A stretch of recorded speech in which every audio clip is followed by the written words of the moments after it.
diameter of 4.0 implant, the KS system secures the degree of strength at 4.5 with the increased depth of connection, reinforced walls of abutment, and thickened implant body. Find your key solution.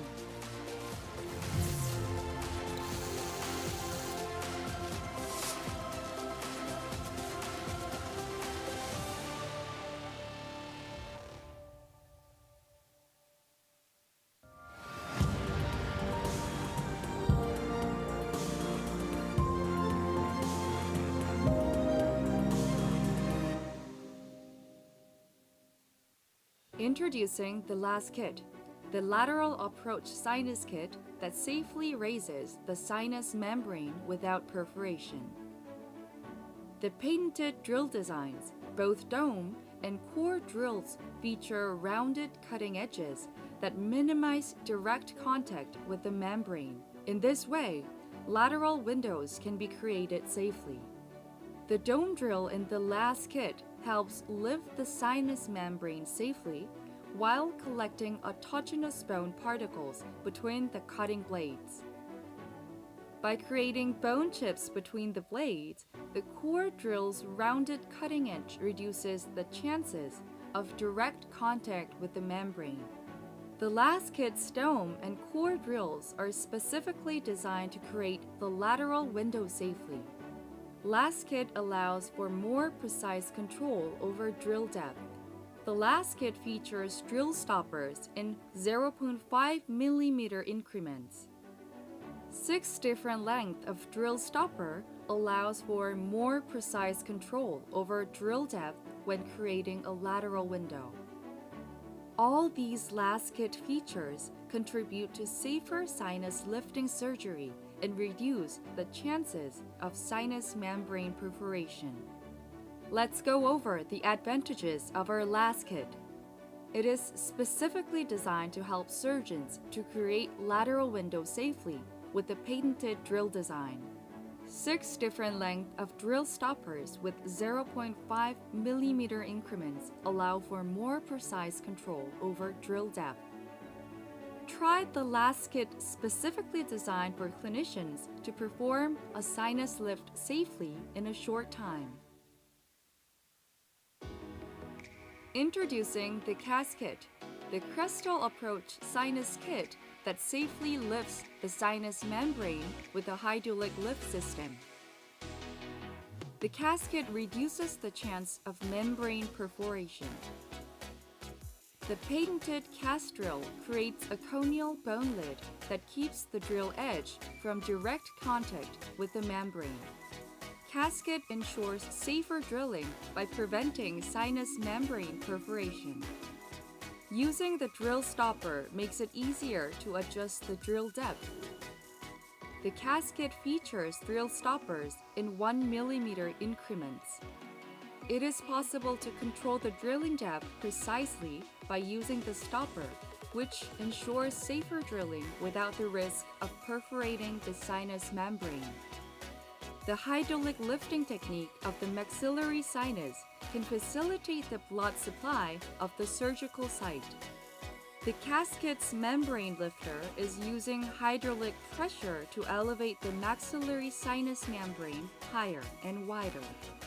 Consequently, it facilitates blood supply, which encourages the formation of new bone and the healing process. Try the CAS kit that reduces the risk of membrane perforation to ensure safer surgery. Introducing the Asset kit for narrow alveolar ridge split. The Asset kit uses expansion drills able to expand the bone buccally and lingually, even in the case of severe alveolar bone resorption. Eliminates the use of a mallet. A safer and easier buccal plate expansion is achievable when minimizing the risk of buccal fracture. During the final stage of implant placement, the implant can secure a strong initial stability in the narrow ridge without tilting. The Asset kit allows regular size implants to be placed in narrow ridges with a low risk of buccal fracture. You can try it out. Introducing the 485 kit, the kit for placing short implants. The 485 kit has drills with round design apex, which minimizes damage to the inferior alveolar nerve when performing surgical drilling. The 485 kit allows you to place 4 to 8.5 mm short implants. Only 3 drilling steps are required when placing implants with the 485 kit. When placing short implants, try the 485 kit. MS implant. Introducing the MS implant, the one body type implant for narrow bone width areas such as the mandibular anterior region. There are 3 types of MS implant: narrow ridge, denture, and provisional. First, the narrow ridge is a one body type implant suitable for areas with narrow bone width or narrow interdental spaces. Second, the MS denture is an implant designed for overdentures. Third, the MS provisional is used when immediate placement of the temporary prosthesis is necessary. Try the MS implant in the mandibular anterior region where the bone can be very narrow.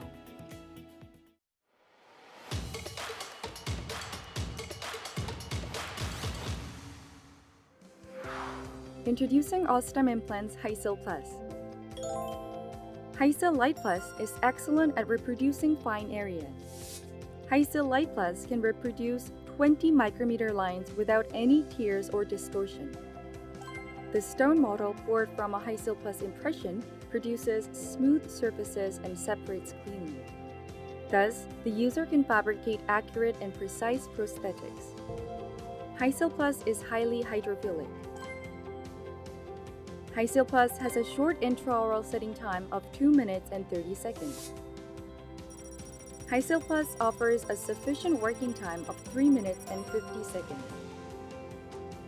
Hycil Plus has a high elastic recovery ratio of 96.5% or more. Experience Hycil Plus for accurate and precise impression taking. 임플란트 유명한 게 좋을까? 뭐가 달라도 다르겠죠. 임플란트 세계적인 게 좋을까? 뭐가 달라도 다르겠죠. 치과 의사에게 사랑받는 게 좋을까? 뭐가 달라도 다르겠죠. 오스템 임플란트. 치약계 최고의 학술 심포지엄 오스템 미팅 2024 서울.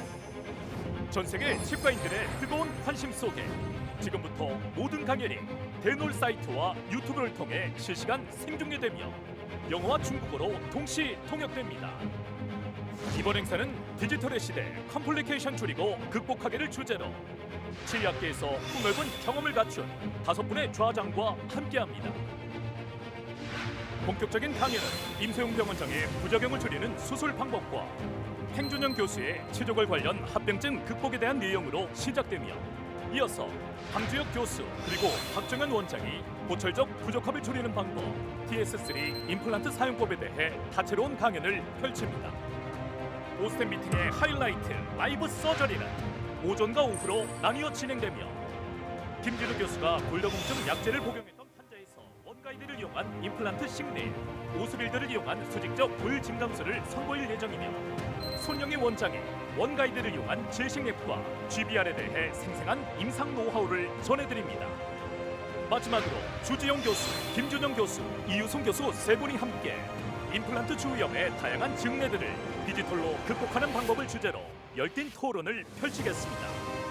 이와 함께 세미나실에서는 디지털 시대의 교정 치료를 주제로 한 교정 세미나, 개원 입시와 치과 인테리어, 치과 경영과 환자 관리를 주제로 구성된 개원 세미나, 그리고 치과 기공사를 위한 세미나까지 다양한 강연이 진행될 예정입니다. 여기에 직접 현장을 찾아주신 분들을 위한 특별 프로모션과 다채로운 이벤트도 가득 준비되어 있습니다. 디지털 시대를 현명하게 맞이하는 방법, 오스템 미팅 2024 서울, 지금 시작합니다.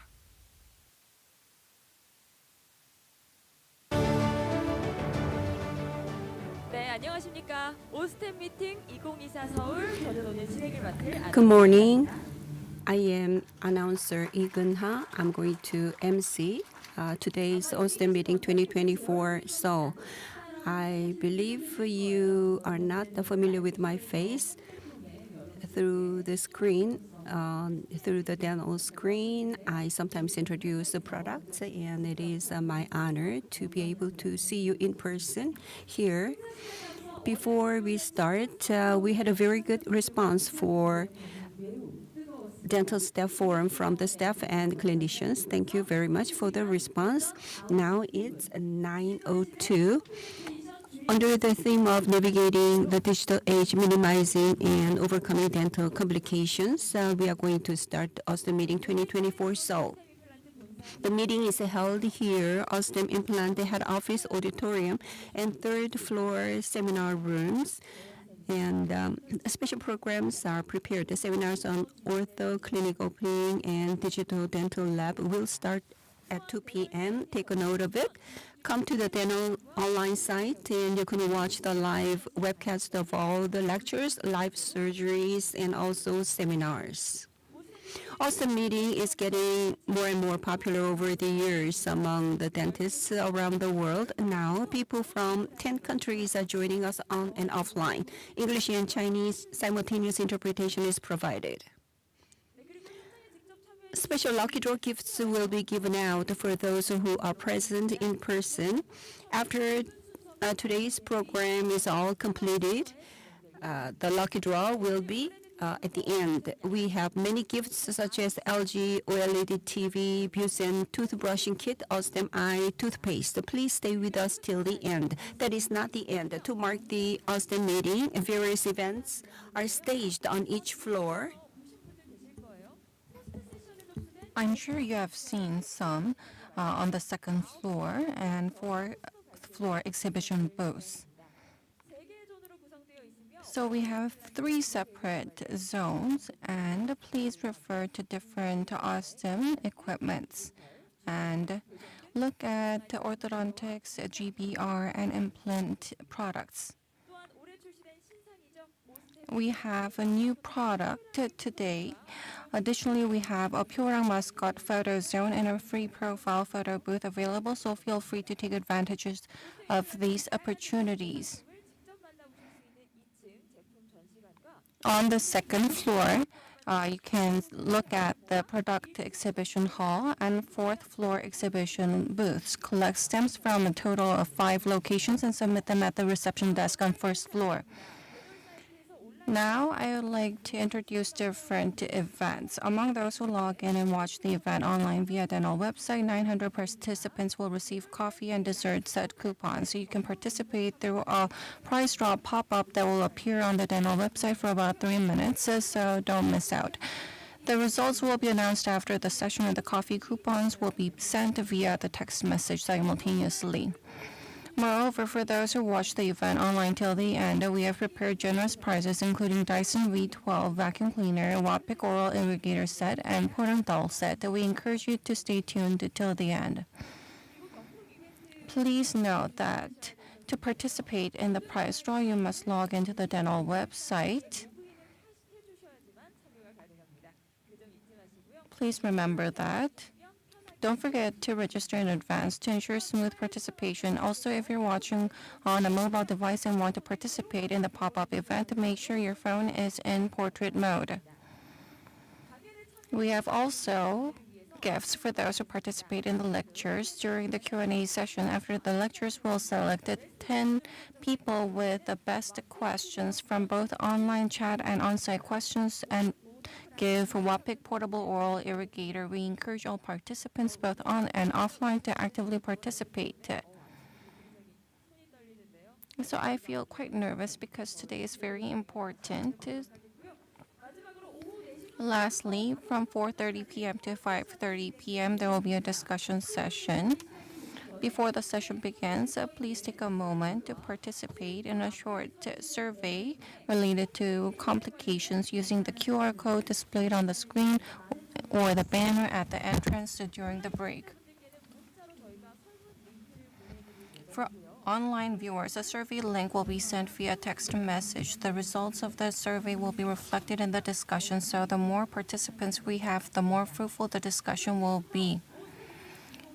Now let's officially begin Osstem Meeting 2024 Seoul. We have a keynote speech from Vice President Kang Chung-gyu of Korea Dental Association. Please welcome him with warm round of applause.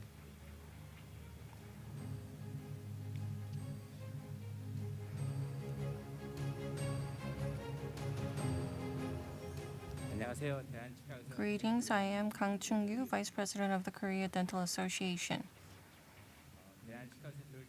I sincerely congratulate the successful organization of Osstem Meeting 2024 Seoul, a prestigious event. So, I am wholeheartedly give my congratulations. And since its inception in 2004, the Osstem Meeting has been held successfully for 20 years, becoming a globally recognized dental academic event that represents Korea's leading dental company, Osstem Implant. The meeting has garnered international attention and acclaim. This year's theme, Navigating the Digital Age, Minimizing and Overcoming Dental Complications, will feature various educational sessions, including live surgeries, periodontal seminars, and orthodontic seminars. These sessions promise to be both informative and innovative. I'm confident that all participants will gain valuable insights into the future trends and advancements in digital field. In particular, I hope that Osstem Implant will continue to play a leading role in the global stage by achieving the top position in world dental industry through international academic events like the Osstem Meeting. To our esteemed colleagues from both Korea and abroad, next year marks the 100th anniversary of the founding of the Korea Dental Association, a milestone that is deeply significant to us all. The 100th anniversary celebration will be held from April 11th to 13th, 2025 at Songdo Convention in Incheon. In addition to academic conferences and dental exhibitions, the event will feature various cultural and social activities, including art, music, and photography exhibitions, providing an opportunity for communication and celebration. I would like to extend my warm invitation to all dental professionals and colleagues from around the world to join us in this grand celebration. I would like to express my deep gratitude to Chairman Choi Kyu-ok, Osstem Implant CEO, and CEO Kim Hae-sung, and all the employees for their dedicated efforts in making the Osstem Meeting 2024 Seoul a great success. I sincerely wish Osstem Implant continued growth and leadership in advancing Korea dental industry. Thank you.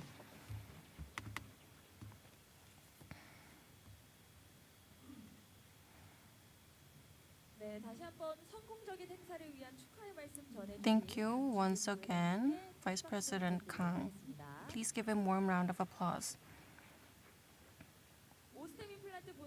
Osstem Meeting Seoul is currently being streamed live online from the main auditorium at Osstem Implant headquarters. We're excited to announce the first viewing event for our online audience. Please check the pop-up window on the dental website and enter the draw.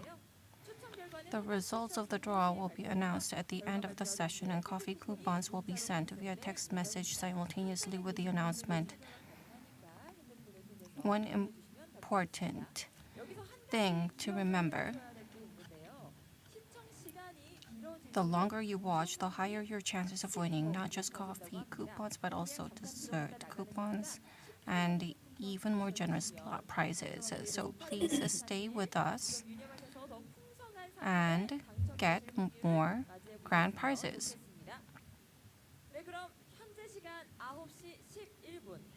So this is 9/11. This is being streamed abroad as well. Now we will begin the first session.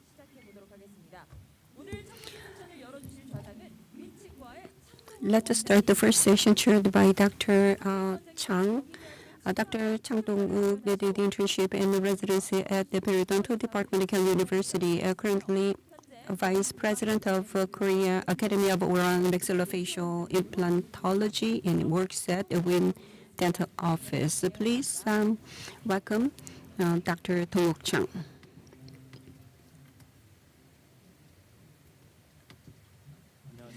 Good morning, everyone. Osstem Meeting 2024 Seoul. My name is Dong Chang. I'm the chair of the first session. Thank you very much for inviting me. Then, with the many dentists from around the world, it is my honor to share this wonderful lecture. So let me introduce the first speaker. The theme is the minimal complications with a modified surgical approach. Dr. Seoul Im, please welcome him with a big round of applause.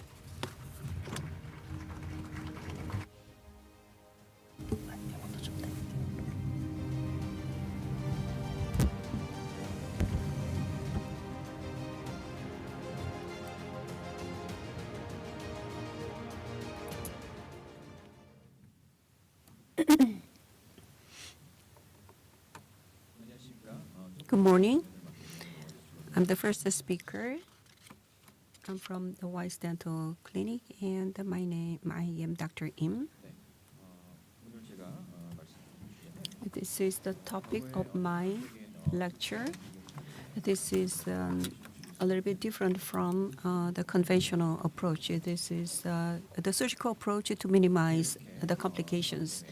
So in the sinus, 2 millimeter of residual bone is there, and there is a vertical deficiency, which is a challenging case for surgery. In that case, do we need to do the bone graft first, or simultaneous approach, or lateral or crestal approach? And which graft material or membrane should be used for vertical augmentation? About 20 years ago, I performed this surgery. There was a severe vertical deficiency and very little residual bone. So lateral sinus graft was done. In that case, coronally advanced flap would be used on the buccal side. Keratinized tissue would be reduced, so soft tissue graft should be added too. So they can be successful, but in order to get that successful result, it took about 1 year, 3 times of surgery. So in terms of patient satisfaction, that is not very high. So I survey patients in terms of pain or swelling after surgery, and after surgery, the patients have a swelling and pain and a bruise. I believe these are complications as well. Today, I'm going to talk about this. When the form is collapsed, non-resorbable membrane used to be used, but without using it, how can we make the form that's Osstem bone would be used? When residual bone is less than 4 millimeters, crestal approach can be successful. So I'm going to talk about using gel bone injection. And then there are many advantages. So using one casket, what kind of advantages can we get to get the primary stability? Vertical augmentation is challenging, but there are advantages when we use a one-stage approach. I will talk about 2 cases. A severe vertical bone resorption in the mandible, and the staged approach with the bone graft, and modified surgical approach for sinus augmentation, and simultaneous approach, which is one-stage approach. First, in the mandible, there is a severe vertical deficiency. In the quadrant 4, bone loss is severe, and there is a very small distance to the nerve, and 2 wall-wide defect is observed. So even though we wait after extraction, we cannot expect bone filling the space, so bone graft would be required. So basically, when I wait for the soft tissue healing for about a month, and what kind of a bone graft material do we need to use. But before that, let me talk about the bone grafting. The purpose of bone grafting. Do we need to make bone or do we need to make space? So these two are different. Making bone is when the condition do not facilitate the bone growing. So two-stage approach, BM, bone maintaining. So this is used to address the problems after implant is placed. The BM, bone maintaining. When threads are exposed or in the anterior region, a long-term bone resorption has occurred. And to make a certain form, we do grafting.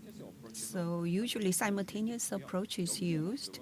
The purpose of doing that is not to generate bone, but graft should be made to keep the form. And in that respect, xenograft is used quite a lot. Next, when bone regeneration is required and when implant cannot be placed due to lack of residual bone, bone graft should be made first, so staged approach can be used. The purpose is to generate bone for implant placement later to achieve primary stability later. So the graft material used here can be allograft. So allograft was grafted, and the second problem, the vertical form collapsed. How can we recover that? In the past, we used to use block bone. We still use them. Or in the past, I used the particulate bone with a titanium mesh so that the form could be made. Non-resorbable membrane have some difficulties clinically. In order to fix them, screws or pins need to be used, which requires some time to use it. And the surgical cost would be increased. And sometimes they are exposed. So, without using non-resorbable membrane, how can we make the form? And then it would be easier clinically. What I chose is the gel bone. It's mixed. I call it SM bone, space-maintaining bone. The graft itself can make the form. Then we don't need to use non-resorbable membrane.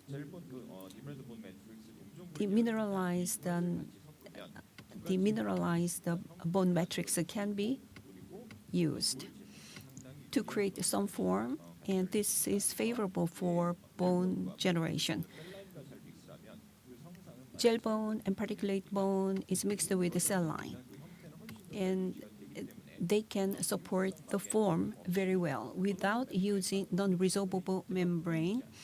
The collagen membrane would be good enough to prevent the collapsing of the form by external force.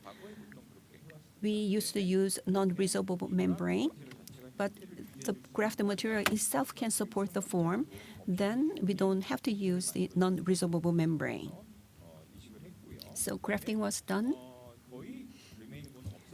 There was hardly any remaining bone, and success factor is the ossification of the graft. And I waited for 6 months after GBR, and 30 Newton centimeter of primary stability was obtained.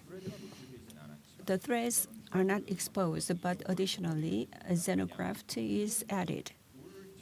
Allograft is advantageous for bone regeneration, but that can be resorbed. Therefore, to support the form and to make the bone from being resorbed, xenograft is added to keep the form. 1 year follow-up. For the last 10 years, it has been followed up. the buccally regenerated bone is maintained, not being resorbed. In the past, we used to do vertical augmentation. When a form can collapse, in order to overcome the problem, we use these four approaches. Pin is used, or titanium mesh is used, and a screw is used to fix it. And Osstem builder is a little bit better. And sausage technique is also used by Dr. Urban. And the grafting, abundant grafting is put in, and the sausage technique can contain high volume. But clinically, it is a little bit challenging. How can you make it easier? How to make the space better? So that is why we need SM bone. If the graft can maintain the form without using challenging techniques, we can create the form. And EOS collagen is very helpful for creating the form. SM bone is made like this, as I said before. It can be mixed with a gel bone. But the first one, PRP, is what I prefer. PRP is clinically very good for healing, but it itself can support the form, so that is the advantage. So the form is collapsed, and that without non-resorbable membrane, the form would be disappearing. But using this, the form can be maintained using PRP. When simultaneous approach is difficult, this can be used. So the allograft is mixed with saline, and it becomes like a clay, and this is helpful to maintain the form. And the grafting is done. What I expect from this are two things: maintenance of the form and bone regeneration. And in the past, I used to use mesh, but this can support the form as well. Therefore, after grafting, I just use a collagen membrane. Non-resorbable membrane is not used. EOS collagen has been launched recently. This is the case. The mandible, the forms tend to go away. So on the buccal side, EOS collagen is added. Skin healings were connected, and the buccally collapsed form is maintained.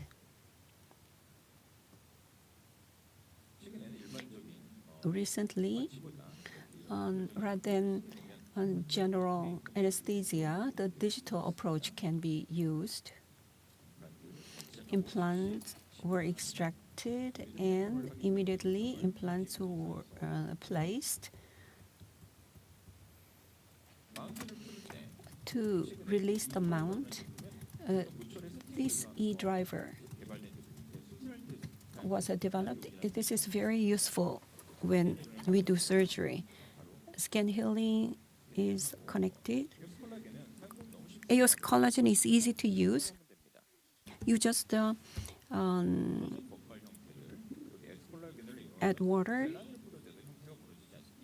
Even with this undercell line, the form still is maintained. That's why we use the EOS without the help of non-resorbable membrane. Collagen membrane can be covered like this. So using cell line, there's no problem.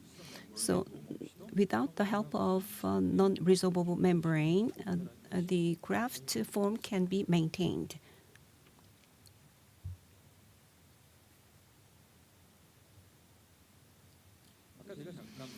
I briefly talked about the e-driver, which is quite helpful clinically. And how do we use the e-driver during surgery?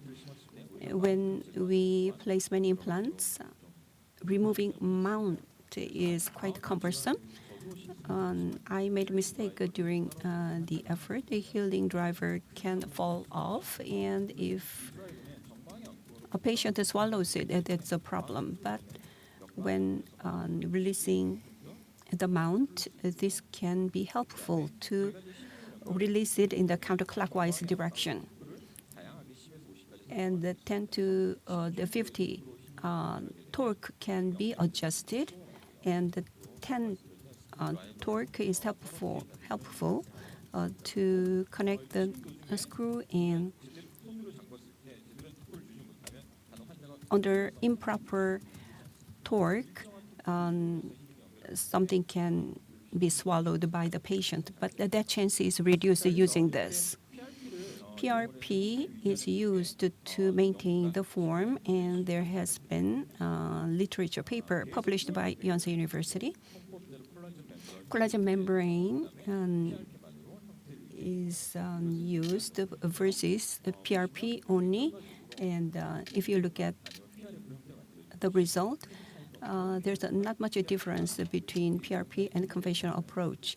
But the PRP itself is helpful for maintaining the form.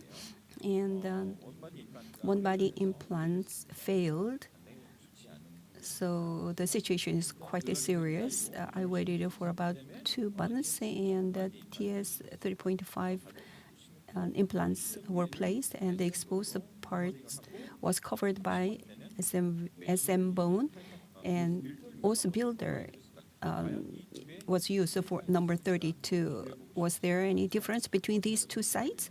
PRF covered the site after the surgery. This was the case.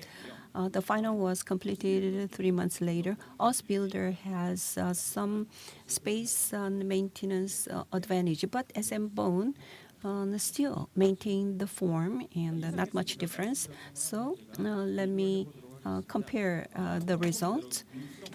The non-resorbable membrane using pin, and my preferred approach. Now we cannot overlook economic situation. Non-resorbable membrane. The membrane itself is more expensive, and screws and pins need to be used. So economically, it's not very good. Oss builder just needs the builder not requiring screws, so economically it's better. SM bone,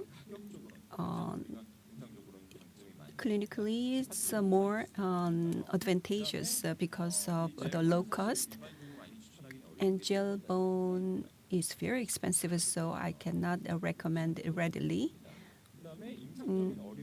And clinically, non-resorbable membrane is hard to handle. It should be fixed and removed later, and then they can result in very negative results. But as collagen, it should be watered and then applied. Very simple. And the gel bone PRP requires some procedure. So I prefer simultaneous approach. The non-resorbable membrane should be submerged first, and the second surgery is required. Compared to that, SM bone and also collagen can be used in 1-stage or 2-stage approaches. Titanium mesh Oss builder is the most excellent in terms of space maintenance. And then centrifuge is required for PRP. And when we use the PRP, PRF can be obtained as well. That's the advantage of using PRP. The second theme, maxillary sinus augmentation with the vertical bone resorption. When residual bone is less than 4 millimeters, what do we need to do? 2 millimeters is the height of the residual bone, and do we need to do staged approach or simultaneous approach, lateral or crestal for the situation? So conventionally, if you use a staged and lateral approach, it will have a long surgical time, and the vertical incision, releasing incision is required, increasing pain and swelling on the part of patient. chronically advanced approach is used, so swelling and pain can result in, and that there is a risk of exposure, and it will take more than 1 year. Vertical augmentation, you need to pull the flap quite a lot, so vertical and releasing incision is accompanied with the pain on the part of the patient. So pain and swelling occurs, and the membrane can be exposed. How can we approach it more easily? Crystal approach, can it be used, or can we use simultaneous approach, just one-time surgery? That is something I want to talk about now. 3 things I will talk about. Crystal approach with the wide elevation of the sinus membrane rather than lateral approach. And then when the residual bone is less than 4 millimeters, can we use a simultaneous approach without submerging? First, the sinus elevation. Can we use a crystal approach? In general, in the textbook, 4 millimeter is the criteria. If it is less than 4 millimeters, lateral approach is recommended. But the millimeter is not important, though, 3, 2, or even 1 millimeter. When implant can achieve a primary stability, yes, I don't think crystal approach can be used. 5, 6, 7, or 8 millimeter of lift can be achieved. But if primary stability cannot be obtained, the staged approach should be used with the lateral approach. In the past, I thought the crystal approach has some limitations. The wide sinus elevation cannot be achieved with the crystal approach, so ossification would not be done properly. So I thought that lateral approach should be used for 4 millimeter or lower. But there are many techniques introduced to lift the membrane. So lateral and crystal, the boundary has blurred. So recently, my favorite is crystal approach, and gel type injection is used. A wide elevation of sinus membrane, hydraulic approach, and a gel bone approach. Gel bone is to lift the membrane. They're going to be resolved, so additional grafting is required. 2 millimeters of residual bone, a gel bone is injected, and a wide elevation of membrane can be achieved. There's no limitation in terms of the millimeter of lift. So a simultaneous approach was used, so it is stable long time. The gel bone can elevate the membrane widely, so it's a helpful bone supply, also for graft regeneration. So what is the criteria, millimeters between lateral and crystal? The boundary is blurred. Particulate bone plus gel bone. On CT, it's different. The particulate bone cannot lift the membrane widely, but when gel bone is used, and additionally, a particulate bone is used on the right-hand side. What is important is that how to get primary stability. When a bone is less than 4 millimeters, we don't place implant first, and lateral approach is used to do the lifting. What is important?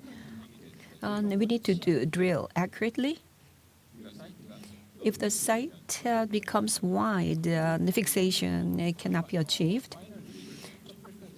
I do final drill up to 3.8 millimeters, and I used to use TS implants, but recently SS is my favorite, and it can have more stability. TS in generally, so that it should be placed 3 to 4 millimeters like this, the depth. But when residual bone is 1 to 3 millimeters, TS or KS cannot have very good control. So if it goes on 1 to 2 millimeters down, then it will go into sinus. So SS is better, 1.63. In terms of customer satisfaction and to reduce surgical time, simultaneous approach is used. The cascade is used to develop the site. Gel bone is injected. Gel bone injection is good enough to lift the membrane.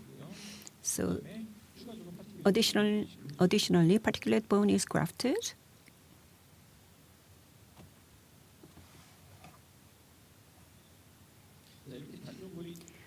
The residual bone is less than 2 millimeters. TS implants are not good to get stability. White neck SS3 6.0 implant is used to get enough stability, and you may need some experience, but 20 Newton or more stability was obtained. So simultaneous approach, which is the method to reduce complications and preferred by the patients. Next case, 3 millimeters of residual bone. The residual bone, the height is important, and bone quality should be predicted. Number 26. The HU value is 600, not bad, but 27 is a soft bone. 3 millimeter of soft bone. Can we overcome the challenge? I prepared two things: gel bone and AOS collagen and a guide, prefabricated. Gel bone is injected first, and AOS collagen is added. AOS collagen is to this is SM bone, so it facilitates grafting. Gel bone injection was injected and CT was taken. And this is like the result of lateral approach. You can lift 10 millimeters. And 30 Newton centimeter of stability was achieved. ISQ was very good. Residual bone is not much, but if necessary, SS implants can be placed, and the very good stability can be achieved.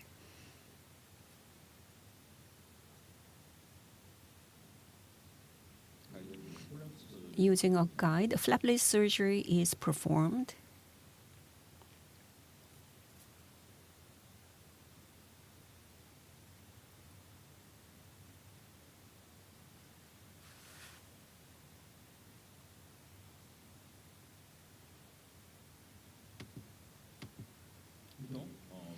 Usually in the posterior region, up to 3.8 extension is used. To develop the site, if the bone quality is not very good, so it is soft bone, and if you do not do accurate drilling, it will not work. And using the gel bone, the membrane is lifted, and the particulate bone is added.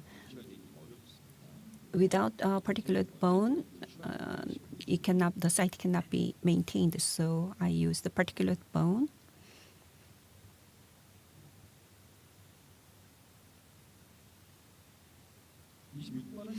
At number 26, a TS was used. At 27, SS was placed. SS may be difficult to place using a guide, but without a guide, so after removing the guide, you can place SS implant. 3 millimeters of soft bone height, but I achieved a very good stability. So accurate site development is important, and depth control can be measured using a flapless approach. And you need to use some device to measure the depth. And after about a month, it was scanned, and we went to the next stage. So let's go back to the case. So with the same approach, incision was made, the implant was placed with gel bone and 1 millimeter of residual bone, but the stability was quite good. Now, what we need to do, the vertical augmentation. The key to surgery is that we don't want to submerge it by obtaining stability of 20 Newton centimeters. If it is submerged, the issues will occur. After connecting the healing abutment, if it is submerged in the conventional way, the pain and swelling will occur. So if stability is more than 20 Newton centimeters, the vertical augmentation is not that difficult. So SM bone is used for vertical augmentation, and no vertical incision was made. Just a little bit of releasing, the pain would not occur. So chronally advancing amount is not very much. So even with the vertical augmentation, swelling is not much, and FGG would not be necessary. The key is to get the stability, getting good stability. And then we would be able to complete the augmentation very well. 6 months later, the final was set. 6 years follow-up, the form is very well maintained, as you can see. So summary. So when a vertical augmentation is necessary, in the past we used to use a non-resorbable membrane, but if space maintaining material is used, like SM bone or EOS collagen, it will work if the residual bone is less than 3 millimeters. Lateral approach is a good approach, but the crestal approach using gel bone can work as well. When residual bone is less than 4 millimeters, I still use a simultaneous approach. The important thing here is to develop the site very accurately. Then we can obtain 20 Newton centimeters of stability. So with a simultaneous approach, many complications can be reduced. That's all. Thank you.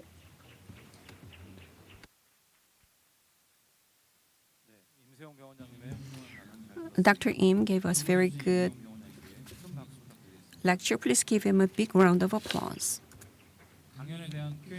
So Q&A will be entertained after the second speaker. Let's go to the second speaker.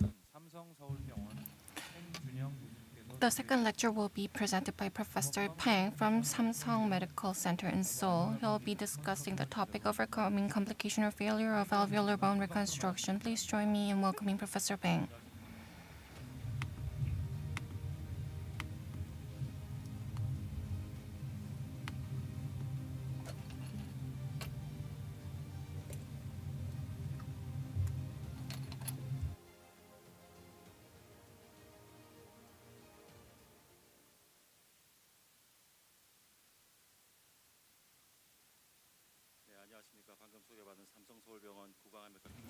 Greetings, I am Professor Peng from Samsung Medical Center. Today I want to talk about alveolar bone reconstruction. Dr. Im has introduced the various procedures and products. After GBR, or in the case where GBR seems unnecessary, unlikely, I want to talk about this topic. It's best if we don't come across these cases, but as we do GBR or implant treatment, bone graft is necessary. At times we come across a failure and bone quality may not be as expected. Unwanted outcomes may result. In those cases, how can we overcome such challenges and how can we avoid them? My topic will be addressed by various lecturers today. A lot of people is going to talk about GBR, and I want to talk about a topic that is not easily, that does not really come off. Don't think of it as too difficult, but I hope you get different tips. I work at Samsung Medical Center and I don't do prosthodontics. I am maxillofacial surgeon and I just do surgery. My topic can be divided into three. Failure of GBR or bone augmentation. How can we respond to it? And as a way to overcome such challenges, so we can utilize interpositional bone graft. Another option is, these days more so than thought, in the past, implant cases were not that frequent, but now we come across various bone defects. In the past, we would have given up, but we need to explore more options for such patients. As Dr. Lim has talked about vertical aspect, and what is most important is a fixation bone graft. One of the conditions to become bone is a fixation. Also, there's a soft tissue fixation. How can we make this easier? There are many products, and vertical GBR, what makes it so difficult is not just the building bone, but to fixate it and to maintain it. And soft tissue is one of the biggest contributing factors. Soft tissue, if it is movable, how can we prevent that? We need to fixate hard and soft tissue and release tension. In terms of hard tissue, vertical GBR is more difficult because the bone contact area is limited.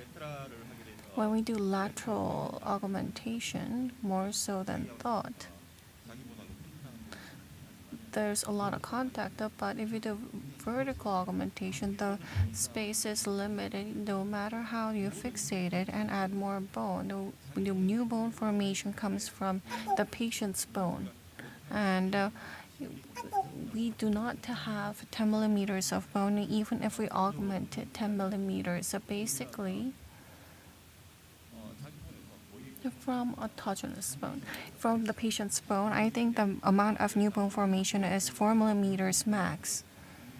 The amount of maximum new bone formation is 4 millimeters, and it extend beyond that. No matter how you utilize a particulate bone graft, it becomes difficult to do vertical bone formation.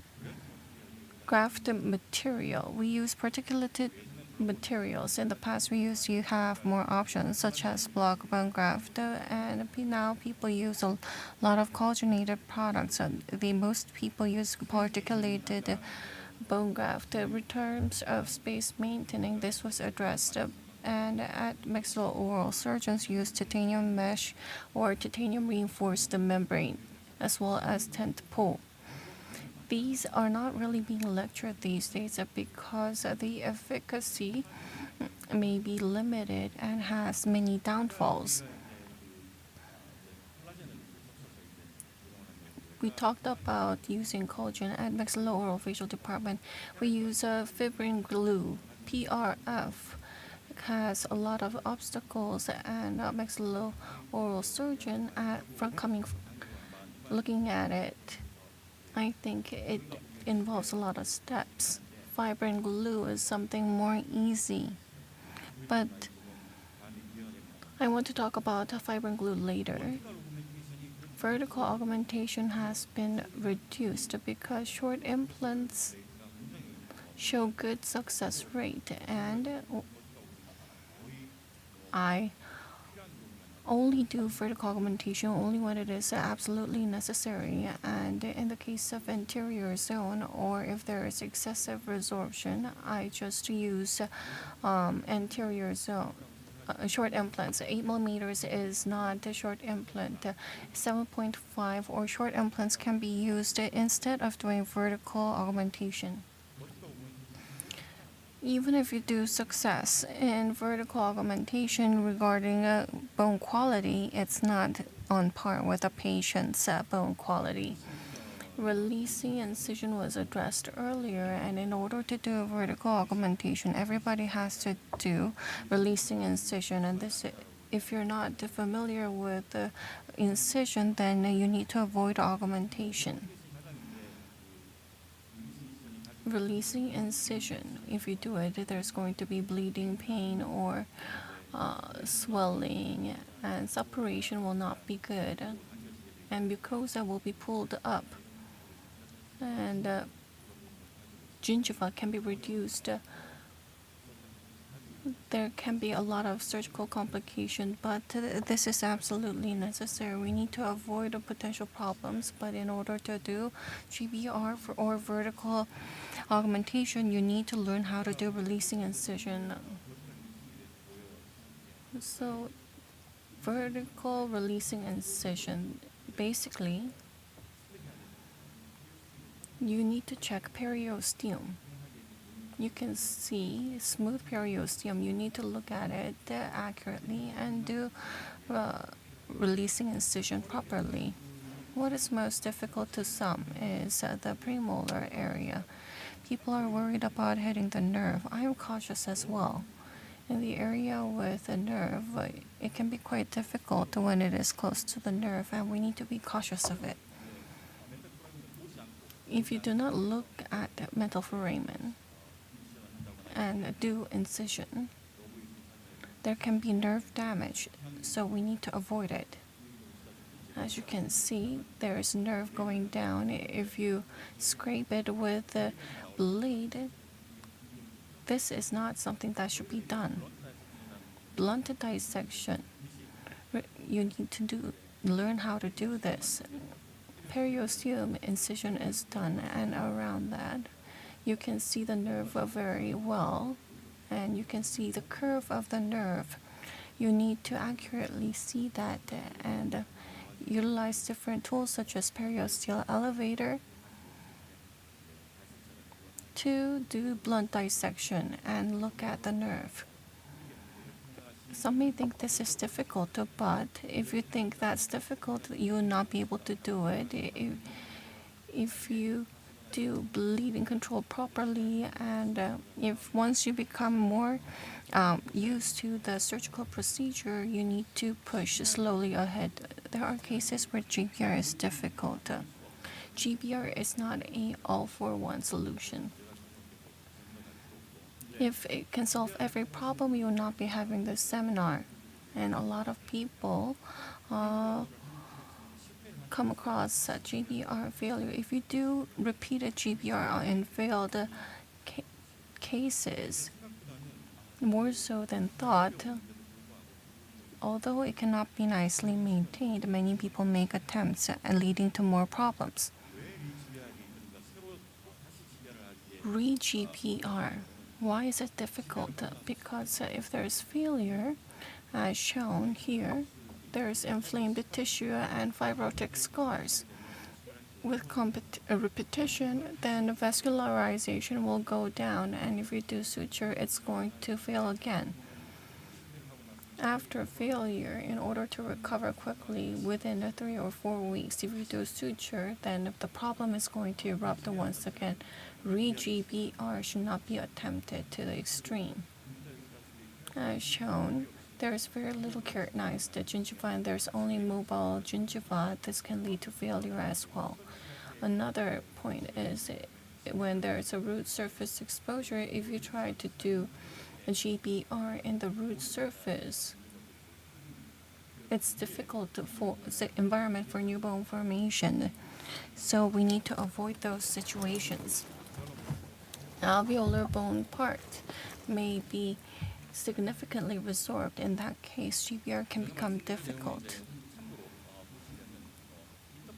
FYI, I want to talk about interpositional bone graft. So GBR, we put bone graft materials on top, and then we prevent the soft tissue from invading that space. However, in order to avoid the soft tissue problem, you put bone graft material between. In my case, when you fail in GBR, and if there's a need for vertical augmentation, I use an interpositional graft. That in most cases, at the bone where we do bone graft, there's no vascularization. So the chips is a non-vascularized bone. Instead, interpositional bone graft with the soft tissue on, with vascularization on, we do graft so it has more resistance against resorption, GBR. We do crestal bone augmentation. The implant top is where the grafted bone is, so it has vulnerabilities related to that. The augmented bone is the patient's bone, and the grafted area, there are many advantages. As you can see, vascularized bone, the bone that's on top is covered with soft tissue, so this is a live bone. And with the soft tissue attachment, we push it up. When we do periosteal incision, we can extend it by over 1 centimeter, and as you can see, the soft tissue is quite flexible. The quality of the bone, we need to think about that vertical augmentation, and if we make alveolar bone with GBR, we may think that the new bone formation is nicely done. In most cases, there's particular bone graft materials, and in long term, there can be problems. The crestal bone goes up like this, so because the patient's bone is there, the bone quality is good. This is four-wall defect. The success of grafted area is very important. The contact surface with the patient's bone is very important. If you do augmentation on top of a very thin bone, then there's limitations in how much we can get. And we need to do, if there's four wall available, then we get better results. So you can see in the posterior area, bone graft was done multiple times and failure occurred twice. And there was limited bone for short implants. A graft was necessary. But because there was two times of failure and soft tissue was quite lacking, therefore interpositional bone graft was decided. Labial side, there was incision, and I wanted to prevent detachment of soft tissue. And in the case of this patient in the past, the crown implant ratio was important, but because with the availability of short implants, the importance went down, and there's shallow vestibule, and there was movable gingiva, so GBR was considered quite difficult. You can see previous bone graft materials.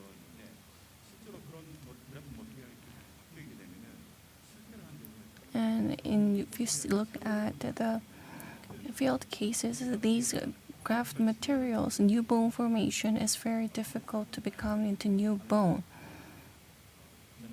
If you add a xenograft, there is a limitation in potential of new bone formation. When you do re-GBR, these can be very unfavorable conditions. So osteotomy line, 3-4 millimeters away from the crest, osteotomy is done, and in the early days, in order to prevent collapse, a block bone graft was done. Looking back, as of late, perhaps I could have used different types of synthetic bone. Graft was done, and then implants were placed. So I normally waited 3-4 months, and with a revascularization of bone, you place the implants. When you look at implant placement on the crestal area, there is a bit of bleeding. So you can see that the bone is spital.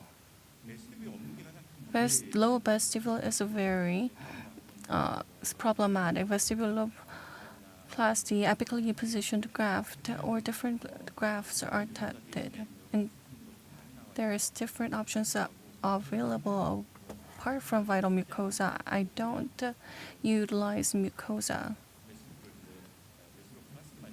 I do just to get good results with vestibuloplasty. Implant was placed as shown in the case of upper anterior. If you look at this patient on the right side, the crest is very thin,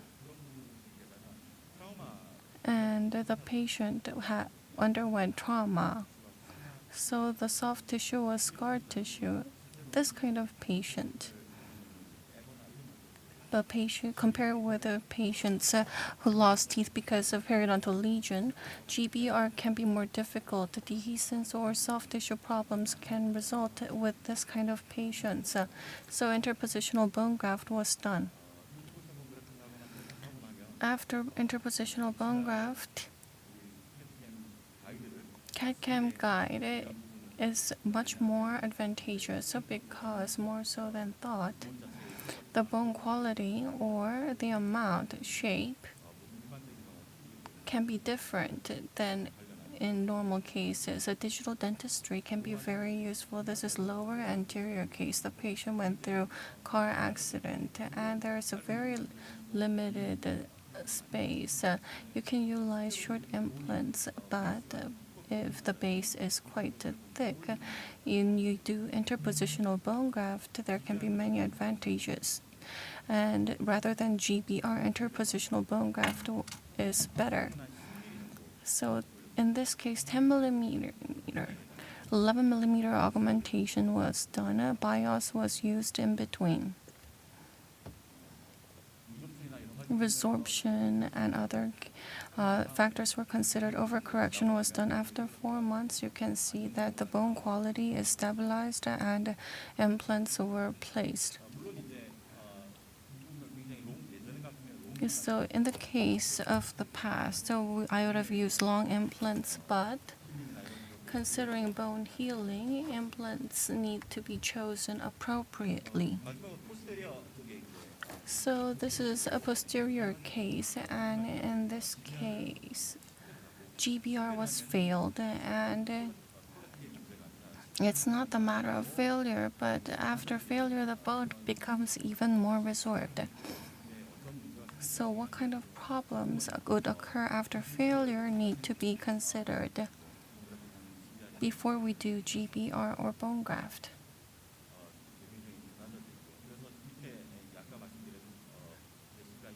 Vestibular incision was made. Bone cutting was done. About 10 millimeter of augmentation was done. After augmentation, particulate bone was utilized. About 5 months later, this is the upper right. You can see there is a patient's bone and there's a grafted bone in between. The grafted bone quality is not that important because the quality can be ensured when you place the implant. If you can maintain the crestal aspect, you can get very good results. This is before surgery and this is after. After surgery, when you place multiple implants, you need to consider the direction. In the grafted area, we need to consider the antagonist. So you need to utilize the guide in order to do accurate surgery. This is a different company's product, but the Osstem guide it's very similar to Osstem guide. After implant was placed, prosthesis was delivered. Perhaps you can get better results with other options, but if you take a look at considering the crown length, I think this result was quite satisfactory. This is a different option I wanted to talk about. So the cases where you used to give up, regardless of the graft material, you come across patients that's difficult to treat. In such cases involve the soft tissue. So many people talk about iliac bone, but that's a free bone. So when you do graft, the soft tissue needs to cover that area for the bone graft to succeed. Vascularized bone graft is utilized. The fibular bone graft, in the case of defects in upper and lower, this is utilized very frequently, and this is almost considered a standard procedure if there's no jawbone. Fibular bone is utilized and grafted, but there's limits to it. So it's difficult. There are many ways to do it, but there are still limitations. In the past, the graft itself was satisfactory, but now patients want implants on it. When you place implants on it, when you do grafts, the bone is important, and in between, there's a vessel going through, and we need to consider where the skin goes. We need to think about when implants are going to go in. Before taking leg CT,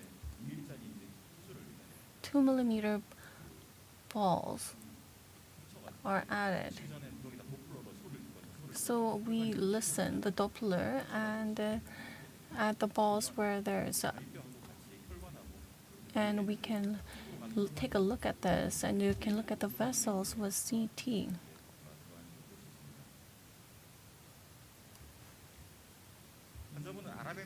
The patient is from UAE in her 20s. When she was young, mucocyst, there was a maxillary defect. Because the patient is young, it's difficult for the patient to use denture for lifetime. So the patient refused to use denture and wanted jaw regenerated. Iliac bone graft, whatever the option, free bone would not be able to solve this problem because there's no soft tissue. So you can see there's very little maxilla. We need to think of implant placement onward. You align the implants, and then in line with that, fibular bone graft needs to be done because there's no soft tissue. Soft tissue palate needs to be covered, hence skin paddle is utilized. There's the implant and there's the connected area, and in line with the basal bone, we choose the vertical area. The red reflects the vessel, and if there's vessel, we cannot place the implant, so we need to digitally plan this ahead. How is this going to be cut? We need to consider the cutting guide as well. And then graft needs to be done, and we need to connect it with a vessel in the neck. This is how the graft was done, and you can see that because there's a fur in the leg, the dermatologist said they never removed the fur in the mouth. But this means that vitality is excellent. You can see that alveolar bone is nicely positioned. So there's soft tissue here.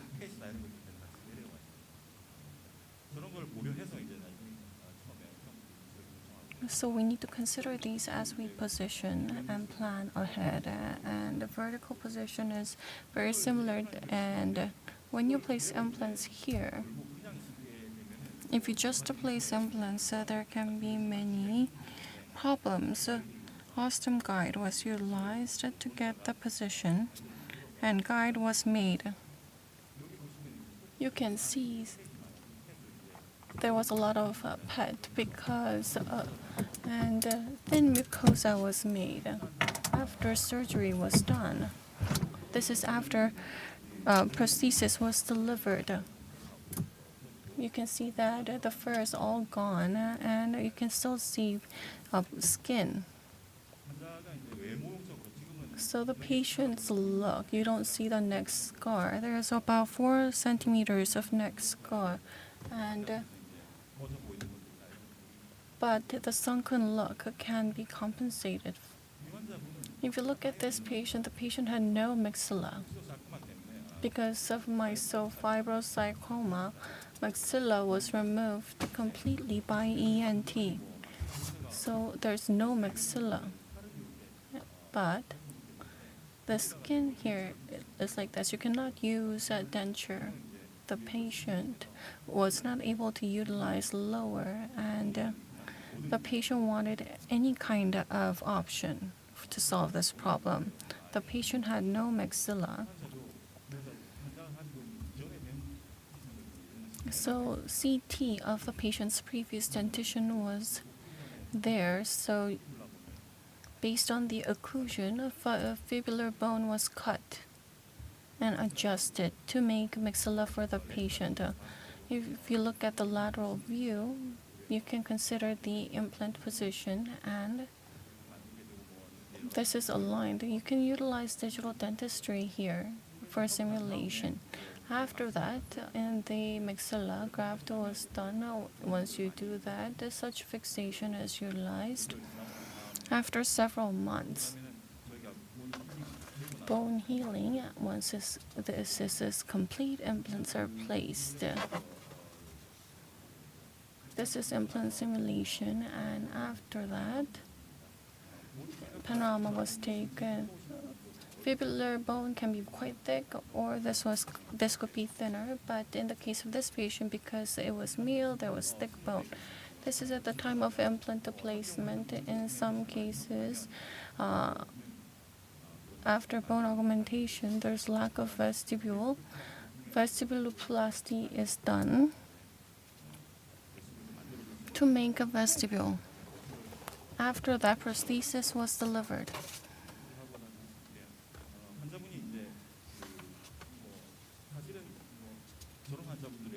In the case of these patients, this is the only solution available currently.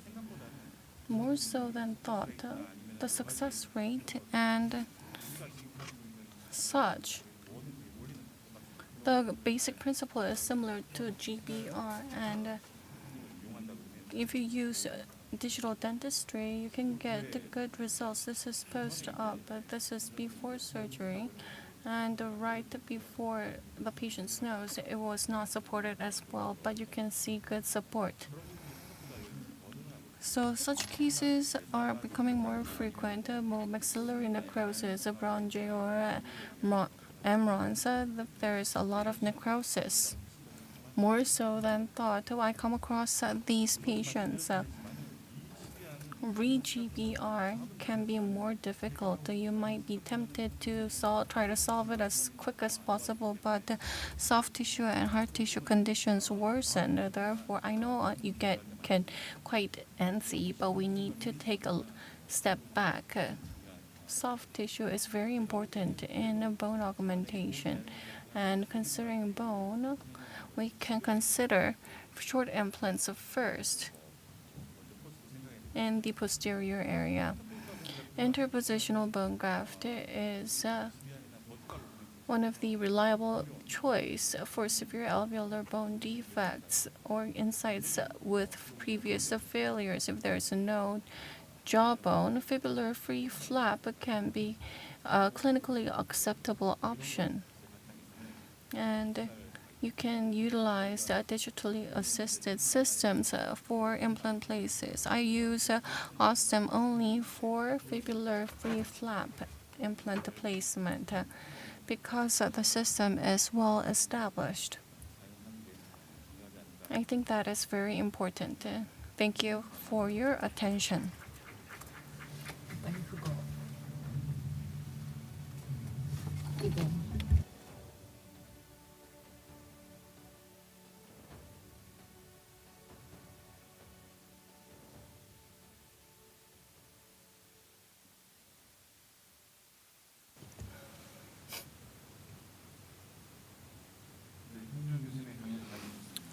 Dr. Peng, thank you very much.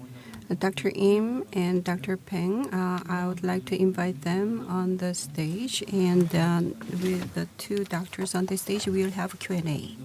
First, the questions from the floor.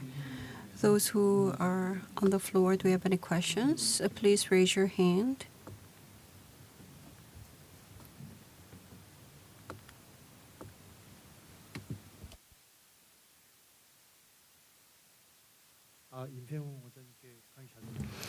Dr. Im, thank you for the lecture. My question, crystal approach was used. Any membrane perforation, how to check the membrane perforation? First, I use the casket. When I do drilling, I don't penetrate. Osstem is used to do fracturing. After that, we have used the approach quite a lot. You get the feeling when it is fractured. So I use the Osstem to do fracturing. And if the bone is 4 millimeters or lower, the perforation would be visible. So usually, I do fracturing using Osstem and I check visually in terms of the perforation. Any questions?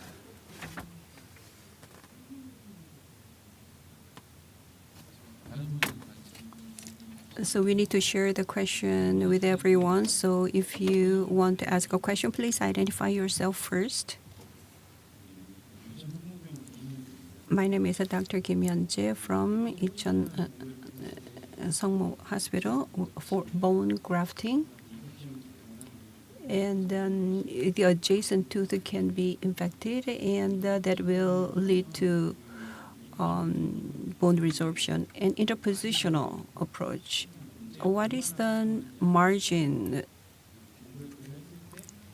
And when you do bone grafting, and you need to check crystal bone resorption. So how do you check that? And when you do augmentation, in order to release the tension, you do dissection a little bit more. And so does that lead to more resorption? Thank you for the good question. So, augmentation, and if you try to do accurately, I think difficult cases involve root exposure when you do GBR in that area. There's a new bone formation attached to the tooth. Perhaps, so fortunately, if you do interpositional bone graft, the augmented bone does not come in contact with exposed tooth, so it does not become attached. But because of that, if there's soft tissue, it doesn't lead to resorption. If you can do bone augmentation that can cover adjacent tooth, that's good, but that's very difficult, and it's not easy to overcome that technically. And when I place implant, I always add reticulate bone. So the anticipation is that the bone formation will not be properly formed there. The second question is about resorption when you do GBR or other options. So we do periosteal incision does not necessarily lead to more resorption as mentioned. How mobile is the bone in the first healing phase? Bone formation goes up like a ladder. Bone graft material needs to go through the ladder. If the ladder moves, the bone graft material will not be able to become a bone. If it becomes immobile, then bone formation will not occur. As Dr. Lim has mentioned, what is most important is for the bone graft material to be immobile. It needs to be fixed.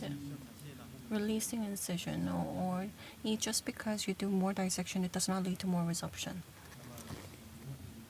The second question, if you do more releasing, I think with more pressure, this leads to more resorption. Regarding pressure,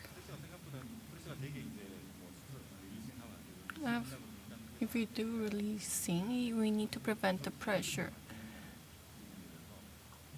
We need to think of mobility. The periosteal incision, this is for more graft, and there's leads to more soft tissue mobility.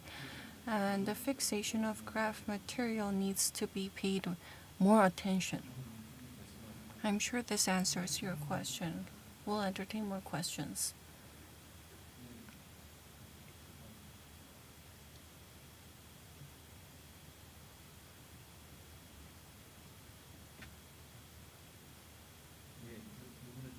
Thank you for the wonderful lecture. So, Dr. Lim, I have a question. Additional question to Dr. Im. Osteotome is not used because the sinus floor, the cortical bone there, it can be fractured. That lead to the loss of implant stability and tearing, cutting can occur. So it is very important to clear cut the cortical bone. So casket was developed for that. But today, osteotome is used to heat it. Would you explain it a little bit further? Thank you for the good question. I use a casket to fracture the remaining bone. I increased RPM during drilling. During drilling, when a fracture occurs, you don't really feel it. And when you lower the RPM like to 50 and to feel the pushing up, I tried that, but I prefer to use Osstem for a long time in terms of the procedure. I wanted to feel the fracture point. As you cited, after site preparation, if it is not accurately done, the osteotome wouldn't work at once, which will lead to trauma. But individually, I prefer to use osteotome to do the fracture just at once, but it is not recommended for everyone. So that's a very good question. Any other question from the floor? If not, we have questions from the online participants. To Dr. Im, we have many questions. First, what kind of gel bone do you use for the sinus? In the past, I use quite a lot the Surefuse from Osstem, but now I use Exelos, a beta TCP gel type bone. That's Alloplast, right? Yes. The second, what is SM bone? I heard it all of a sudden, so maybe you need to go back to your explanation. And in the case, in quadrant 2, there was a prosthesis, and you delivered the prosthesis in 1 month? No. In order to reduce the patient visits, I do recall checkup at 1 month. If no problem, I do scanning. And it is not easy. Actually, when a scan healing is used, you can do that at 1 month. And after 4 or 5 months, I do the setting. And I talk to prosthodontists, and if the time gets longer, there can be issue. And if the distances, if those who come from far away, I do the scanning again. So prosthesis is set in about 2 to 4 months. And Sandonan asked a question. Gel bone is used for sinus lift. If membrane ruptures, what happens? And I have a lot of experience of this, so I didn't talk about this. So when gel bone is injected, the most important thing is the controlling of pressure. If the pressure is too high, the highly viscous material. So if pressure is too high, the membrane can be ruptured. So I pull it back and push it in to reduce the pressure. And if the membrane is ruptured, you need to use the lateral approach to do the repairing. And the rest, helicopter 2 asks the question, when xenograft is applied on the surface of an implant, osseointegration would not be achieved. What do you think? Gel bone is just to lift the membrane. Xenograft is grafted additionally on top of that, so that that will be integrated. And to Dr. Peng, I think the questions are similar. So I used AS collagen, but there was failure, and I think this is a personal opinion. Do you have experience using AS collagen and having experienced a failure? Dr. Lim? I don't know what kind of failure you're talking about. Is it failure of ossification or maintenance of the form? Particularly the bone is mixed with the cell line. If that is compared, the space maintenance is excellent. AS collagen is xenograft. So xenograft is to maintain the form rather than ossification. Dr. Peng? So we were quite astonished and amazed by Professor Peng's lecture.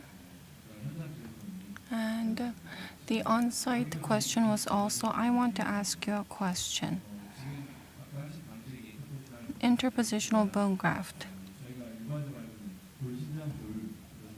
is bone elongation. So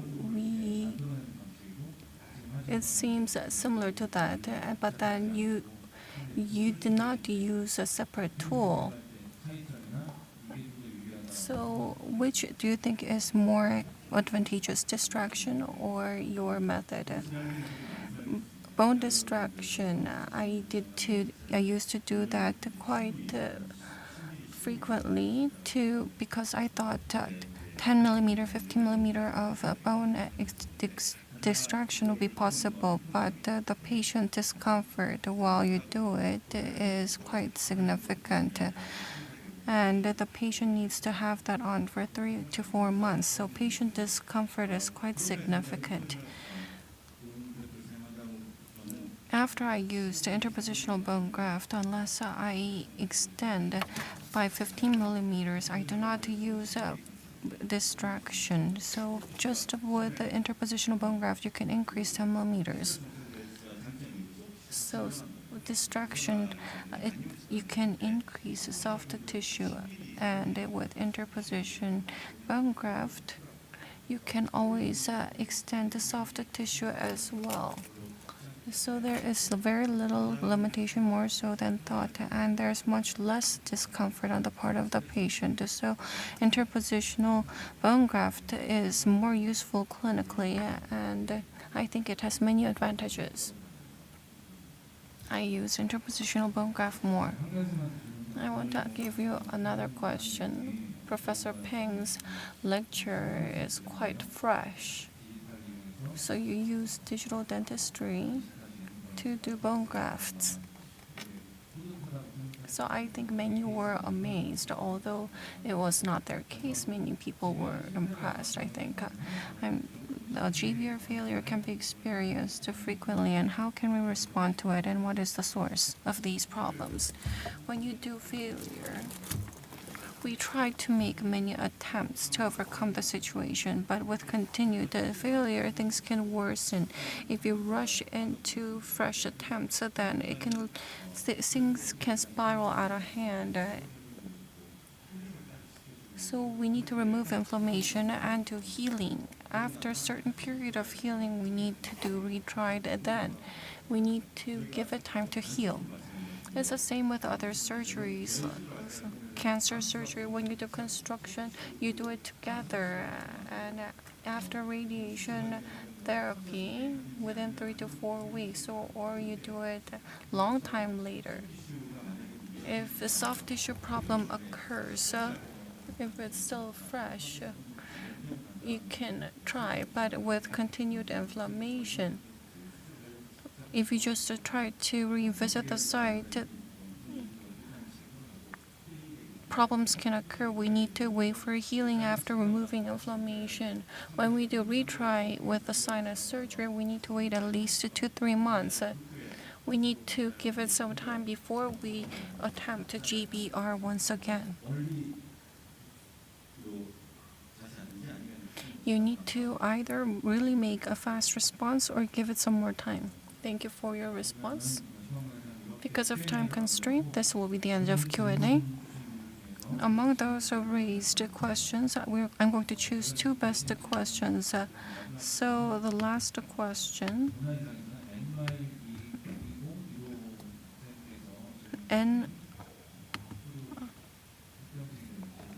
so question was raised regarding post-op complications, and from on-site, Dr. Dentist from Incheon will be chosen as best question raisers. Congratulations, and thank you once again for the 2 lectures. The first session is now complete.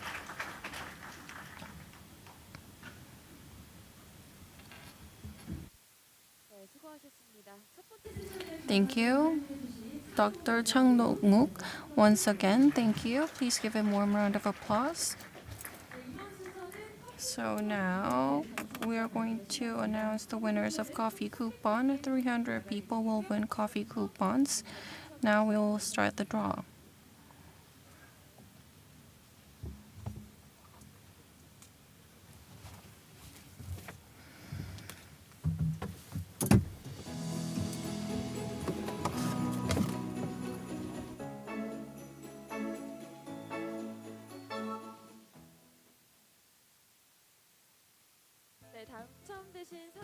Congratulations.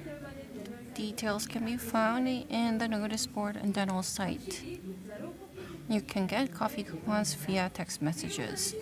Now we will have a break time, and there are exhibition booths and catering next to the auditorium, and there's posters and profile booths on the first floor, so please take a look.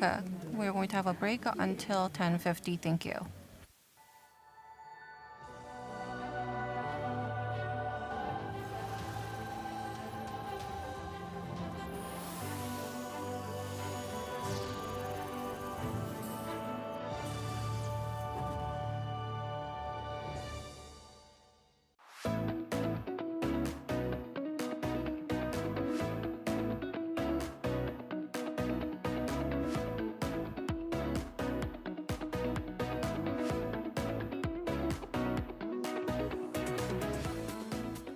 Today we have seminar, conference, so we'll participate, enjoy Korean meal and foreign lecture. Really want to see what they will explain to us. Many countries, many speakers. I want to listen their experience and their lectures.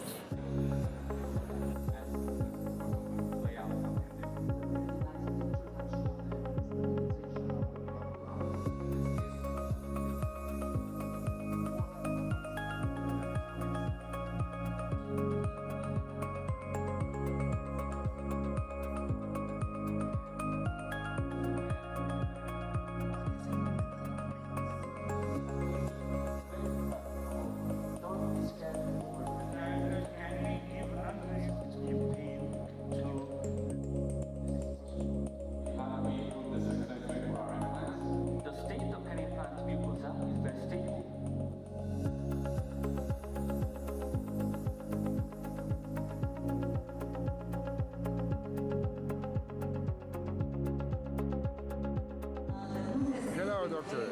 Can I ask you for some interview? In the cases when you have the small thickness of the tissue, do you have a problem to place the titanium plate? Maybe if the patient has thin and mucosa without chitinized attached mucosa, in that case, at first I made the chitin-affected mucosa of the operation site. After 1 month later, I tried the bone augmentation after making the soft tissue. Yes, thank you. And for the end, what do you recommend me to try to eat in Korea? Bibimbap. Okay, Yes. I'll remember that. Yeah. Thank you so much. I'm recording the people who come here to see some new things in our profession in oral surgery or in implantology, and also I'm talk about with my colleagues with other things that we are doing in our own praxis. It's really nice to change experience with the colleagues, and so I'm so glad to be here. You have so many videos. This is the colleagues. This is a girl from United States. You have the people from all over the world. Tell me where you're from. I'm from Philadelphia, practicing Pennsylvania. Okay, how is your impression about this meeting?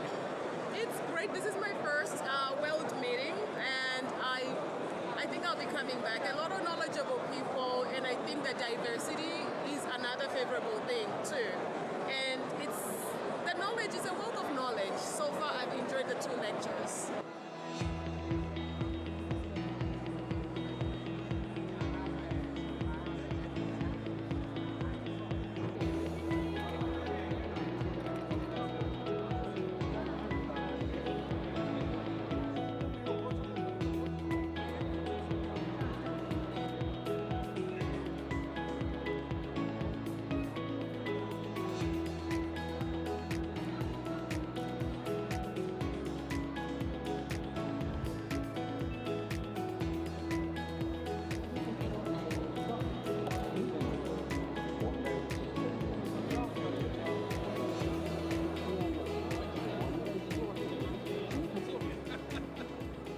원가지 시스템의 모든 것이 들어있는 책입니다. 그래서 기본서부터 어드밴스드에서 풀마우스까지 모든 시스템을 다 할 수 있는 그런 내용들이 다 수록되어 있고 적절한 임상 케이스들이 들어있어서 참조하시면 무척 도움이 될 것 같습니다. 因为我要回去再认真的学习这个弯盖的这门技术，把这个数字化技术能够在工作当中应用起来。Очень хорошая технология, продвинутая. Мы ценим, любим, зарабатываем, людям помогаем. Без вас никуда. Hello everyone. Good afternoon. In life surgery is the highlight of the Osstem World Meeting.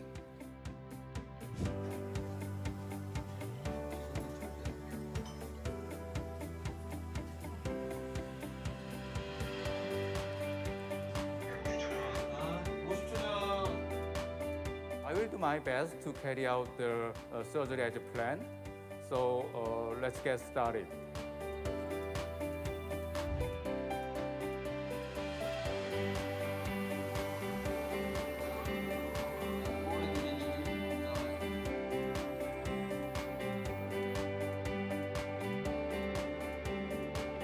Before we try as a fixed type of restoration, we have to check the angulation of the 2 implants. That's the key to success.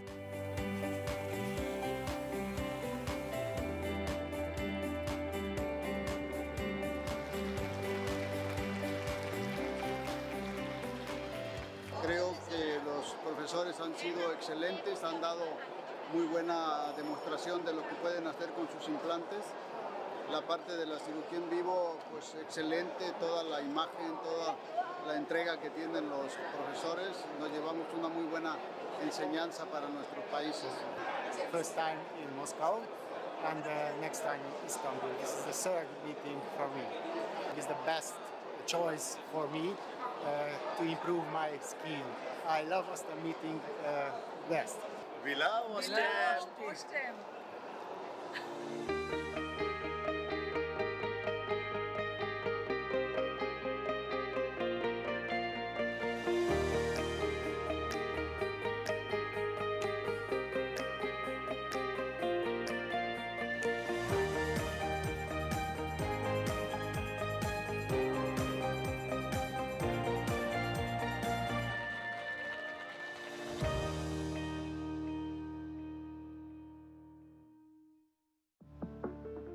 Did you know pre-irrigation on implant may improve clinical prognosis? Osstem implant provides guidelines for how to pre-irrigate an implant before you placing it. Before placement, irrigate the implant with saline for 5 seconds to avoid intraoral bacterial infections. Irrigating the implant with saline covers the surface with water. This temporal water film covers the surface of implant. The bacterial attachment is decreased because the oral bacteria contacts the barrier and diluted by water. According to the research, the degree of bacteria attachment is decreased by 28% when the implant is pre-irrigated compared to not pre-irrigated one. It is applicable to not only SA implant but also CA and BA implant. Pre-irrigating an implant may reduce the attachment of oral bacteria. This procedure may be helpful to avoid bacterial infections. Unlike other implants, the soy implant is in wet condition. The surface of soy implant is already coated with the substance, so please use it as is. Although the amount of coated substance on the surface of implant may be reduced through pre-irrigation, it does not affect on the stability of implant. By pre-irrigating an implant before placement, the risk of oral bacteria infections may be reduced. It does not affect on the stability of implant. Increase the success rate of implantation.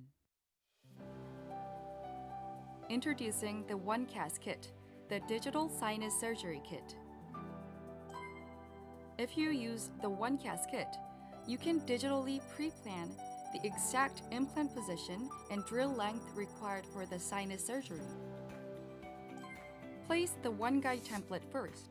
Then, use the drills with rounded apex together with the stopper in order to perform safe drilling. You can also perform hydraulic lifting and bone grafting while the template is still in the mouth. Try the OneCast kit for safe and precise sinus surgery.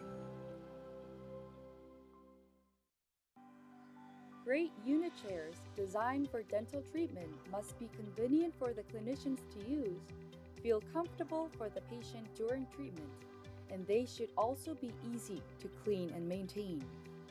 I would like to introduce K5 as both a stylish and convenient unit chair.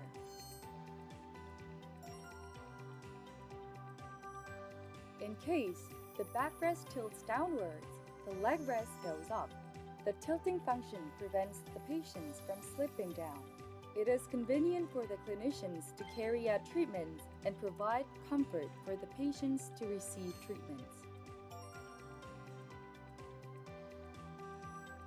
The K5 also has a wireless foot controller designed to offer an even more convenient treatment experience for the clinicians. Handpiece RPM can be easily adjusted by turning the foot pedal left and right, making treatment.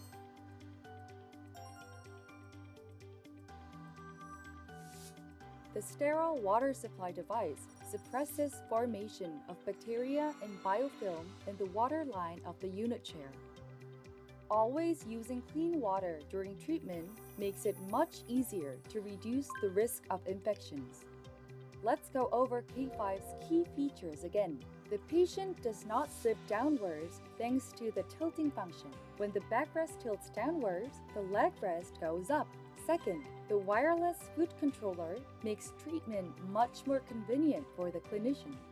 Third, DWCS suppresses bacteria in water line to supply only clean water during treatment. Try the K5, a unit chair designed to add both convenience for the dentist and comfort for the patient.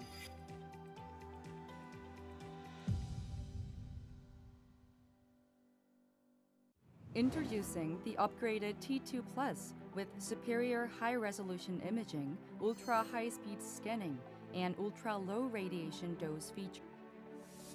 The T2 Plus has a 0.05 mm voxel size, which results in superior high-resolution images. This enables a more accurate diagnosis compared to the T2. With a T2 Plus, patient waiting times can be reduced thanks to a faster scanning speeds compared to the T2. Images are acquired in just 30 seconds. T2 Plus low radiation mode allows for safer scanning with only 22% of the radiation dosage compared to that of the T2. The low radiation mode allows scans for children and pregnant women without any concerns. The T2 Plus offers various field of view sizes for facial imaging, implants, TMJ, endodontic procedures, and more. The T2 Plus allows for customized scanning based on the treatment.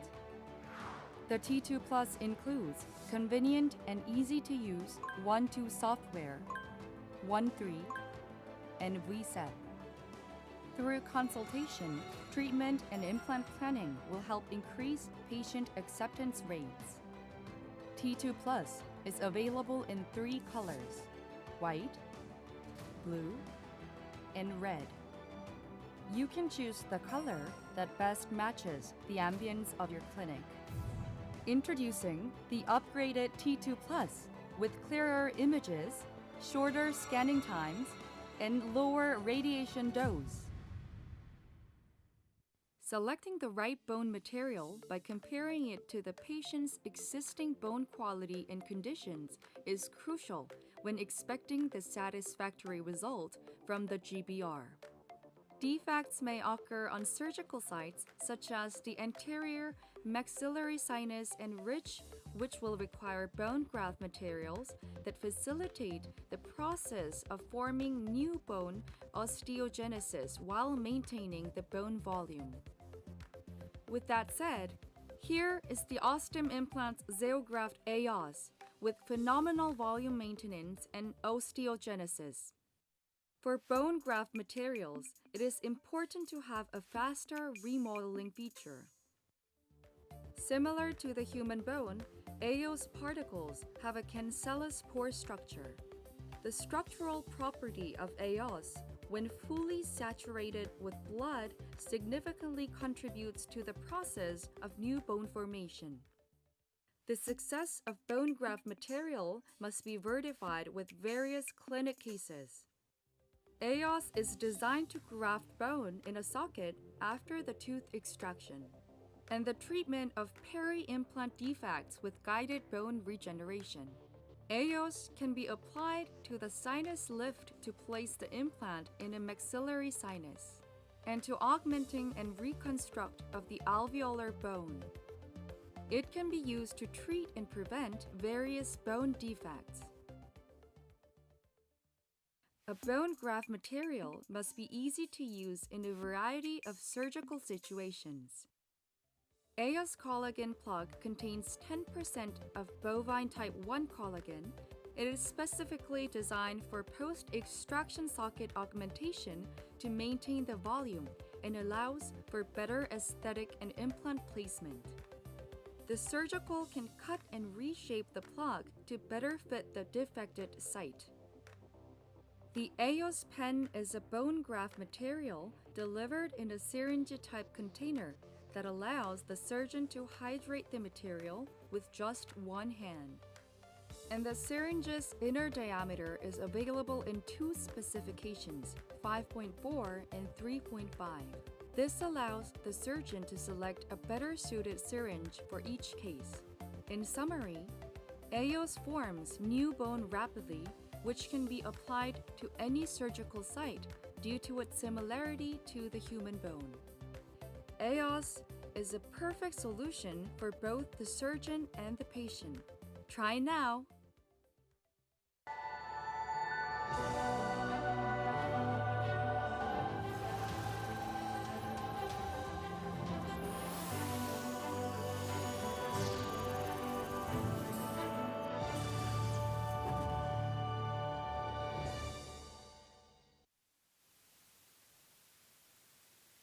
네, 세션 2 이번 주제는요. 오스템 미팅의 The second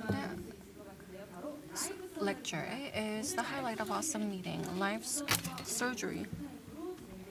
So we have live surgeries in the morning and in the afternoon. So the first live surgery session is Professor Yongdae Kwon of Kyung University School of Dentistry. He has graduated from Kyung University School of Dentistry, completed his residency and fellowship at Department of Oral and Maxillofacial Surgery at Kyung University Medical Center, and he is currently the Vice Dean and Professor at Kyung University School of Dentistry. Please give him a warm round of applause. Hello, I'm Professor Yongdae Kwon. Thank you for this invitation. For this live surgery, I think live surgery is the key in every event.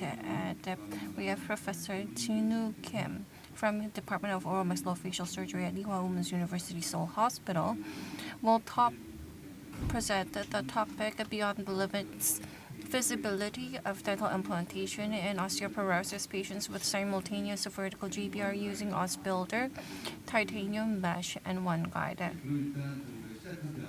Before we begin, let's listen to Professor Kim's presentation on the surgical plan.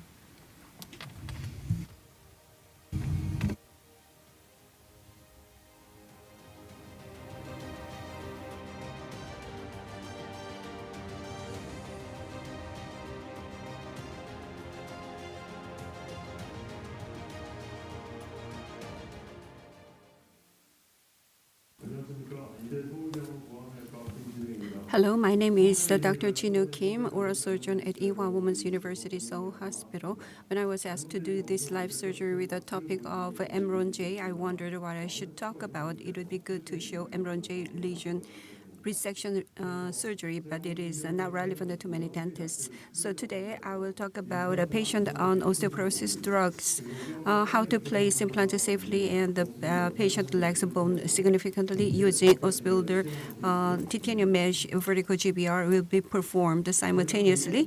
This is the most frightening situation with osteoporosis patients. Emron J occurred after implant placement by a dentist who did not check drug, and the dentist was sentenced to take full liability. So before I talk about the surgical case, let me focus on what you need to know about patients taking bone resorption inhibitors. There are two main technical questions regarding implants. The first one is also for today's case. What protocol should be used to place implants safely in patients on osteoporosis drugs? For this, it is necessary to recognize what drugs are dangerous, if the drug requires a drug holiday, and which patients are at risk. And first, what drugs are dangerous? In conclusion, there are two types, bisphosphonate and denosumab. Before, the disease was called Bron-J. Bisphosphonate-related osteonecrosis of the jaws. Then, in late 2017, denosumab began to be covered by the National Health Insurance, and its use has increased rapidly. Since it has many benefits, its use is expected to overtake the use of bisphosphonate. So a lot of controversy over which drug is more dangerous. Let's look at the results from the most authoritative journal, JBMR, and the risk of osteonecrosis in the jaws is 3.5 times higher in patients on denosumab than bisphosphonate. Also, patients who previously received bisphosphonate and now switch to denosumab have an increase of developing jaw osteonecrosis. Additionally, or synergistically, for osteoporosis patient, the denosumab called Prolia is used. It used to be safe if bisphosphonate was not used, but not anymore. I talked about what drug is dangerous. Let's look at a drug holiday for dental surgery. The concept of drug holiday in dentistry is not a recommendation based on pharmacology. If you look at the occurrence of Emron J, more than 50% of osteonecrosis in the jaws was found following tooth extraction. So drug without drug washout washout began to be recommended to prevent osteonecrosis to be careful only for surgery. As you know, in 2014, the AAOMS in the U.S. recommended a drug holiday for oral bisphosphonate for up to 2 months before dental surgery and 3 months after surgery, which was also controversial. So in the latest position paper in 2022, the recommendation was changed. Since bisphosphonate accumulates in bone, it is not certain stopping it for a while can have its ONJ prevention effect, meaning it is difficult to recommend a drug holiday. Denosumab is a little different. If you discontinue the drug, the effect on bone will completely disappear. For bisphosphonate, this controversy does not mean that the drug holiday does not work. Let me talk about our paper soon to be established. In the data of all osteoporosis patients in Korea, it is clear that bisphosphonate had lower MRONJ incidence in the group that took a long drug holiday before extraction. But the problem is it requires a long drug holiday. Denosumab efficacy ends at about 5 months.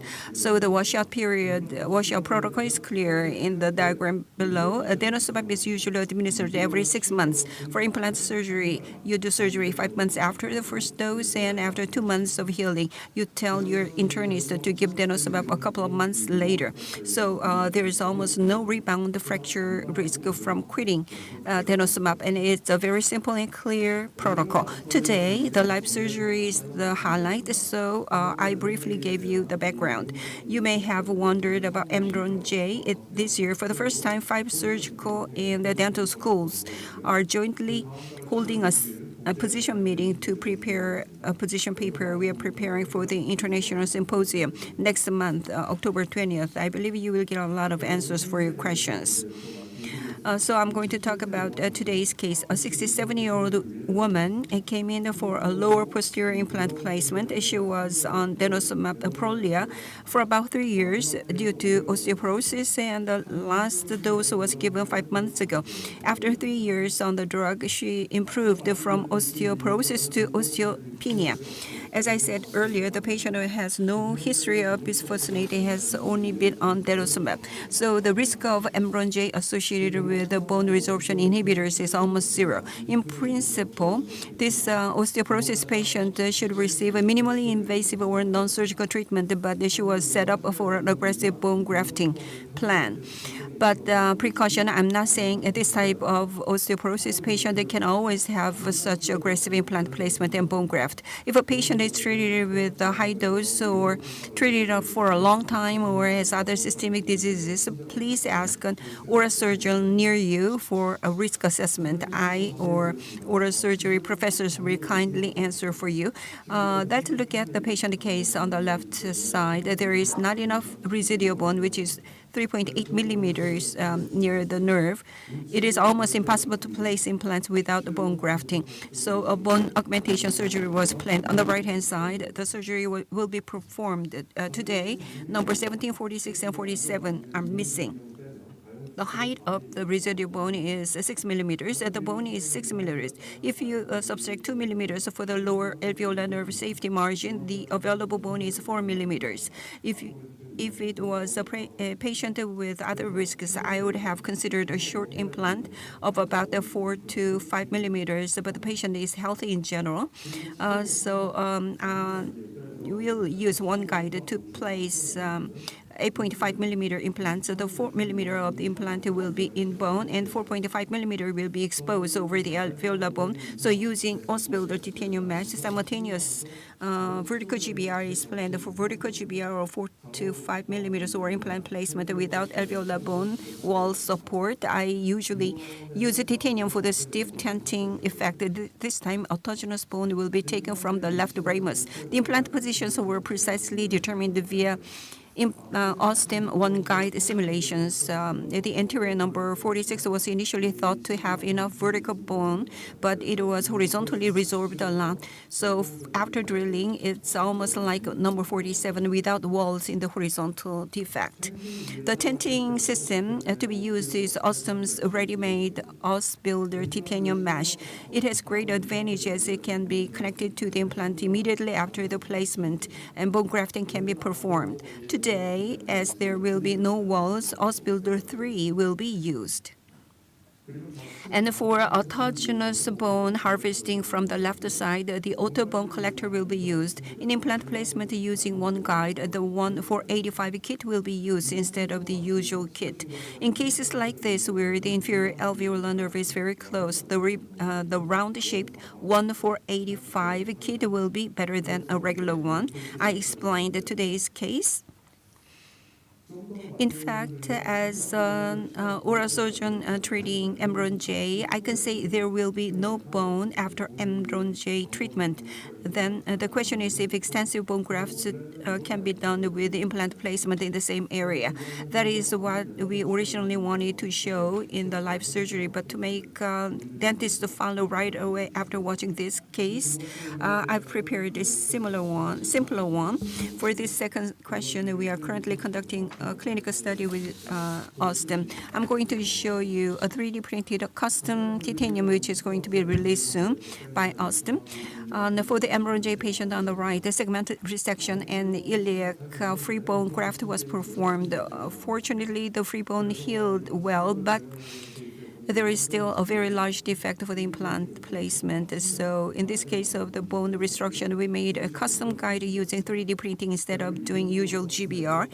The surgical time was greatly reduced, and with a xenograft only, the bone is confirmed to be really solid after the like the original mandible. The surgery was very easy and the results very good, and it is not easy to get these results in patients who had Emron J surgery after taking bisphosphonate. A different case, the severe bone loss on the right-hand side caused the entire loss of implants, so all the alveolar bone was all resorbed, and the mental nerve was near the top of the alveolar bone. The posterior region was more resorbed, the worst case for implant placement. This is the design. The soft tissue and mental nerves are almost squared, so using microscope, mental nerves was enough release. After I used the custom guide, so the surgery went easily. As a result, it is possible to augment the vertical bone up to 13 millimeters higher than the remaining mandibular bone. There are no presthesia, no mesh exposure at all. Bone grafting with this titanium mesh has been around for about 10 years, and I'm treating Emron J patients with a clinical conviction that this custom titanium bone graft technology using 3D printing is a novel one that shows different clinical outcomes. Osstem is also planning to release this kind of custom technology soon. I'm looking forward to it. If I have a chance, I'll show it to you later. Let's recap. In patients on osteoporosis treatment, the implant treatment is not absolutely impossible, but if it is performed without sufficient understanding, the result will be 100% failure. A minimally invasive approach is the first recommendation. By understanding the drug and the pathological status and using washout strategies, most ONJ can be prevented. Today's case, how patients on Prolia without the history of using bisphosphonate can have implant placement and aggressive bone grafting after sufficient bone holiday. I will see you in the operating room. I'll see you soon. Thank you.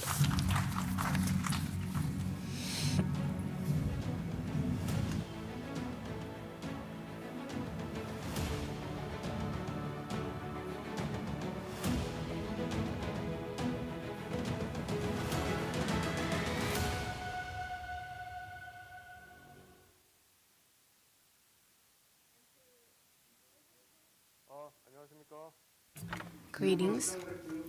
I have just started. Can you see? On the left, I think it's going to be quite tight, so I used auto bone collector. And in the area where it's going to be in contact with the implant, autogenous bone is going to be used. And the suture is going to be done.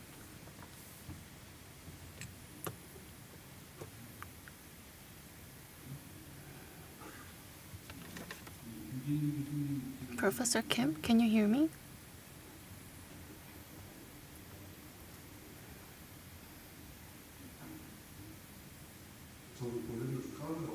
I think the volume is a little low. You said you harvested the autogenous bone, and as yes, autogenous bone was harvested a little bit, so in the area where implant exposure is done, so autogenous bone graft is going to be used, and on top of it, the bone graft materials will be used. The surgery itself, but the patient's background is quite interesting. Yes. As mentioned, the patient has no history of biphosphonate. Yes, the patient just had Prolia.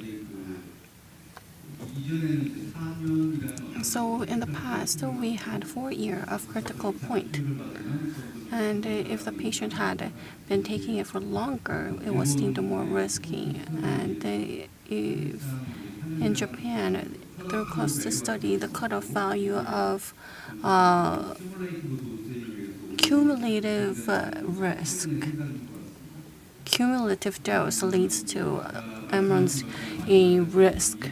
And as mentioned, bisphosphonate was never taken by this patient, and in that aspect, the cumulative dose risk is absent here.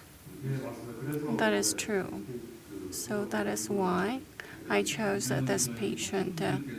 And among the audience, some people may be misunderstood. In 2013, Taiwan's nationwide study says that the biphosphonate, if the patient has been taking biphosphonate and then moved on to Prolia, and the patients who have just taken Prolia for osteoporosis were compared. In the case of Prolia, the risk was comparatively lower, and the patients who had bisphosphonate had higher risk. And a lot of people worried about Prolia, but based on such a study, it gives you more peace of mind. The guide is placed, and the area for drilling is marked using marking pen. And because I need to open flap, so marking is not done towards the back. Number 12, please.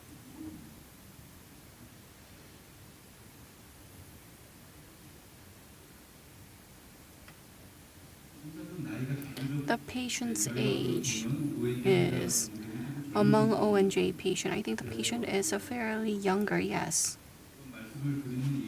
The reason why this isn't mentioned is because there are cases with no comorbidity. Just because the patient received osteoporosis treatment, we do not need to fear about it, but we need to consider other factors as well. We need to think of comorbidity.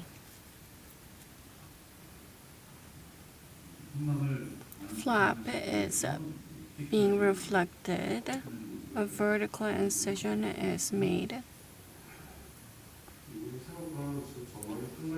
The mucosa is quite thin, so I'm paying a lot of attention to it.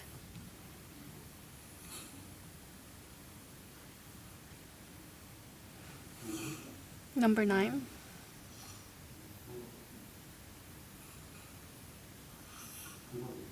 Number 9, please.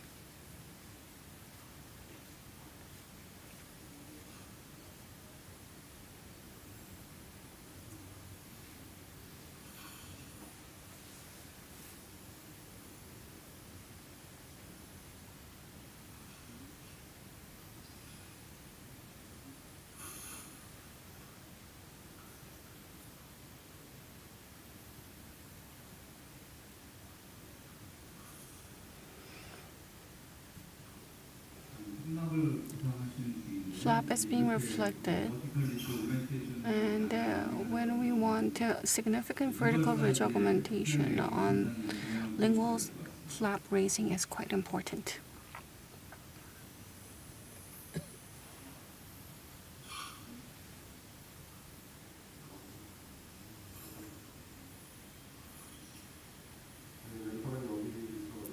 So the nerve is here, so I think there's safe distance, mental nerve. I can see here in the area over here where vertical incision was made. One guide drilling will be done.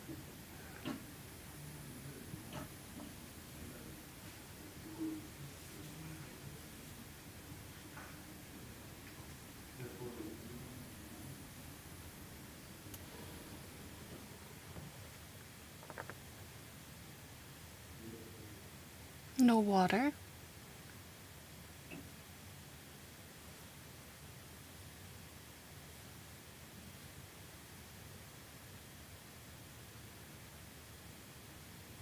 Okay.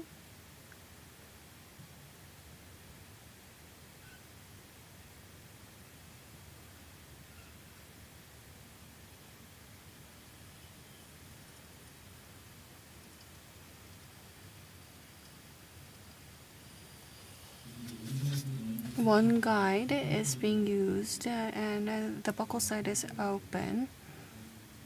I think this is one of the advantages of one guide. If you use other guides, they're all closed. So from surgeon's perspective, the drill depths can be difficult to check.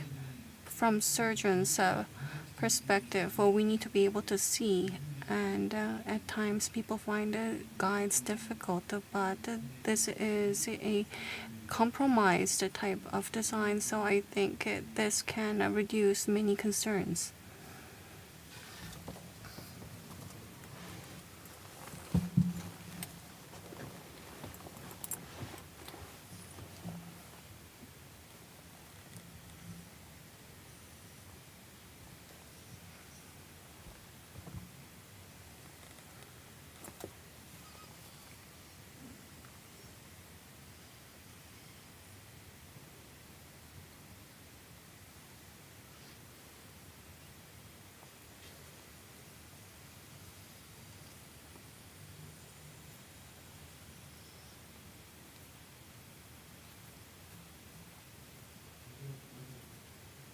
So let's get the implants.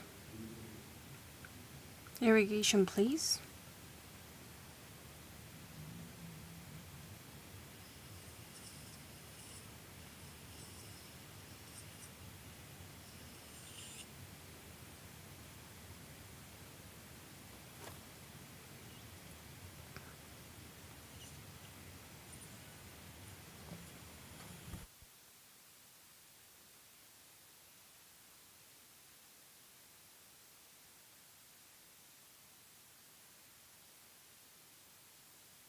I'm approaching it very cautiously.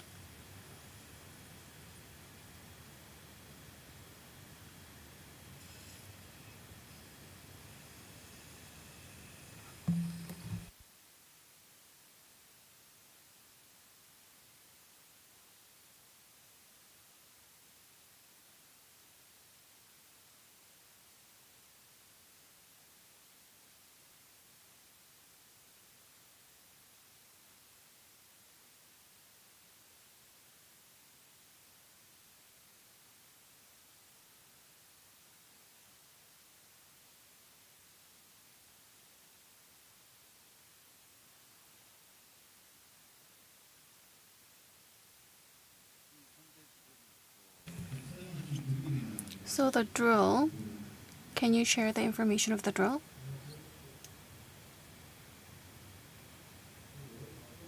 One 485 kit is used. It's slightly different from one guide kit.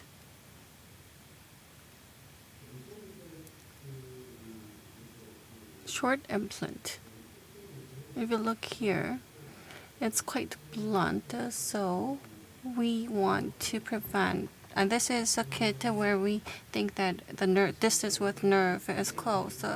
If we do not touch the nerve, that's best. But even if we come in contact, this is the kit to minimize the damage, and it's quite close to the nerve. So I'm using this kit, 485 kit. By using it, in general, implant tips are sharper, but by reducing that size, this is to minimize damage to vital tissues. Just because you use a 4A5 kit, it does not mean that you can avoid nerve damage. You need to form a sufficient safety margin, but we need to also use more safeguarding measures as well.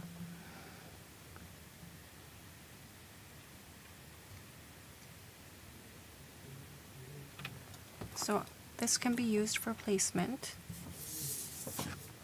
So placement mode. I think the professor is about to place implants.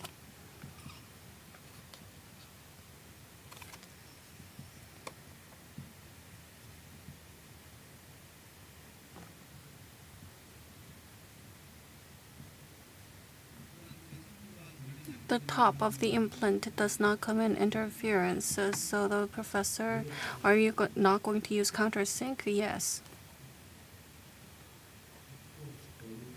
I think torque is getting applied. I'm just going to manually take a look.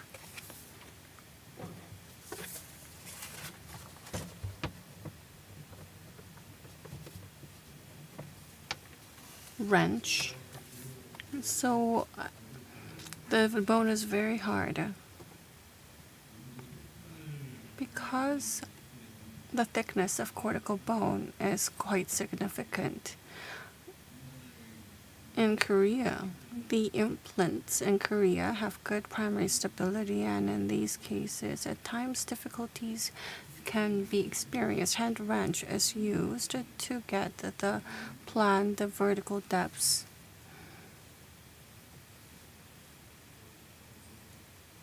So implant will be placed. Pull.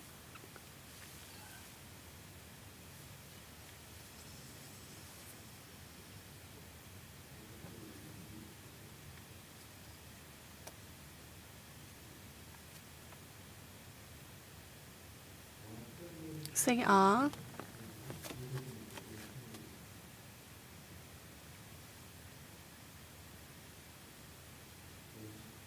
Wrench, please.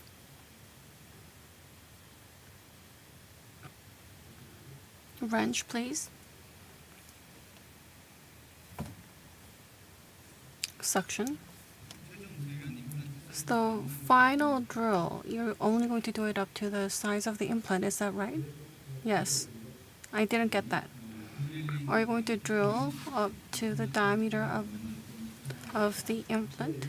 Yes, they're aligned.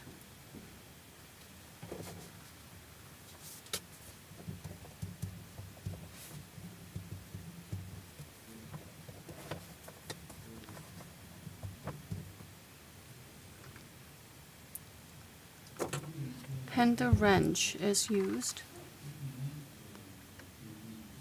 to place the implant to the planned position.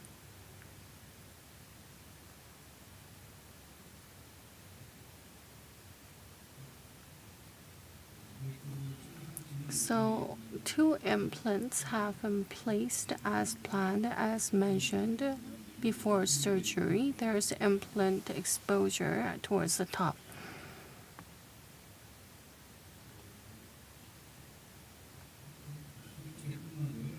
So the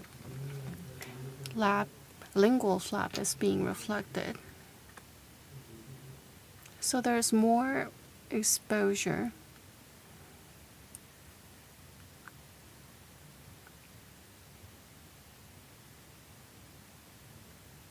Pull.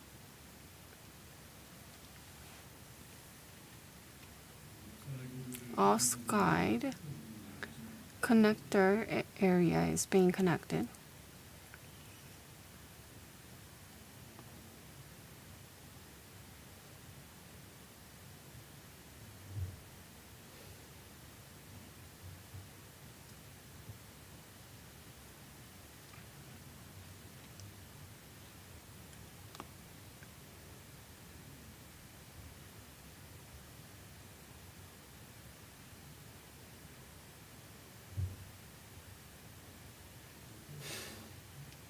So please prepare the graft materials. Releasing is going to be done around the implant.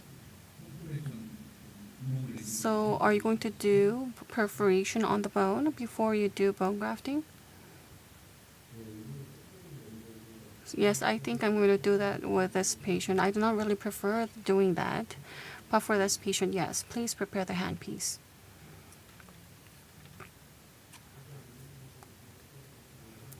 So please give me something to do releasing and pick up. Pull. So if you add more graft material, the tissue needs to cover it. So periosteal releasing incision is made.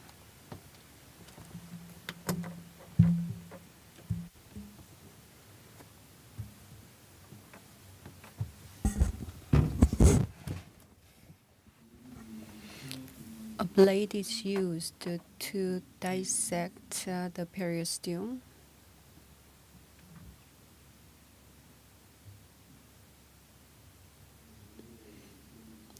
So it can be covered.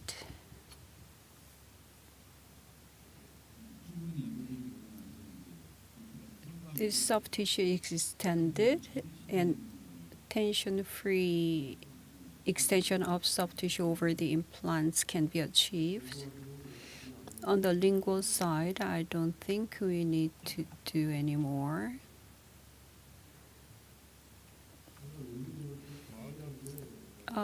Over-releasing would lead to better results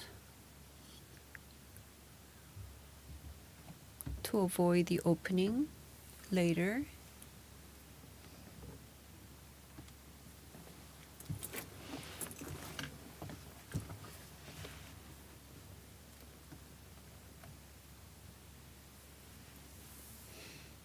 Okay.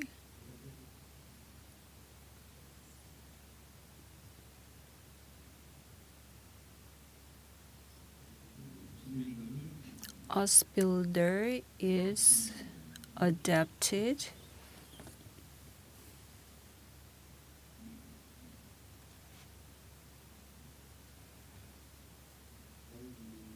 Scissors, please. I need to cut.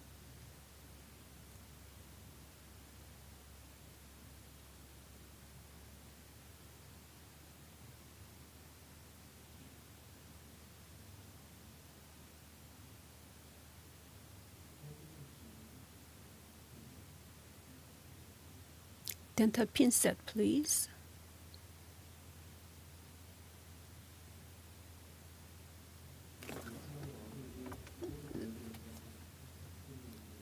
Looks like this is small because of a lot of exposure, but I will go with this. Plunger.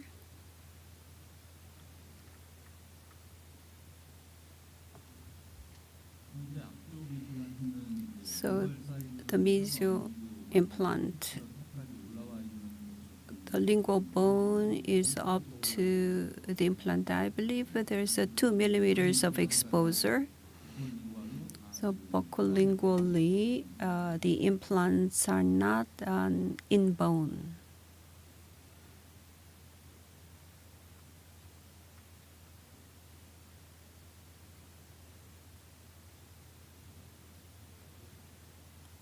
So in order to prevent the bone material leaking, I'm gonna bend this a little bit. So I'm gonna fixate it a little bit. Cover cap.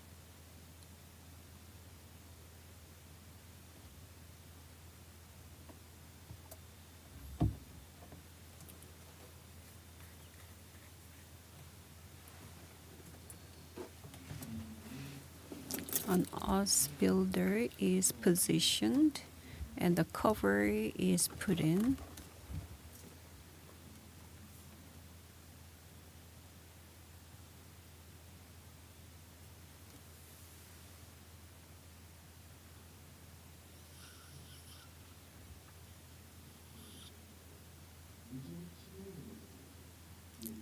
$10 millimeter, please.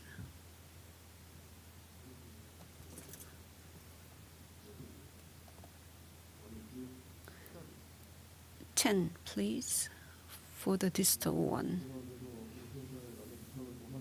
I'm going to ask Osstem. You have 10 and 20 millimeter available. It's a little bit tricky. In the posterior region, maybe I should use this. Scissors, please.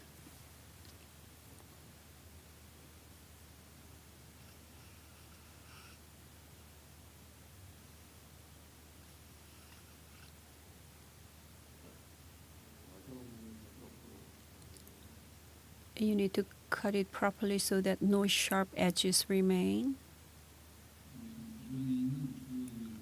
So the existing os builders are trimmed to adjust the length.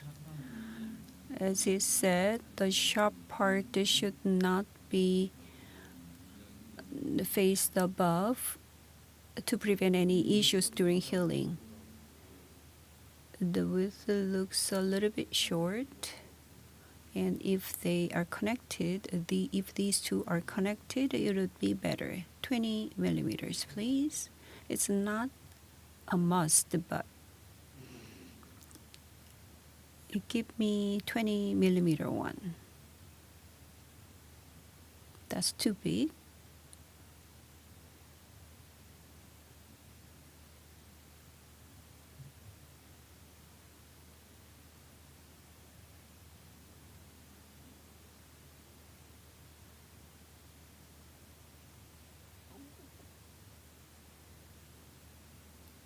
Good.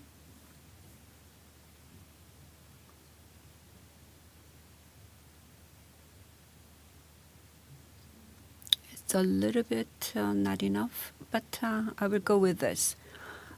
Let me have the bone graft. So attach it to the bone.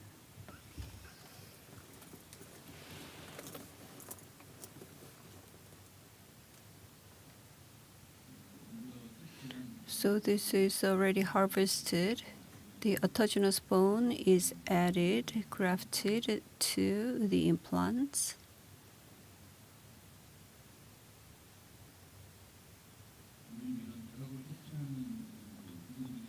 So we have a very good instruments to harvest the autogenous bone. The cortical bone is harvested using an instrument to make it a sludge bone to be a bone graft material.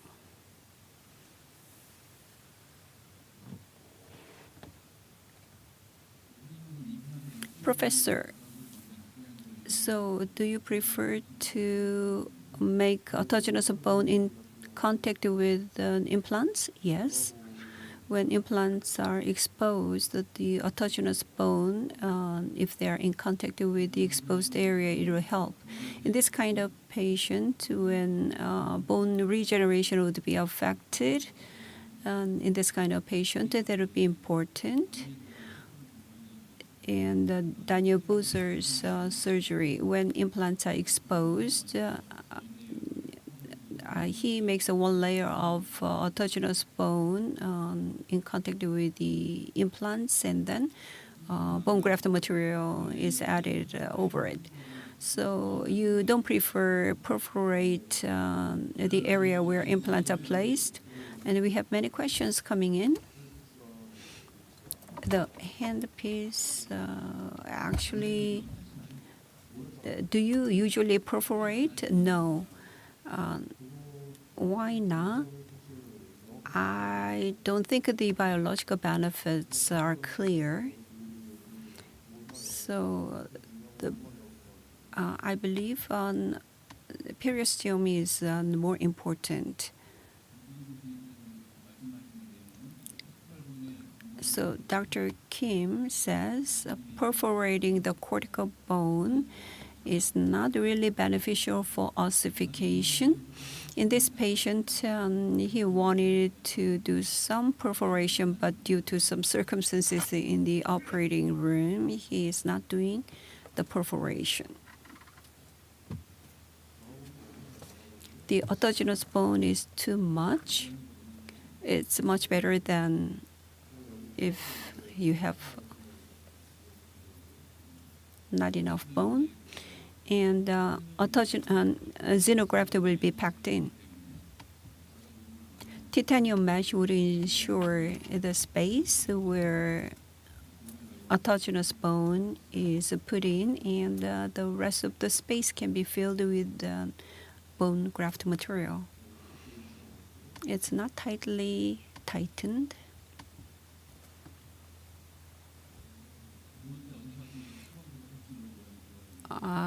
The second adaptation made it look much better.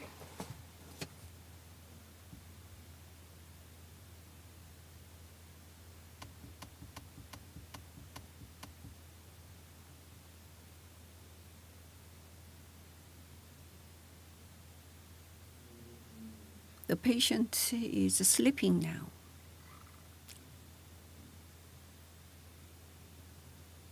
Pull it.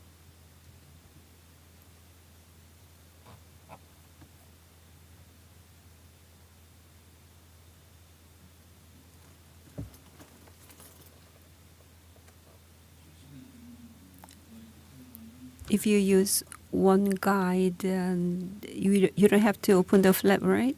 So we recommend a flapless surgery, and that is the trend, and that is used quite a lot. But the tooth-supported guide is used, and I prefer to open a flap. But for comfortable surgery, flapless surgery is also used quite a lot. So in our case, even opening a flap, the guide can be adapted quite easily. So that's the request to the company. And sometimes a flapless is used quite a lot, but if a large grafting is done, the flap can be opened in many cases. And among the online questions, when lingual flap is opened for vertical augmentation,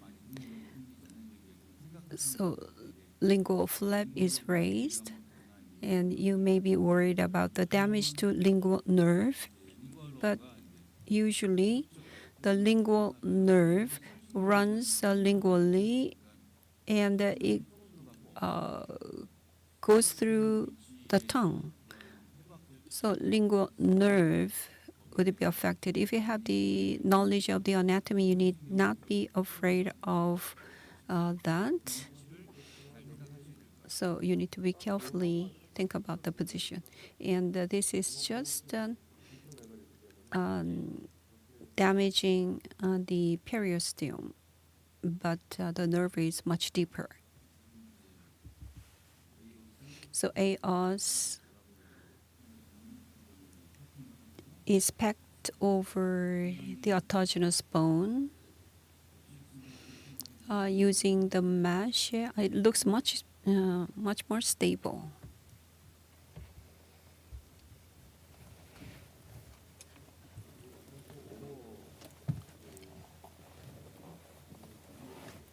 It's a little bit excessively used, so it is easy to remove. If you just rotate above the holes, they can be removed quite readily. Member Artem Collagen, please. From Osstem, a guide, OS guide can be used. The OS guide is a little stiff, so when you use a titanium guide here, it's a little bit flexible. So please show them the box of the material. So bone graft is almost completed, and over it, collagen membrane will cover it.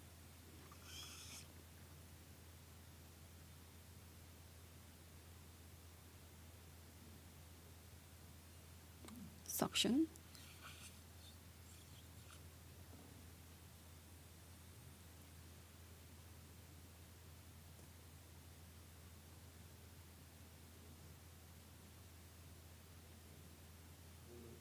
membrane. Please pull this side. Membrane, please.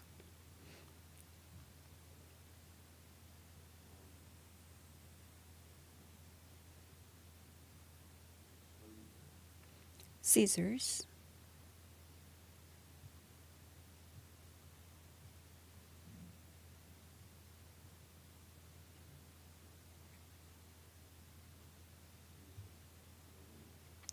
How much time do we have? How much time left?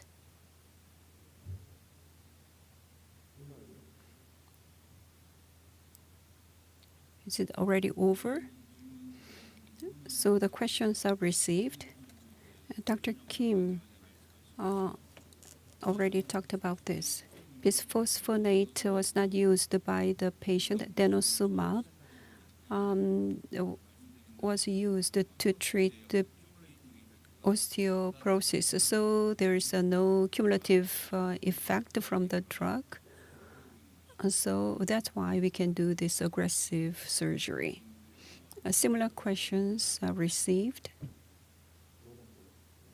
So are we already over time?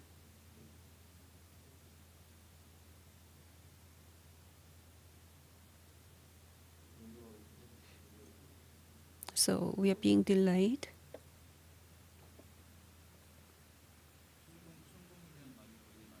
So a lot of questions regarding perforation of cortical bone. According to papers, in some papers, perforation is recommended, and some say it makes no difference. If a patient has normal bone regeneration capability, it doesn't really make a difference.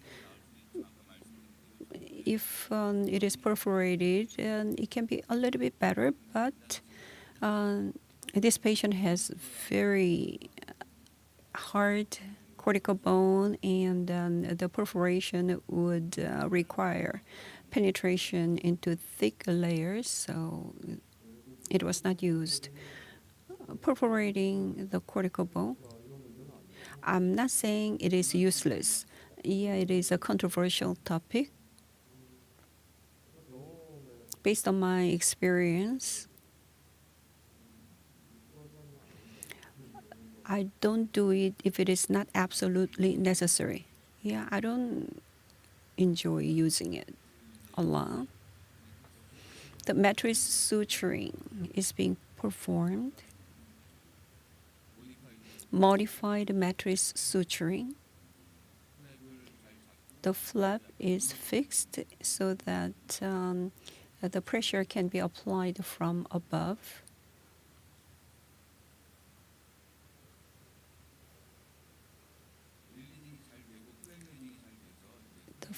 The flap releasing has been achieved without tensions. Such mattress suture, I sometimes use it. I don't use it for all wound closure. Dr. Kim is just applying the mattress suture on key areas, and the rest, the flap is tension-free, so you can use other sutures.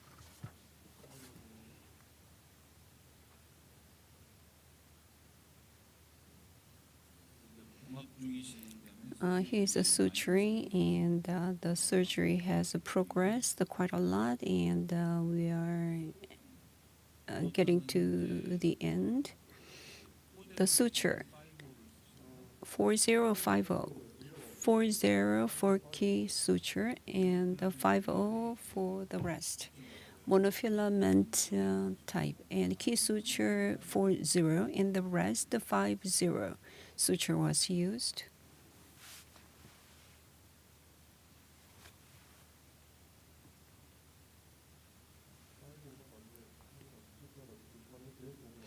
And 50 gives the best tissue response.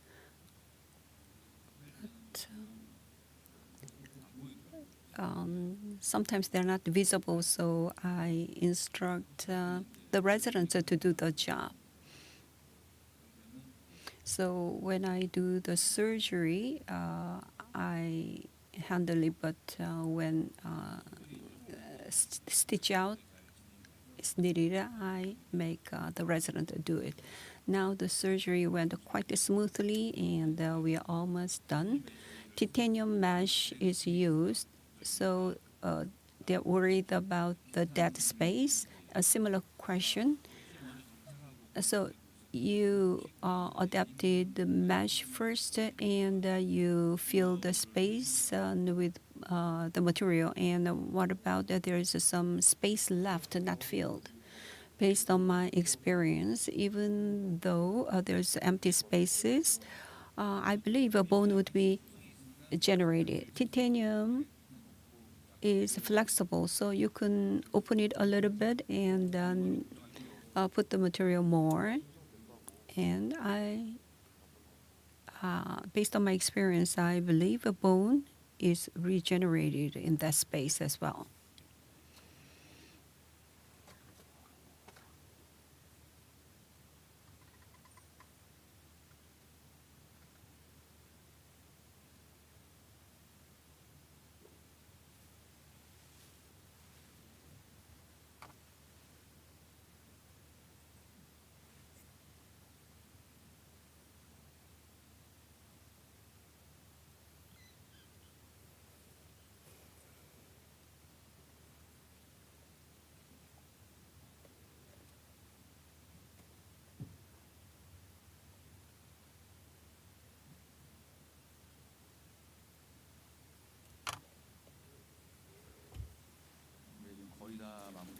It's almost completed. As you can see, the flap is tension-free, so a very good approximation on the suture site, so we can be confident that it will not open up.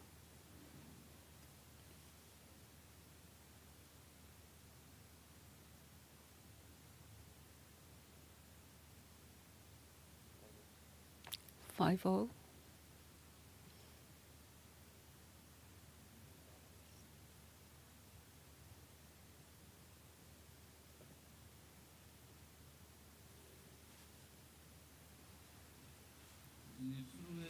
Professor, after the surgery, to prevent swelling, do you give oral steroid?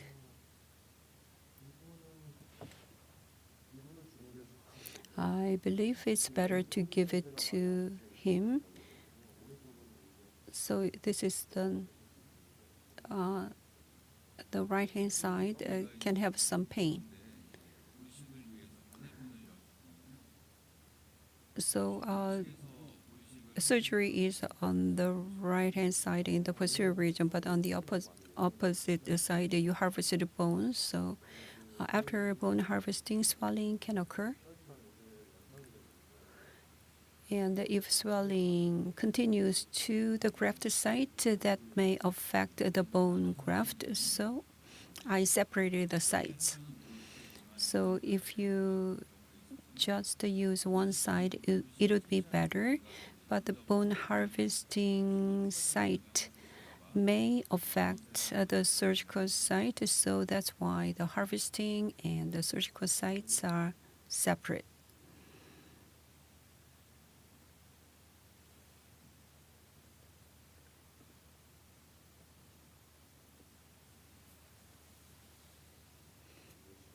What time is it? 11:45.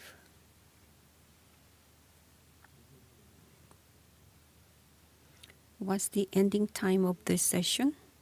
Is it 11:50 or 12? Cut.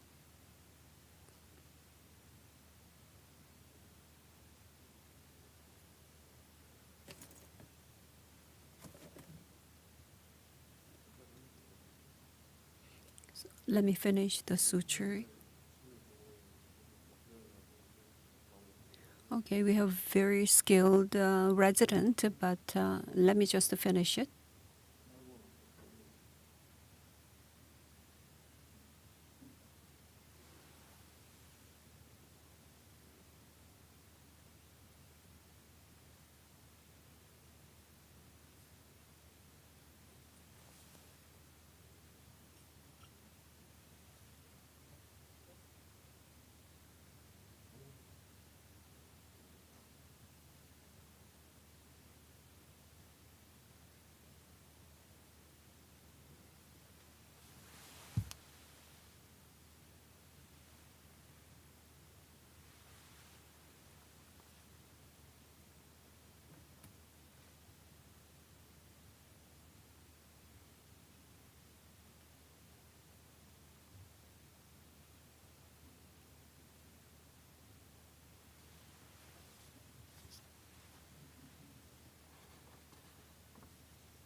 So the surgical site is almost sutured.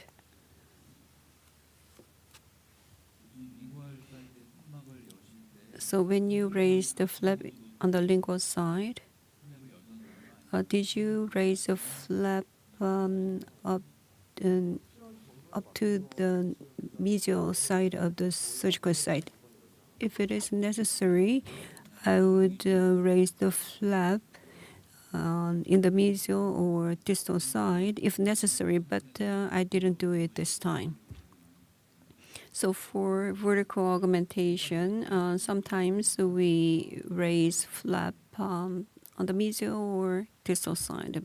I couldn't see clearly through the camera, so that's why I asked the question.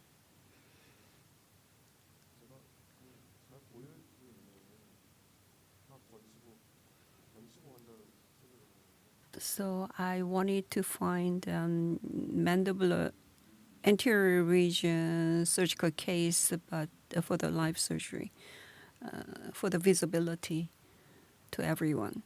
It's not easy to find an appropriate patient for live surgery.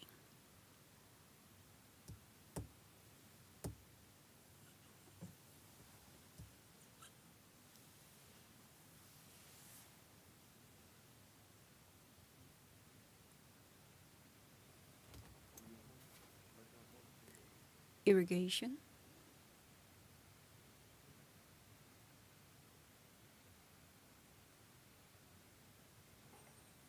Suction.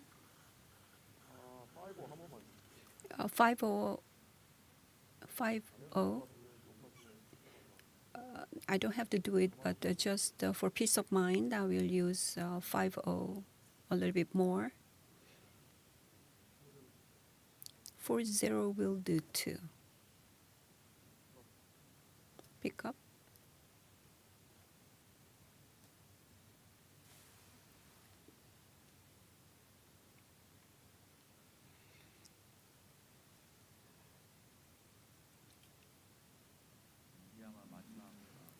So this will be the last stitch, I believe. Yes.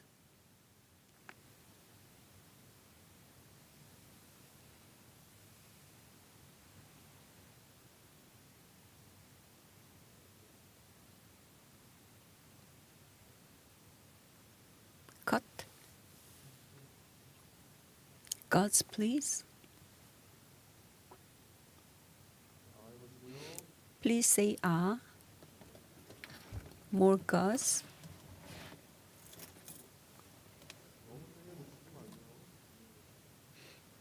Don't bite down hard. Would you bite down a little bit? That's good. So this has been Professor Jinwoo Kim's live surgery. Very interesting case.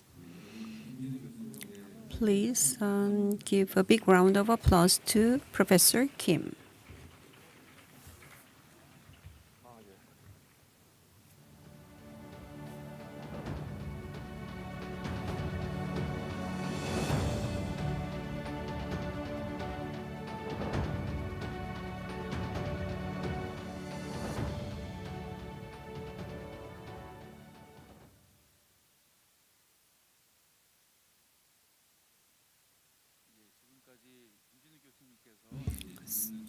So up to now, Professor Kim gave us very good live surgery with bone grafting.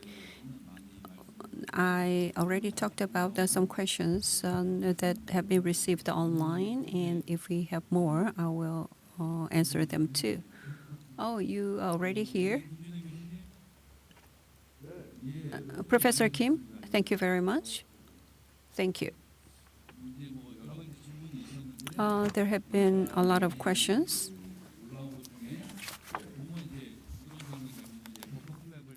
The buccal flap is pulled, and the vestibule would be lowered.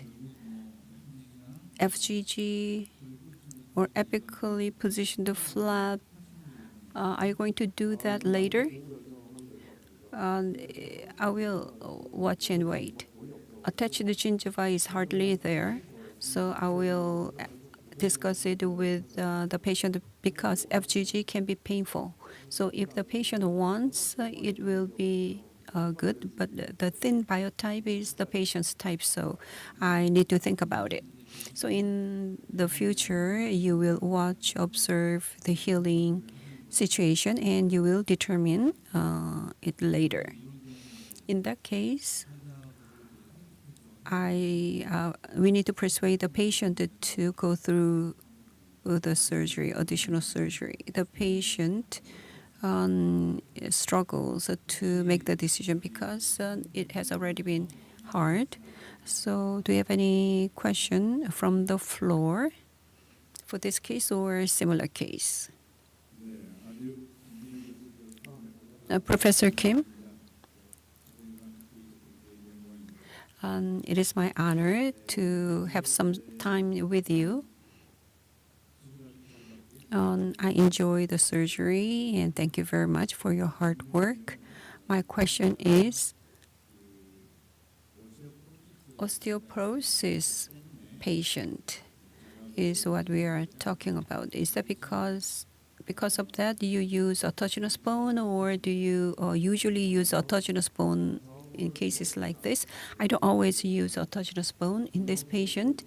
The patient has had osteoporosis for a long time, even though there is no medication accumulation effect. But when we augment vertically, when there is exposure on implants, I prefer to use the autogenous bone. The second question, os builder is used.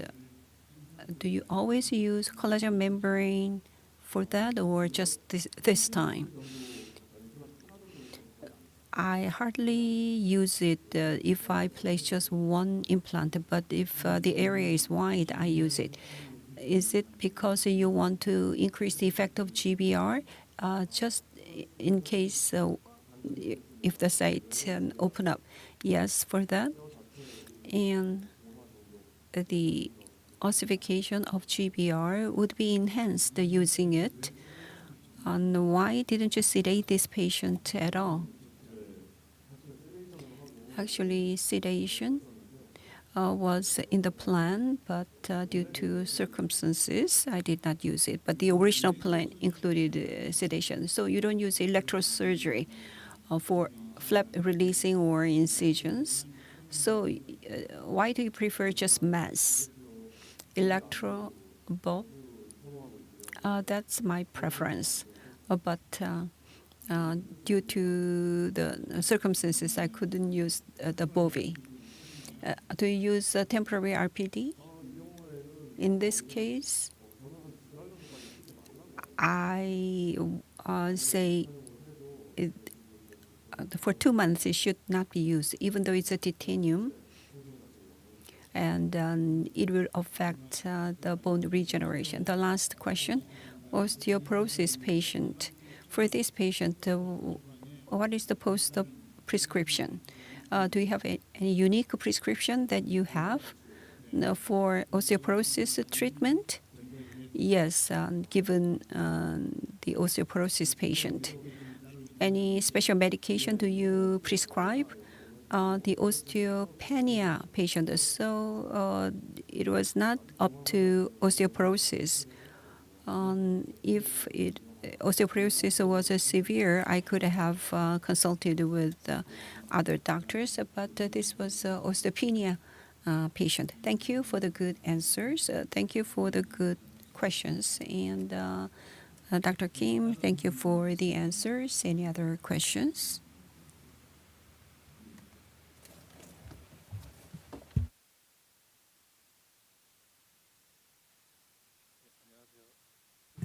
Greetings. I enjoyed your surgery. I am Jo Young-jin of Seoul Rooted Hospital. So anchor height. I'm curious about anchor height, 0.5 millimeters. The patient is very thin biotype.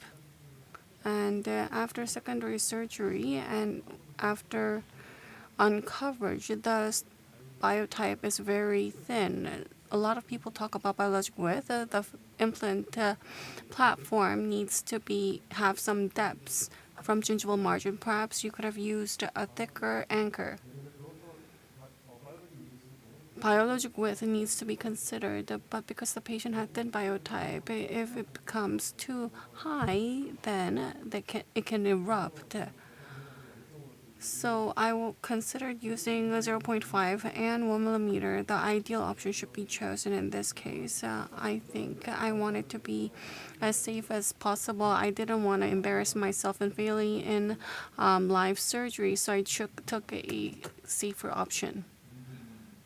Thank you for the wonderful question. It did cross my mind, but I think the dentist will do soft tissue augmentation perhaps as well. And I think you have gone through significant efforts to choose this kind of patient.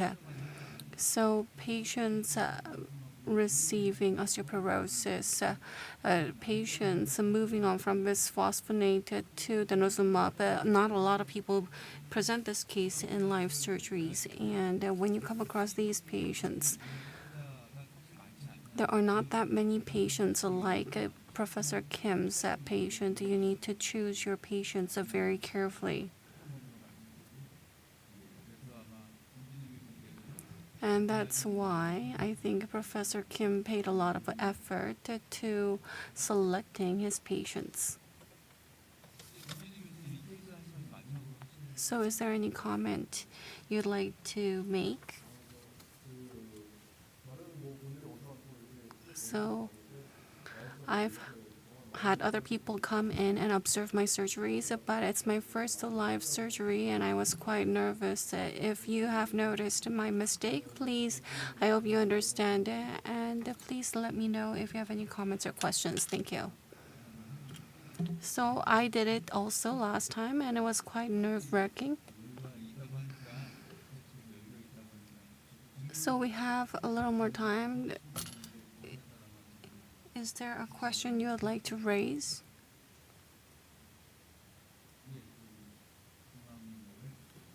So in the center back.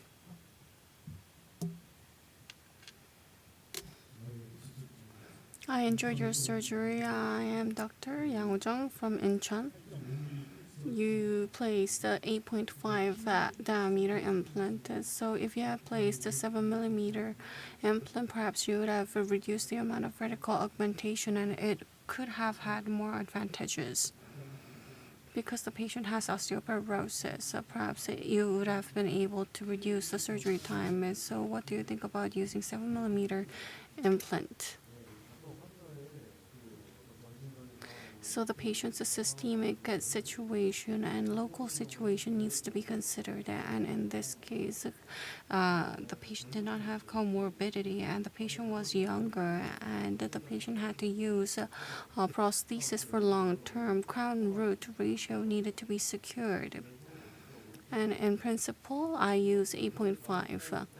If the patient had a comorbidity or bisphosphonate, then if the approach is minimally invasive, then I would have minimized bone graft and chosen 7 millimeter diameter implant. And there were similar questions on the online chat as well, but 7 millimeter is an option, but we need to consider the amount of bone regenerated and, if possible, the area that is submerged in host bone. I think we need to find a compromise. I think we're on time.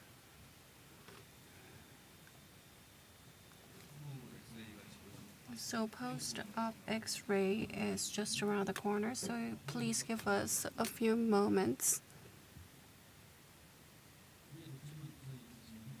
If you have questions, please feel free to raise them.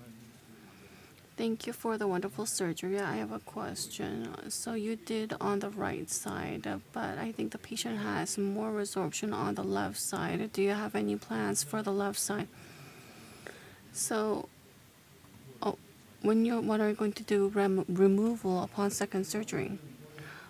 on the right side, I think we need to wait 5-6 months and do secondary surgery, and if necessary, I'll do FGG, and this will be determined with the patient consultation. On the left side, I think it's going to be difficult to do implant placement, and vertical GBR is planned. 7mm, 8mm is planned.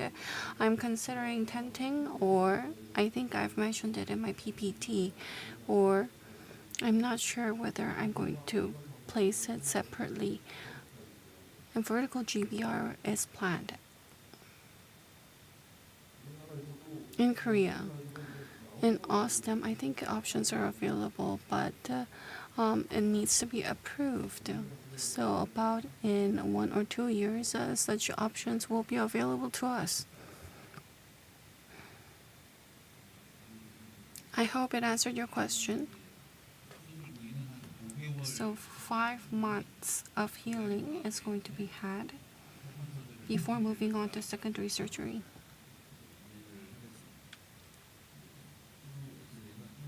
Post-op X-ray. Because of lunchtime, I think we need to wrap up. Professor Kim, you can reach out to Professor Kim separately. Thank you, Professor Kim of Ewha Women's Hospital. Please give him a warm round of applause. Thank you.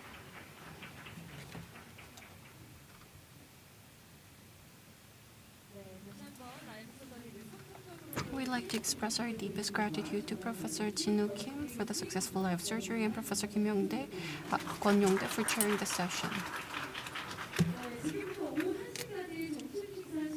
It's now time for lunch, which will be served until 1 p.m. Also at 2 p.m. there will be simultaneous sessions on orthodontics, practice opening, and digital dental lab.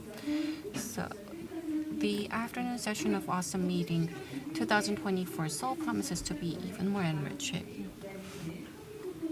Coffee coupon event that many of you have been looking forward to will be had before third session. This is the end of second session. We'll be back after lunch. Thank you.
TS multi-TI base enables digital implant restorations for edentulous patients.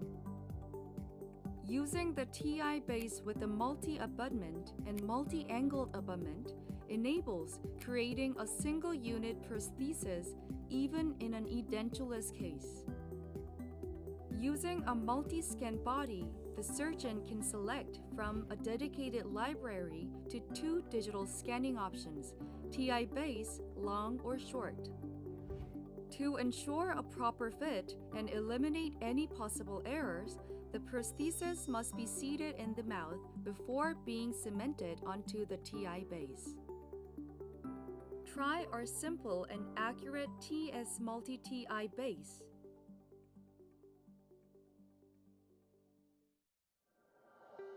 Introducing the 1MS kit, the implant surgery kit for anterior region with narrow bone width. In the anterior region with narrow interdental space and also in the narrow bone width, place the one guide template.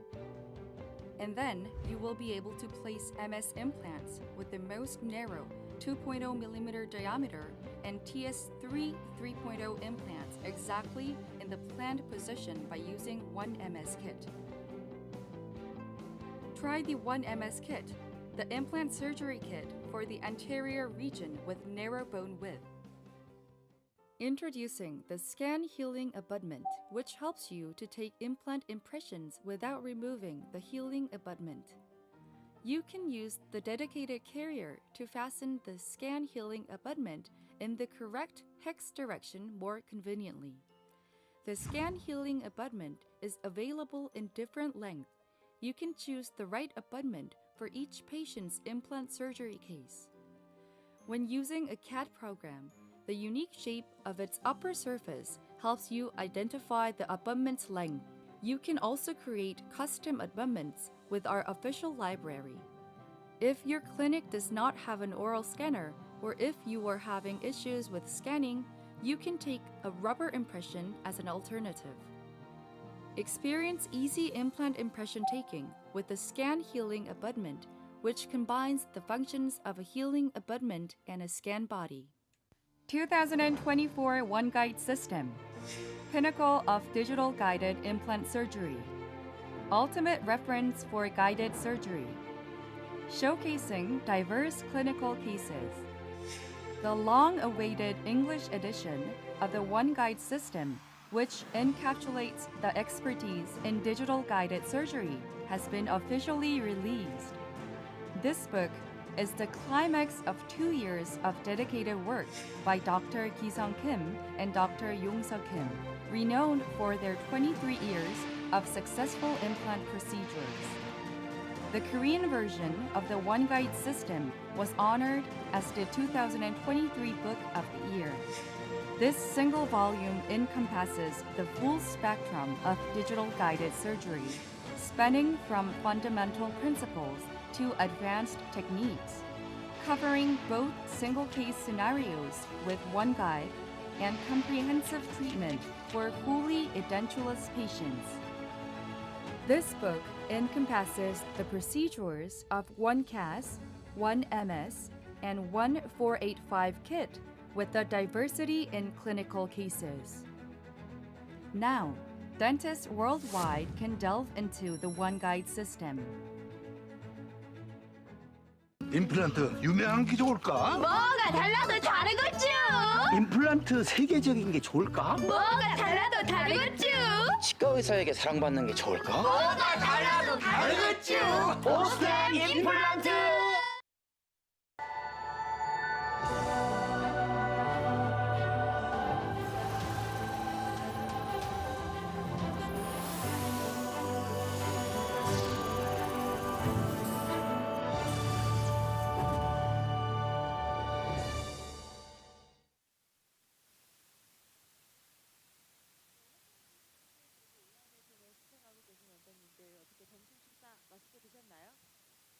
I hope you enjoyed the lunch. I brushed my teeth and am now back. We will begin the afternoon session. I'd like to introduce myself once again. My name is Lee Gun-ha. As we begin the afternoon session, I'd like to introduce the exciting events we have planned for everyone who has joined us today. First, let's go over the offline event. We've prepared even more fantastic prizes for those of you attending in person. The prize draw will take place at the end of the event. The prizes include an LG OLED TV, Buchen toothbrush kits, Osstem toothpaste, and more. Please stay with us until the end and show your support. Next, we have an online event. For those of you watching online through Dental website, we'll be giving away coffee and a dessert set coupons to 900 participants. You can participate by responding to the giveaway pop-up that will appear for about 3 minutes on the Dental site, so don't miss your chance. The longer you stay, the higher your possibilities are. Additionally, for those who stay tuned until the end of the session, we have some amazing prizes lined up, including Dyson V12 vacuum cleaner, 2 Wapic oral irrigators, and Horangi plushie sets that we hope you stick around and join the fun. There's an important point to know when participating in the events. To join any of the online events, you must log into the Dental website, and please make sure to register in advance. So for those of you on mobile devices, remember to hold your phone vertically to participate in the pop-up event. After each lecture, during the Q&A session, we'll be selecting the top 10 questions from live chat and in-person participants. The winners will receive Wapic handheld oral irrigator. For those selected as best online question participants, we'll be contacting you individually, so please be active and get involved. Now to the second event pop-up on the Dental website. Don't miss out on your chance to win coffee and dessert coupons. The results of the draw will be announced after the third session, and the coupons will be sent to you via SMS. Next, we have a special session prepared by Chairman Che Kyu-ok of Osstem Implant. Let's welcome Chairman Che with a big round of applause.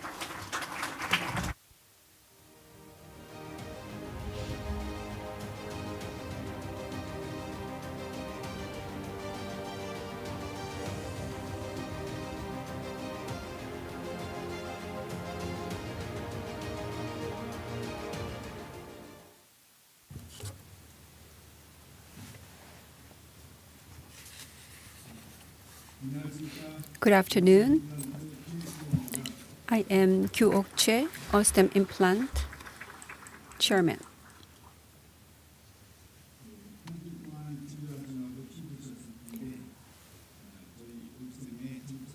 Thank you very much for joining Osstem meeting. And I also would like to appreciate those who participate online, and the speakers, chairs, and poster judges and participants. Thank you. Today, I'm going to talk about our company's story in the past and how we will be helpful to dentists.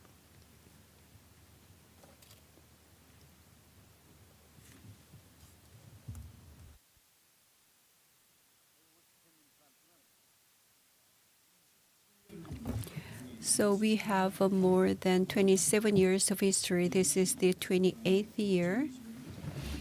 In 2025 and 2026, we will reach the 30th anniversary.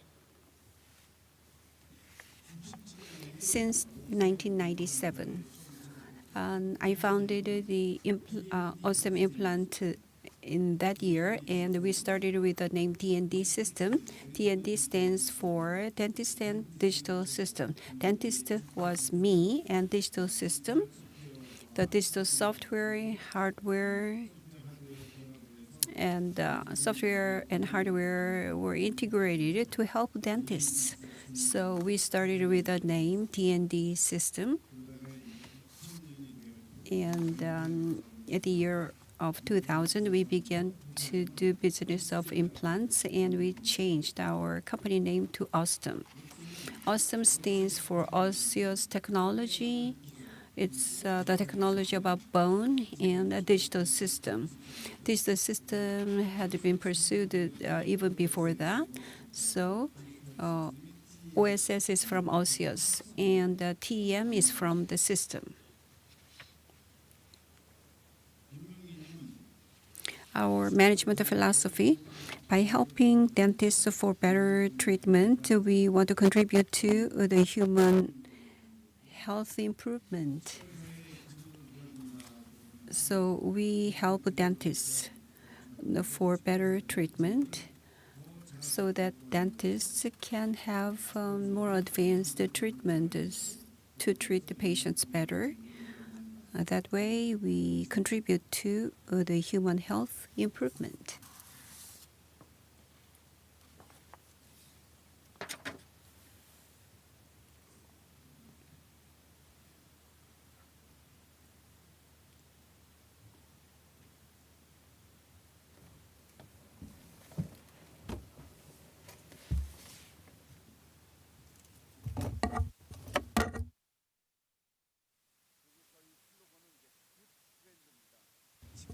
Good friend is our slogan, to be a good friend to dentists.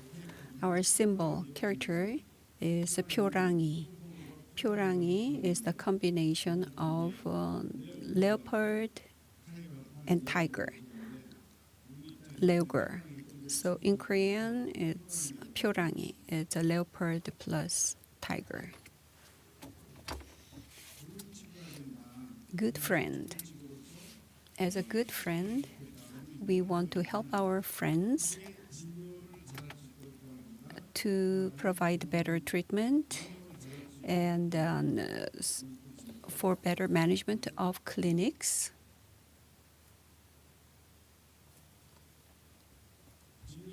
Treatment support, what kind of treatment we are talking about.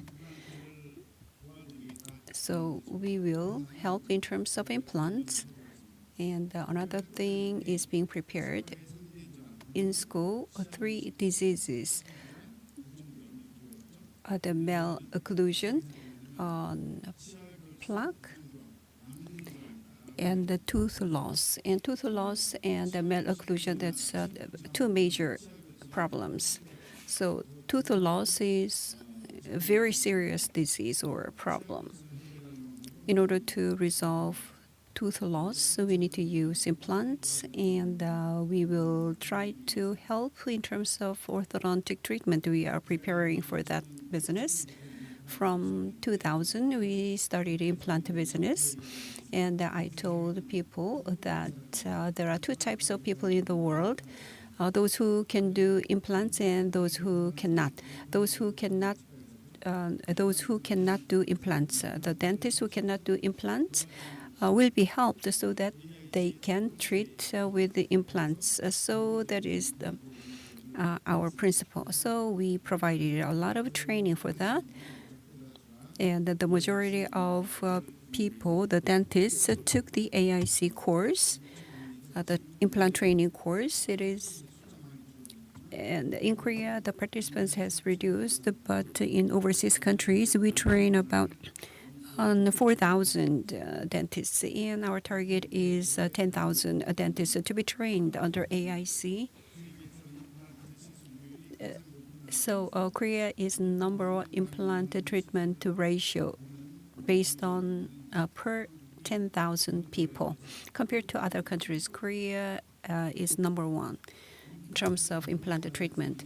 So we learned implants, but now we are teaching implants. When we started, we went overseas to take a training to learn implants, and there were dentists who went outside to learn implants for 6 months or for a year, but now it is no longer so.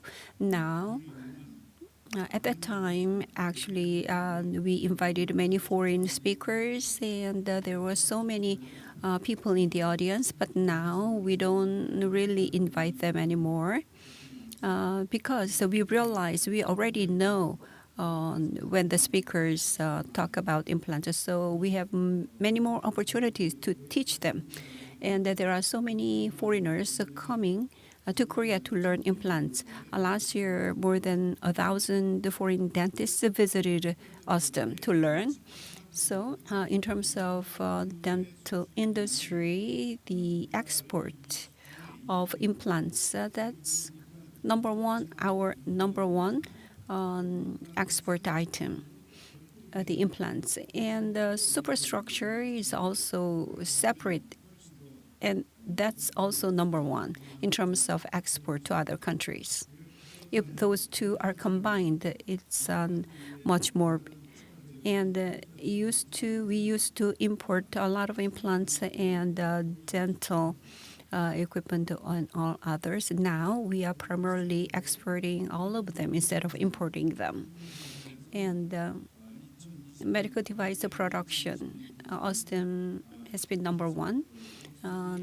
From 2020, we produce medical device, the number one in Korea. SD biosensor was number one in 2022 because they produced the diagnostic kit for COVID-19. But last year we achieved number one. Throughout the world, implant sales volume from 2017, 7 years in a row, we have been number one. So Osstem implant is the number one implant used throughout the world, and we will have the same result this year. That will continue into the future with a bigger gap between us and number two. I will talk about management support for you. We provide support for treatment and also management of the clinic. Management. In English, some people say management is, some people say business is very important, but I would say management. So when we do not have a lot of experience, technology, or money, we need to utilize our resources to achieve the management objective. That is the management skill. In dentistry, dentists serve as CEO, and they also working as floor workers. And sometimes we do not know what others are doing. And if you have a bigger clinic, the problem is more serious. And you need to recruit people to work for you so that we have the digital system. Without this system, effective management would not be achieved. What is the digital system? In our view, that's called one click. Osstem's technology and digital system is abbreviated into Osstem. So Osstem's technology has been emphasized, as I said before. We are number one implant seller, and Korea has become a teacher of implants instead of a learner. So, but the digital system has not achieved that level. So electronic chart and insurance, health insurance claims have been utilizing digital technology, but we need investment beyond that. We have about 7,000 people. 900 of them are researchers, and more than half of the researchers, more than 400 people, are software engineers. They plan and they develop software, CT scanners, 3D printers, milling machines, so digital dentistry. So we have more than 500 people working in the digital industry, digital area. But still, we need to work more. So for more than 20 years, we have been focusing on implants, but now we need to advance the digital aspect more. Digital system. Let me introduce a portion of the digital system. This is patient care. This is an application that we developed. On the left-hand side, there is treatment. On the right-hand side, there's a messenger. So the new app that we are going to make is the combination of Naver and Kakao. So it functions similar to the combination of those two. So using the app, you can find a clinic and you can make a reservation. The customer or the patient can make the very first appointment using this app. And if reservation is made, notification is sent to the patient about the reservation date. And two-way communication is enabled. It is for new patient as well as for existing patients. On the one click, during treatment, if a customer or a patient sends a message, it appears on the system.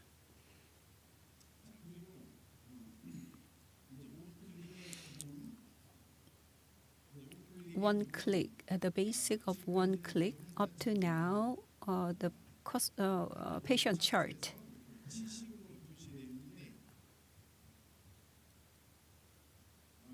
Okay, so you could see the tooth numbers. Here, panorama image is added. So either panorama or the tooth numbers appear. It can be panorama or the CT's panoramic view. So based on that, the patient condition can be displayed and the chart would be recorded. So the chart record would be reflected on the panoramic image. So when a panorama or CT is taken, the current patient condition is displayed, and the one treated and not treated are indicated so that treatment planning can be performed. So a treatment plan is automatically established, and based on that, a consultation can be provided to the patient, and one code is the name of the program. Many patient data is used for consultation with the patient. The patient data and consultation data, when consultation data is not sufficient, and it is hard to find the appropriate case. But if it is too much, it's hard to choose the right case to explain an example to a patient. So patient data and consultation data can be shown together. Now the data is not abundant currently. Electronic chart. So treatment records. The medical chart is in the order of dates. So if you enter some date, you can see the history of the treatment on that date. So that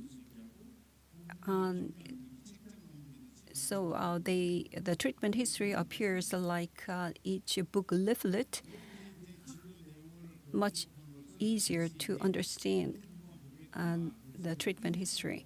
So you can filter the treatment by keyword or by item. So that is being developed. This is based on teeth, and this is images or videos or treatment plan or keywords. So by entering those, you can see all the related ones. One chart, all the record of a patient can be made Up to now, we primarily recorded treatments, but phone call is also recorded here, whether it is outbound call or inbound call. And then phone calls with a specific patient, CRM, sending and receiving text messages, and whether the treatment cost has been paid, and the reservations for treatment, they're all recorded. So this is a separate chart. Not only the treatment chart, all the records are available in this one chart.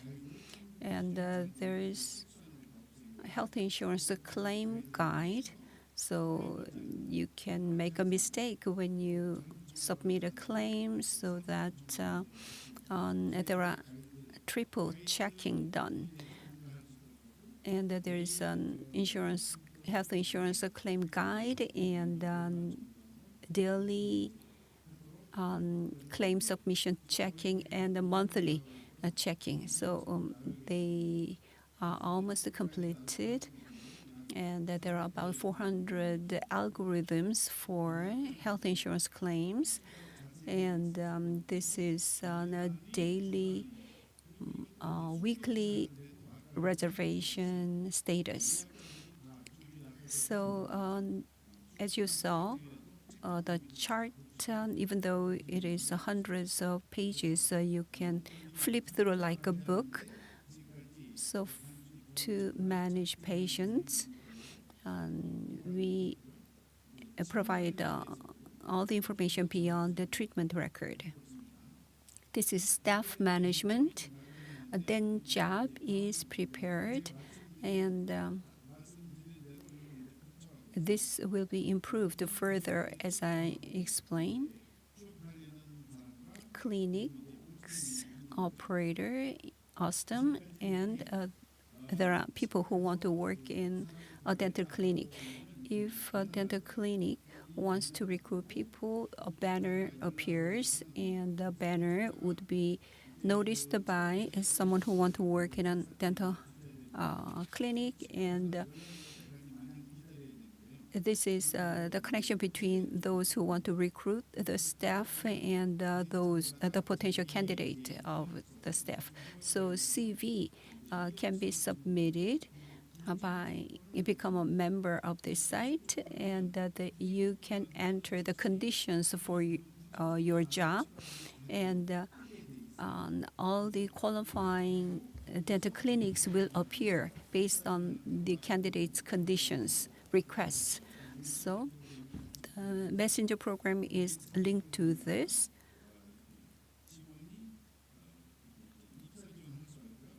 So you can apply for a specific job with some requests in terms of work conditions, and all the qualifying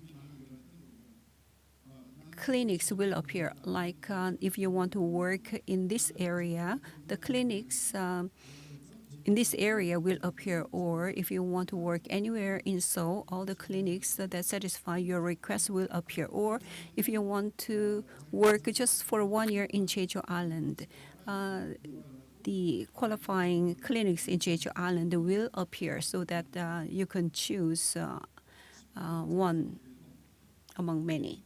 From dental clinics' point of view, actually this is available as a mobile app. So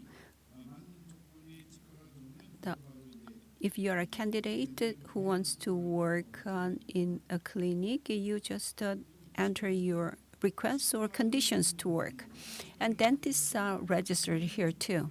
And they can enter the conditions they request for the potential workers. And the banner would be displayed, and the staff candidates will appear automatically when you enter the request. And if you want 5 years or more experience with the candidate, and if there are not many such candidates, then you can lower the work experience to 4 years. And if you can provide dormitory for the staff, then you can recruit people from another region. So those who want a job and who want to hire people can be connected like this using this site. So two-way communication is enabled. So this is being developed and it's being tested right now. So this is for recruiting. What is very important is how many job seekers will come to this site. When the program is finished, we will try to introduce this app to as many people as possible. The students, the dental assistants, and those who are in school. And external people can also use this app to find a job. Nurses or someone wants to work as a coordinator. They can come into the site and find the jobs. So our aim is to become number one, successful recruitment results. So Osstem way, our way. Osstem way means Osstem's work method. Work, people, time, planning, implementation, and checking. So timely implementation of certain tasks by people would be enabled by this, and this it can be applied to dental clinics. So you can see what a staff is doing all day long, and someone comes to the clinic and what kind of lab work need to be received and what materials need to be prepared for the day. So software helps that this is all included in one click. And the timetable is presented to a specific staff, and if some task is not completed, the notification would be shown. So the dentist who works in a clinic is the most busiest person because he or she should run the clinic as well as to do the major work. So there's an office manager, team managers, and there's hierarchy of organization. And then if someone is not doing the given job properly, that's all displayed here so that the work can be facilitated. This is the doctor's, the dentist's flow of work given a day, and it is all summarized, detailed in this chart every day, and what needs to be done at what time is all displayed so that timely work execution can be made. So you can also check inventory, whether necessary resources are prepared.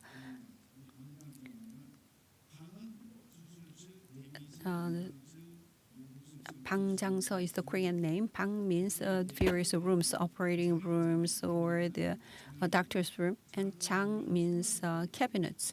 And cabinets also have drawers. So the resources or items in inventory is identified. And the location of specific item is also shown. And whether it is in the upper drawer, upper cabinet of which room. And if you open a cabinet, you can see all the inventory in the cabinet, and this is on the drawer level. mobile cart. You can also see what items, the quantity, and the items stored in a specific cart. You can see on the screen. And then you can also check whether a certain item is returned back to the appropriate location. And the inventory checking, the physical checking can be done once a month or so to check the inventory. So once a month, you submit national health insurance claims, and the staff tasks to be carried out for a given month is also displayed here. Our way, Osstem way, can help planning and execution of the plan can be facilitated. This is the plan. So this is the plan menu, and execution is in this menu today. So the plan spans several days or month, and if a certain task is carried out, it is indicated. If not, the bosses can also see that, and the bosses can help why the task is still pending. If nobody cares, nobody checks, certain jobs cannot be correctly executed. So when people execute the given job appropriately, the clinic can run very smoothly, and the environment, atmosphere would be very good in the clinic. Mobile solutions. So individuals need to have this mobile solutions, which is not expensive. So that's what we are going to help you.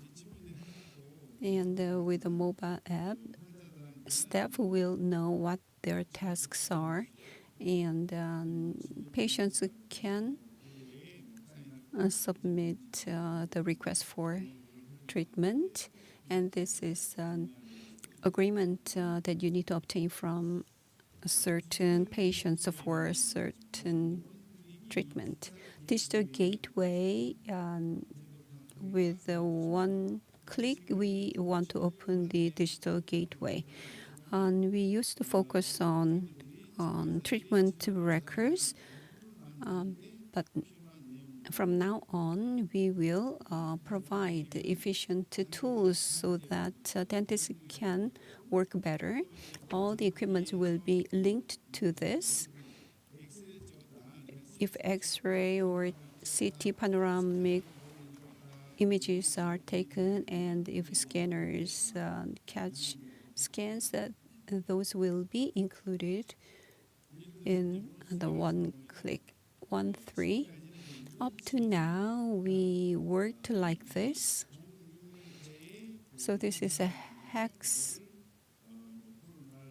shape. Coronal sagittal cutting was done. Surface rendering was used, but in the past, as you want to see, 1-3 can be made. It is a view.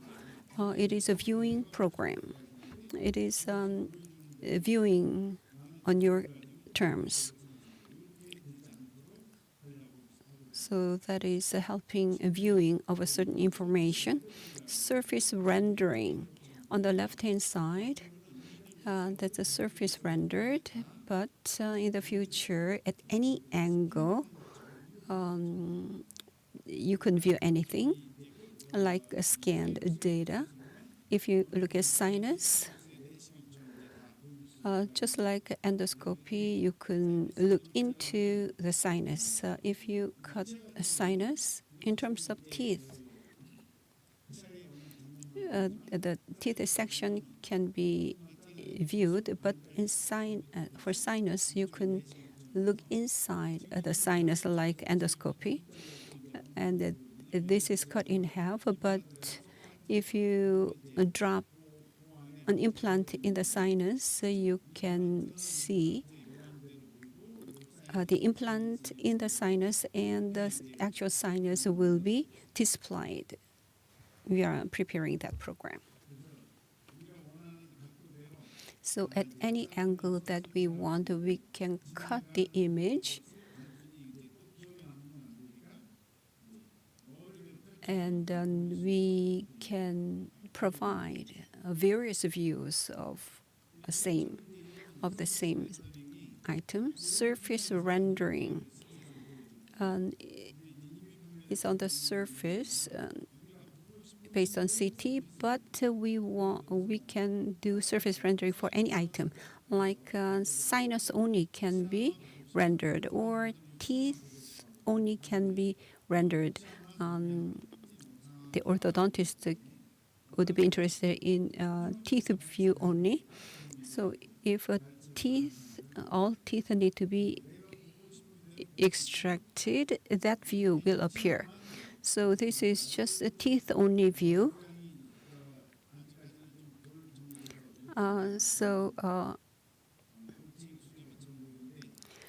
It doesn't look realistic, but it will be improved, and the pictures will be very realistic in the future.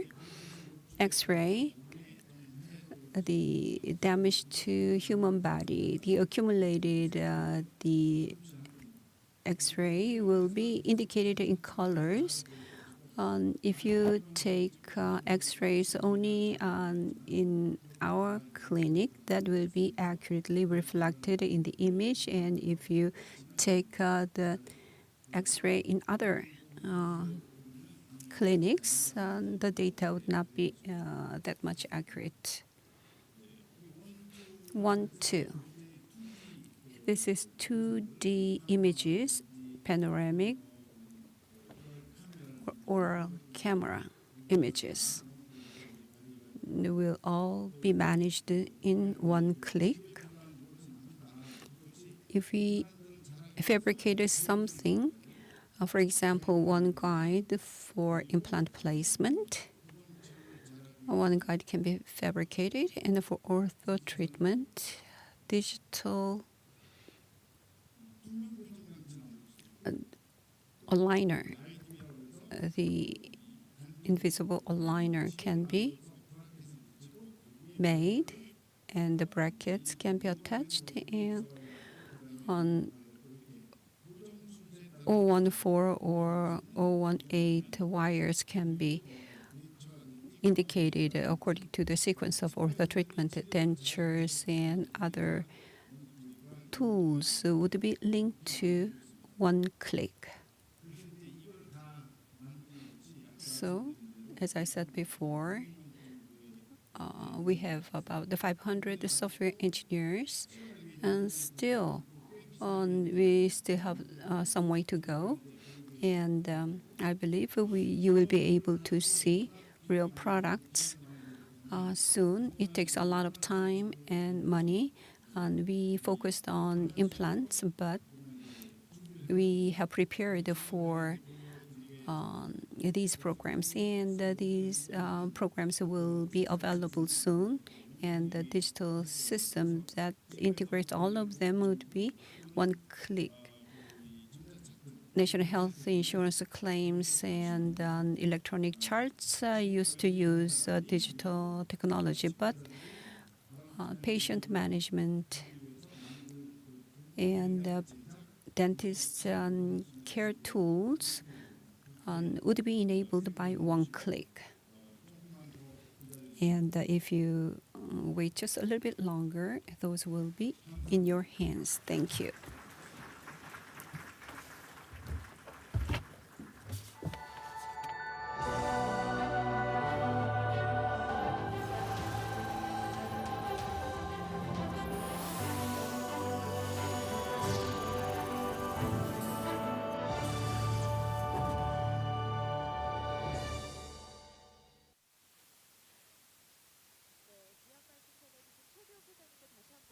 Thank you, President Che, once again.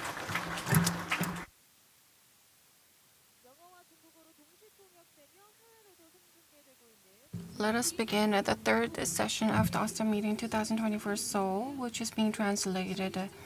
Let me talk about the panoramic image that was yet to be shared with you. So the panoramic image will be shared. Dr. Kim Kyung-won is going to help us understand the image.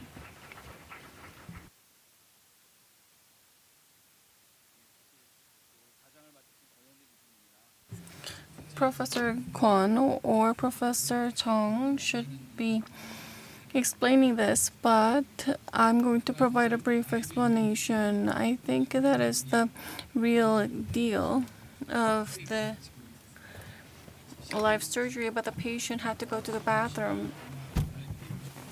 I'm sure you saw this during live surgery. Autobone collection was done ahead, and on the left, autobone collector was used to harvest, and on the right side, one guide was used to place steel implants, and on top anchor was connected, os builder was used, and autobone was used for bone graft. A os bone graft was added, and surgery was completed. If you look at the X-ray panoramic image, as planned, surgery was done and the patient was satisfied. Thank you.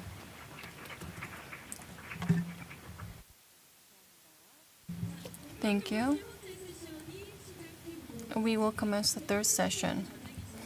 I'd like to introduce Dr. Hyung Park, the session chair and director of Seoul East Dental Clinic. Dr. Hyung Park graduated from Seoul National University School of Dentistry, completed his internship and prosthodontic residency at SNU Hospital, and earned his master's and PhD, and he is the chief director of Seoul East Dental Clinic. Hello, I am Dr. Park Hyung.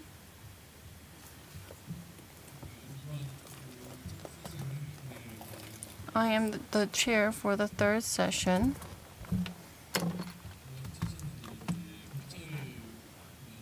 This is the prosthodontic session of the day. The main theme is the complication. And today we're going to talk about digital dentistry to minimize complications. I hope this helps you in your clinical practice. Opening the third session, we have Professor Ju Hyuk Pang from Dental Hospital for the Central Veterans Hospital. Please welcome him with a warm round of applause.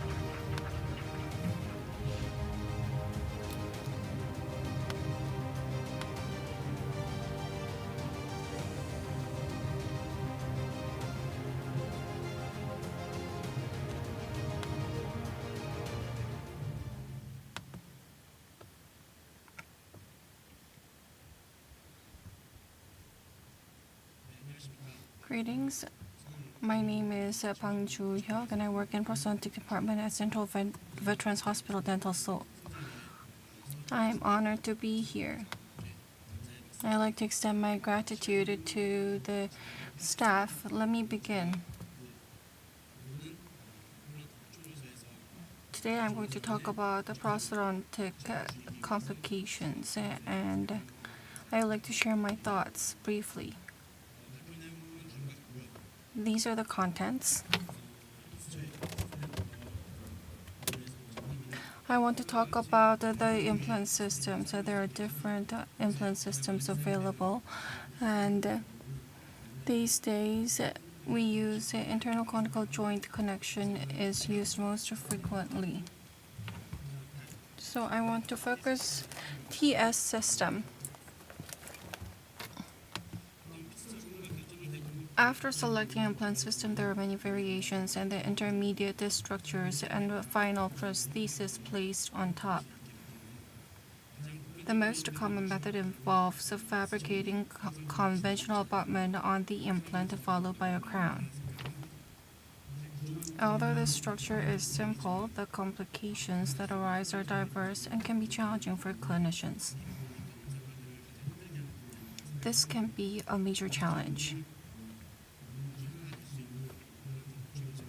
I want to talk about implant prosthetic complications.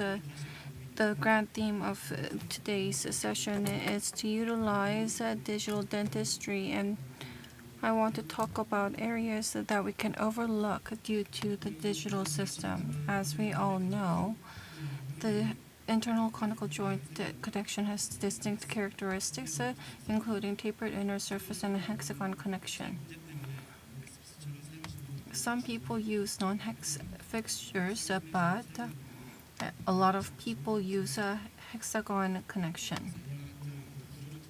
Due to its structural nature, internal conical joint implants can experience axial displacement and rotational freedom of the abutment. This can lead to stress concentration caused by masticatory and external forces at the interface between implant and abutment, potentially causing issues. In the case of internal type, compared to external or tissue-level implants, it's difficult to detect incompatibilities between implant and abutments on radiographs. Therefore, it is crucial to consider ways to minimize errors or mismatches during the clinical stages.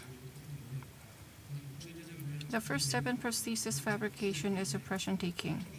Traditional methods like pickup or transfer impressions are still widely used, but digital impressions using skin bodies or coated healing abutments are being more common. Regardless of the method, it is essential to verify the connection of components via radiographs to reduce errors at the impression stage.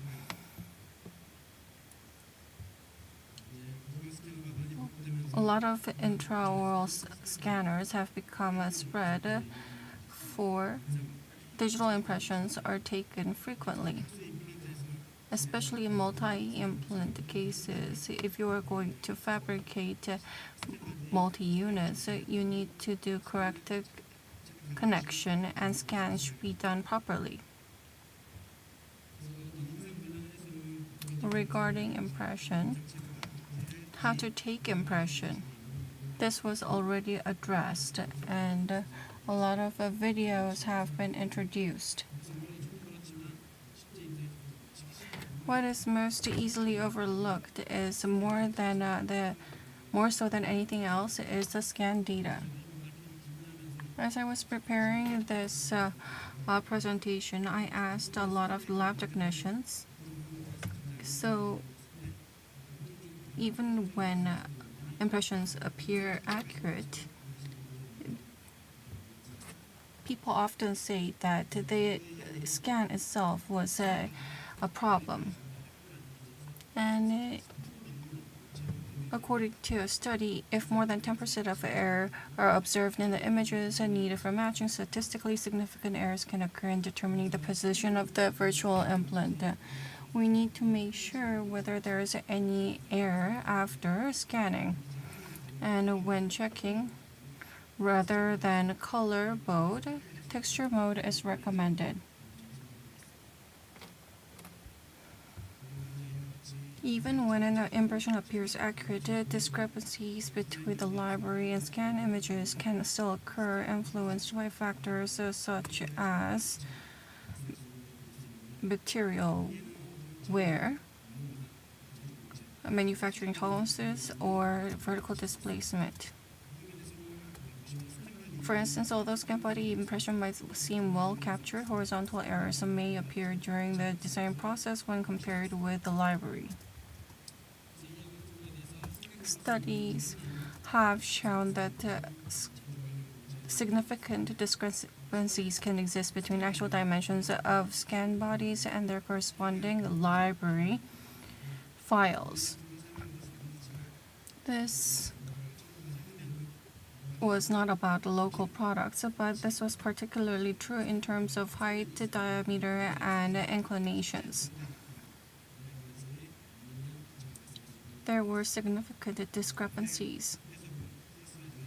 This might be due to manufacturing tolerances or impact of applied torque. These studies indicate the difference in height tended to show the greatest variance, which could be due to manufacturing tolerances and influence of the applied torque. Additionally, although the product you might be using have small manufacturing tolerances, it may be possible that skin body you use on any given day could be at the extreme ends of the manufacturer's tolerance limits. There, it might be necessary to communicate with your lab technicians.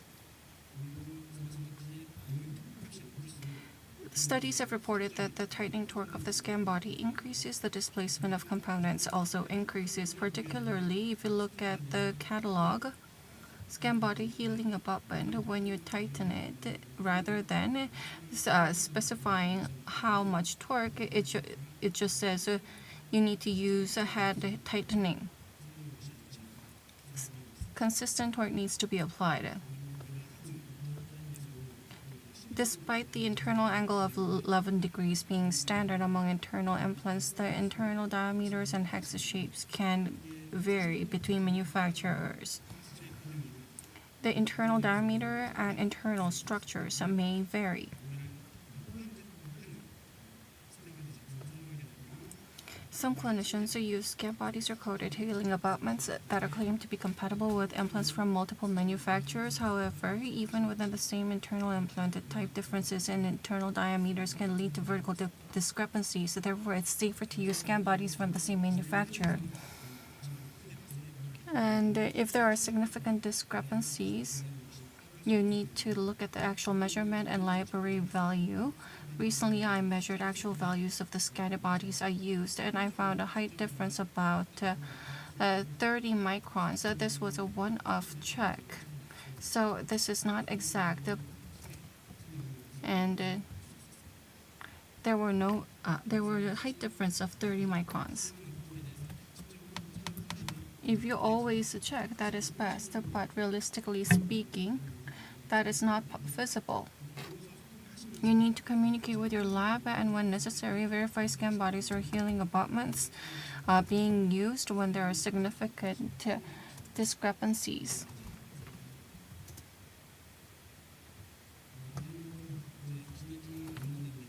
Next is about abutments. Most people use these. I want to talk about the prefabricated and custom abutments. One of the longest standing debates has been over the fit of pre-milled versus custom abutments and whether original abutments perform better than non-original ones. The fit were compared. Clinically, it is unavoidable to use custom abutments, but recent studies suggest that while both prefabricated and custom abutments show clinical acceptable micro gaps thanks to the advance in CAD/CAM technology, prefabricated abutments made with original components still tended to offer better fit. For custom abutments, there are two primary fabrication methods, one that uses pre-made rods where the connection part is already machined and milled, and another that mills the entire abutment including the connection part in one step. When using rods, the abutments can be made using standard jig or a reverse jig depending on the connection method. Compared to prefabricated abutments, custom abutments can show micro gaps, especially at the upper contact area, with the implant often more pronounced at the top. One reason why stock abutments might show better results is that they're mass produced with lower machining tolerances. In comparison, custom abutments are manufactured in smaller numbers, and inherently they have larger machining tolerances. For abutments made from rods, the connection part is pre-machined and the upper part is created afterwards using milling machine. For genuine Osstem rods, the more taper gap is managed to be less than 1 micrometer. And this was the response I got. However, if non-original rods are used, the precision and therefore the fit can vary. Typically, there's a small gap between the milled part and the pre-machined connection part, designed to prevent the damages to the connection during milling.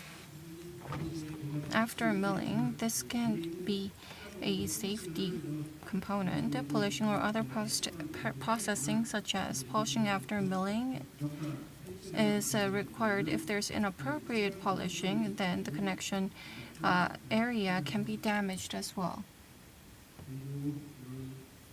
In contrast, abutments milled from single rod are created in one piece from hex to coronal part.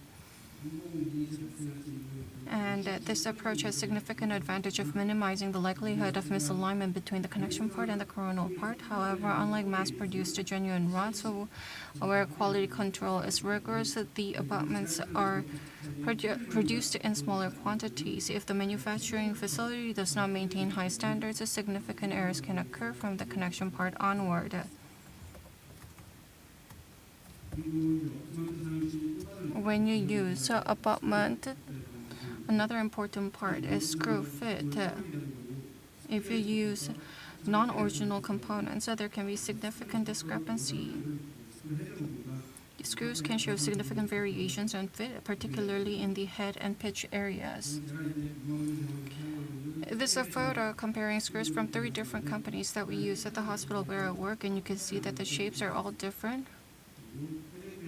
Additionally, the shape of the head portion also varies among them. The preload considered crucial in fixing an abutment occurs when the head of the screw engages with the inner surface of the abutment. As torque is applied, the pitch of the thread goes into the internal threads. Therefore, a good fit between screw head and abutment's internal surface is essential for maintaining preload. The shape of the screw head and area of the abutment that it contacts must be compatible. Even within the same brand, such as Osstem, the screw design has undergone changes over time, so extra caution is required.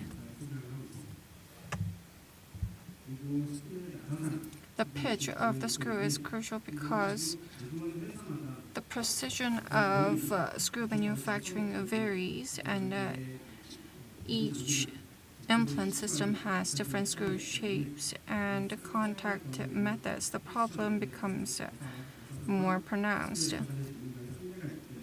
when using compatible screws from manufacturers rather than sticking to the same company's products.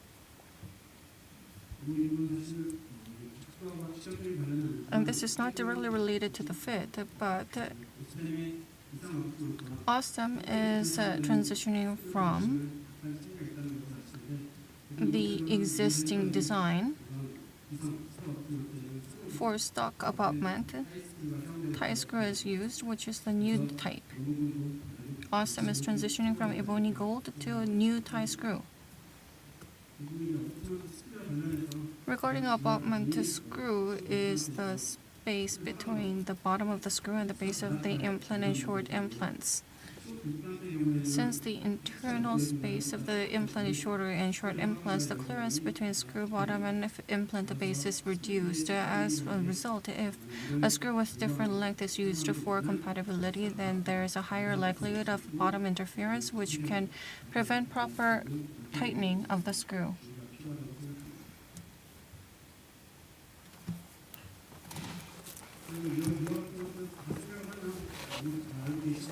As we all know, using original product is the best, but at times we use compatible options.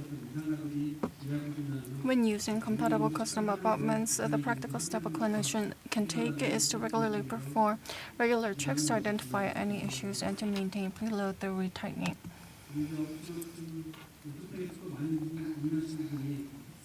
One of the main considerations when choosing abutment is whether to select a hex or non-hex design. Non-hex abutments have larger contact area compared to hex abutments, which makes them more advantageous in terms of stress distribution. If you look at the connection area, there's no straight area, so there's less interference, less likelihood of interference during insertion and removal. And it is more advantageous in splinted cases. Therefore, the best choice for two-implant prosthesis would naturally be to use non-hex abutments. However, the main concern arises when abutment removal is necessary for repairs, as repositioning the abutment can be challenging. For this reason, it is important to keep jig on hand or provide it to the patient for safekeeping, although this also doesn't always work out well. As a practical compromise, I often use a combination of non-hex and hex abutments or opt for hex-hex combination in two-implant cases. When using hex abutments, it is essential to first check on the model whether the abutment crown assembly can be removed and reinserted. If the complex is removed in the oral cavity for any reason, I separate the components and reconnect the abutment first, and then reattach the crown intraorally.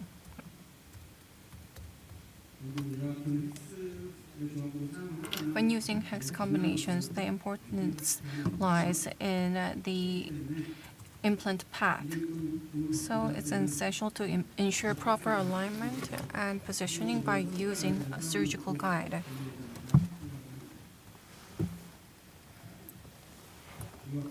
As mentioned earlier, the biggest concern with non-hex abutment is the need to store the jig. However, when creating the jig digitally, the design file can be stored, eliminating the need to keep a physical jig. However, when the jig is needed, it cannot be used immediately. It requires time for printing and might be prepared for next appointment. But this can also be considered an advantage.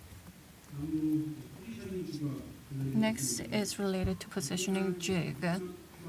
The common practice is to rely on the jig to transfer abutment from model to mouth. However, there's possibility of errors occurring when fitting hex abutments according to jig.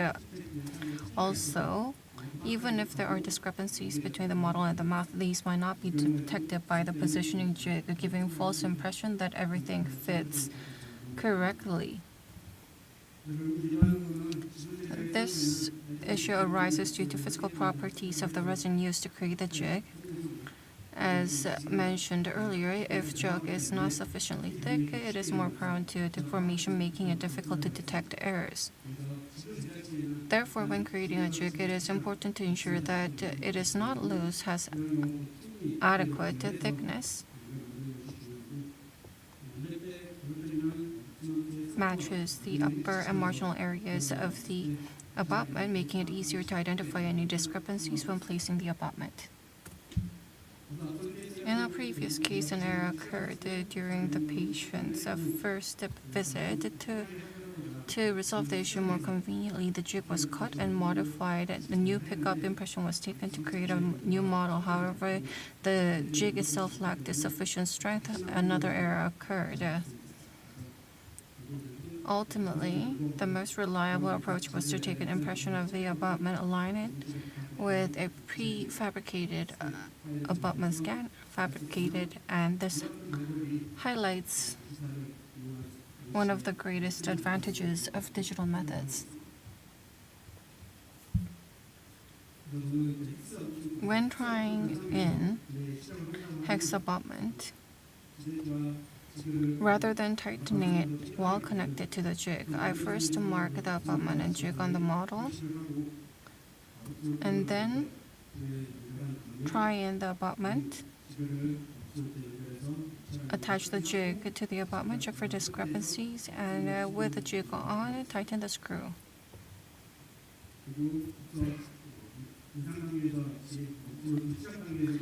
The most important aspect of abutment placement is to verify with radiographs so that there are no gaps between abutment and the top of implant, and that there is a space between abutment screw and implant base. Even though it might be difficult to see on the radiograph, it's essential to check that there isn't a large gap between the bottom of the abutment and implant.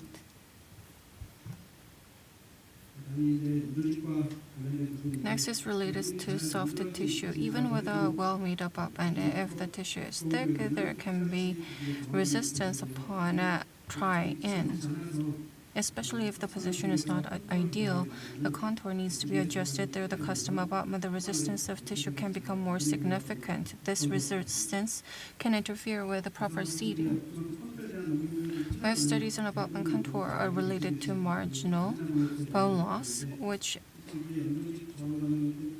is different from soft tissue resistance, but I believe they're ultimately connected as both aim to reduce tissue resistance.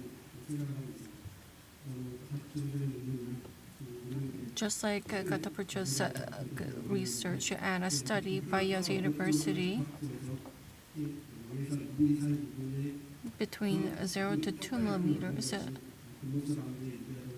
designing an abutment with a smaller profile angle at 0 to 2 millimeter distance from implant abutment interface and larger profile angle beyond 2 millimeters is beneficial in preventing marginal bone loss.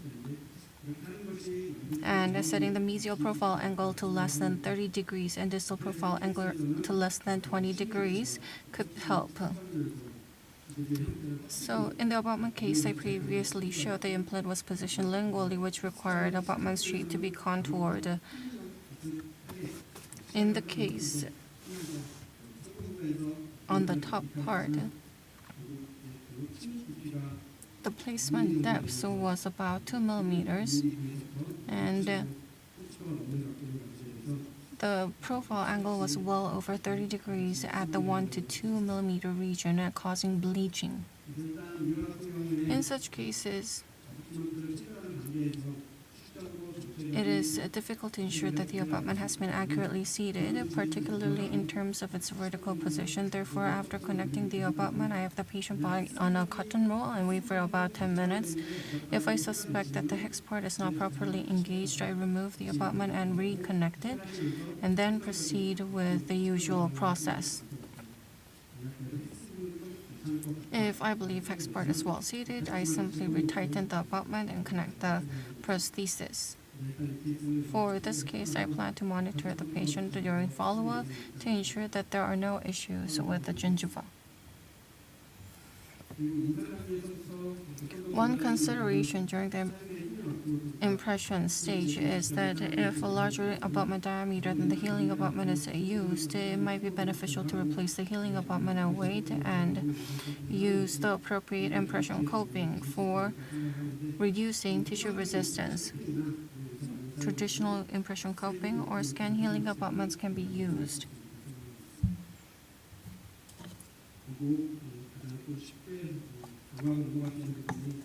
Something that is largely overlooked is dust of abutment and screw. When receiving fabricated abutment, it often has a leftover dust, so it is important to clean the abutment and screw thoroughly before placing them intraorally. Once abutment is tried in, the final step is trying bonding the crown. Depending on the retention method, the crown can be screw retained, cement retained, or screw cement retained. At Osstem, the ER type of restoration can be considered. During intraoral fitting, it is ideal for the crown to fit passively without any errors from the lab stage or excessive contact at the proximal surfaces. However, if that is not so, the abutment may twist upon insertion. Even if the prosthesis can be fitted and screw tightened, early contact may occur internally, leading to stress and deformation. This is particularly concerning with screw-retained prosthesis, as there is no compensatory mechanism like cement space. Therefore, if necessary, it may be important to adjust the proximal surfaces of adjacent teeth. It is crucial to inform the patient in advance that this may be required. Important consideration in ER type is that once the crown is cemented, any subsequent removal or reattachment of prosthesis must be performed as in screw-retained type. If the abutment seating direction due to implant's placement angle significantly differs from the cementation direction of the crown's upper structure, initial cementation of the prosthesis may be possible, but future removal and reattachment could become difficult.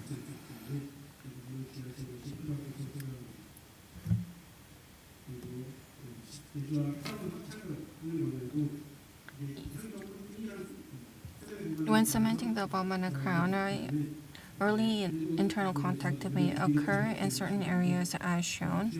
The graph on the right depicts an experiment measuring the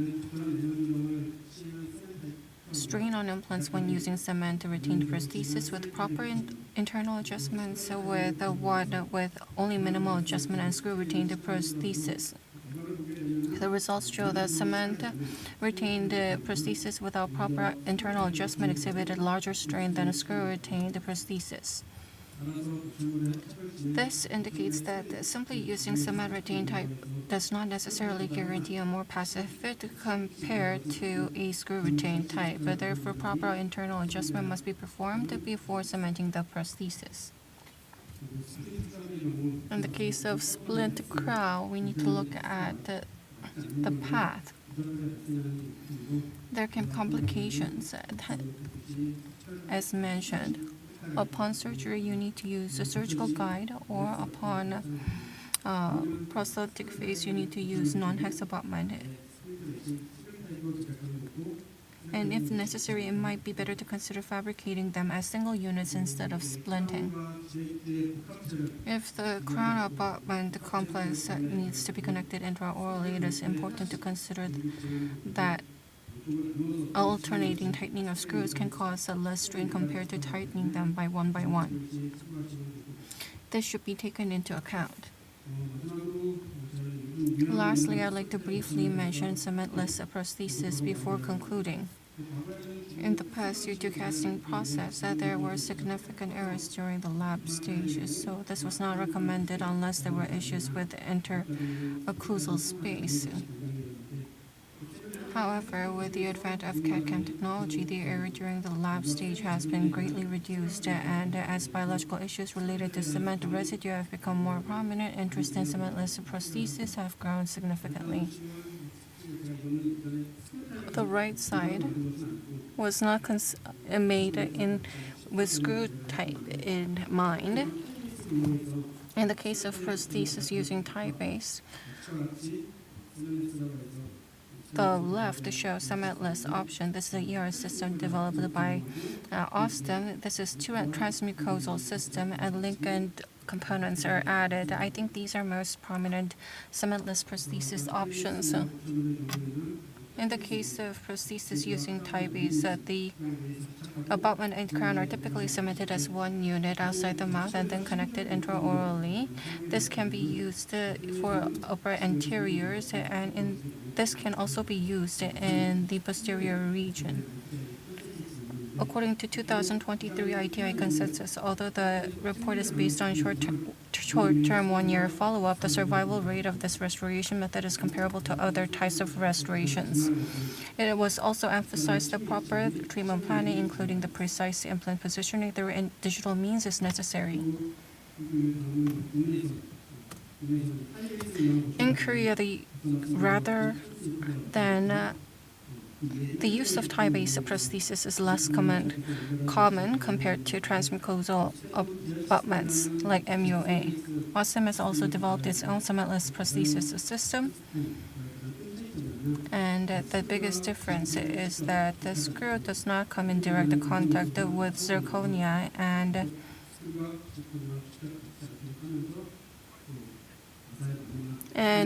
wear of screw and film has been reduced. I have not had the opportunity to use it directly, but I am closely keeping an eye.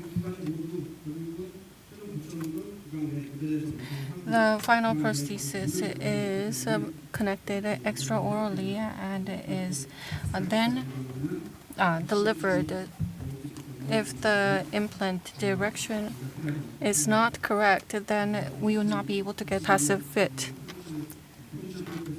According to the findings presented at 2022 EAO, although discussion was based on tie-based fabrication, it was emphasized that position and access of implant are crucial.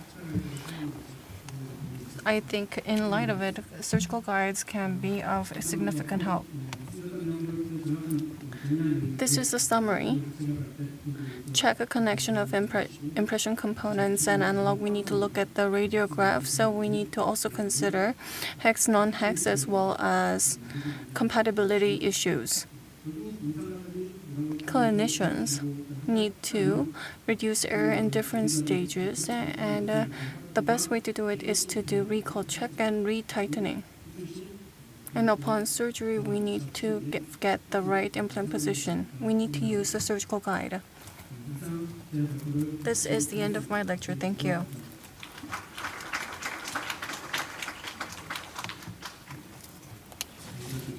Professor Pang, thank you for the wonderful lecture. So we were able to look at the passive fit and components in the lecture. Q&A will be held with the two lecturers on stage.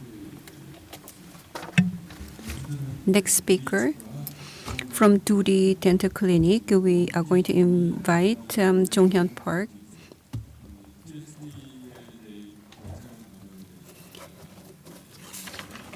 And he's going to share his experience. He's going to talk about TS3. I'm learning more and more how to use it. Dr. Park, please come to the stage.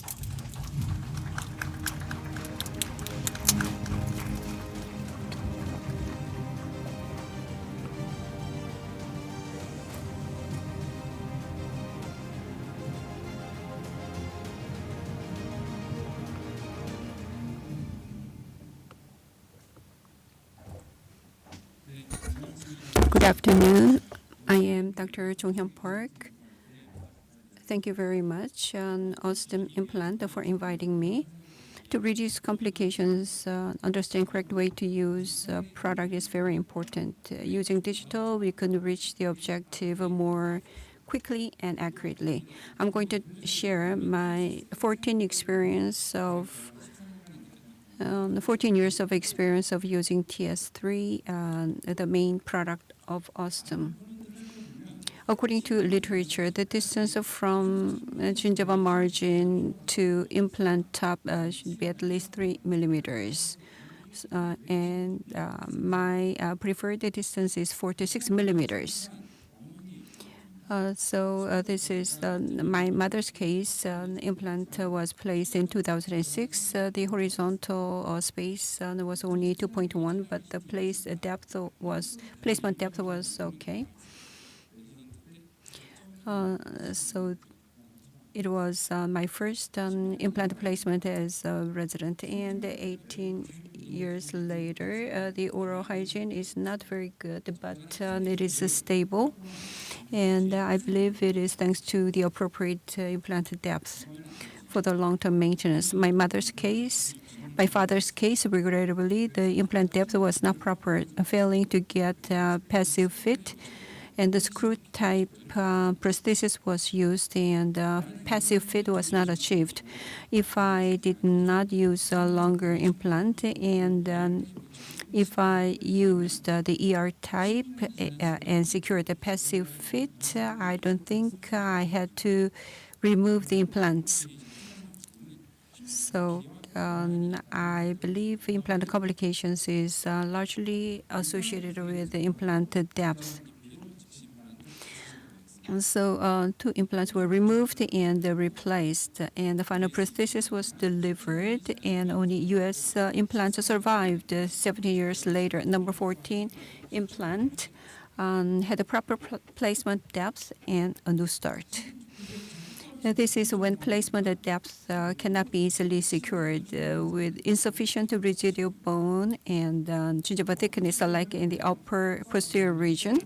One casket was used to do hydraulic lift and alloplast QOS plus bone graft. The residual bone was only 3 millimeters, but using digital guide, a flapless procedure was done.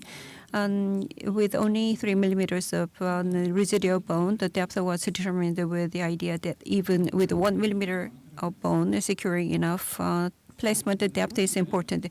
Residual bone was 1 millimeters. This scanner was used for using one-step prosthesis, final prosthesis 5 years later. In the sinus, the bone formed pretty well. If you try to use the whole residual bone, implant placement depth can be insufficient, and it will lead to a biological problem.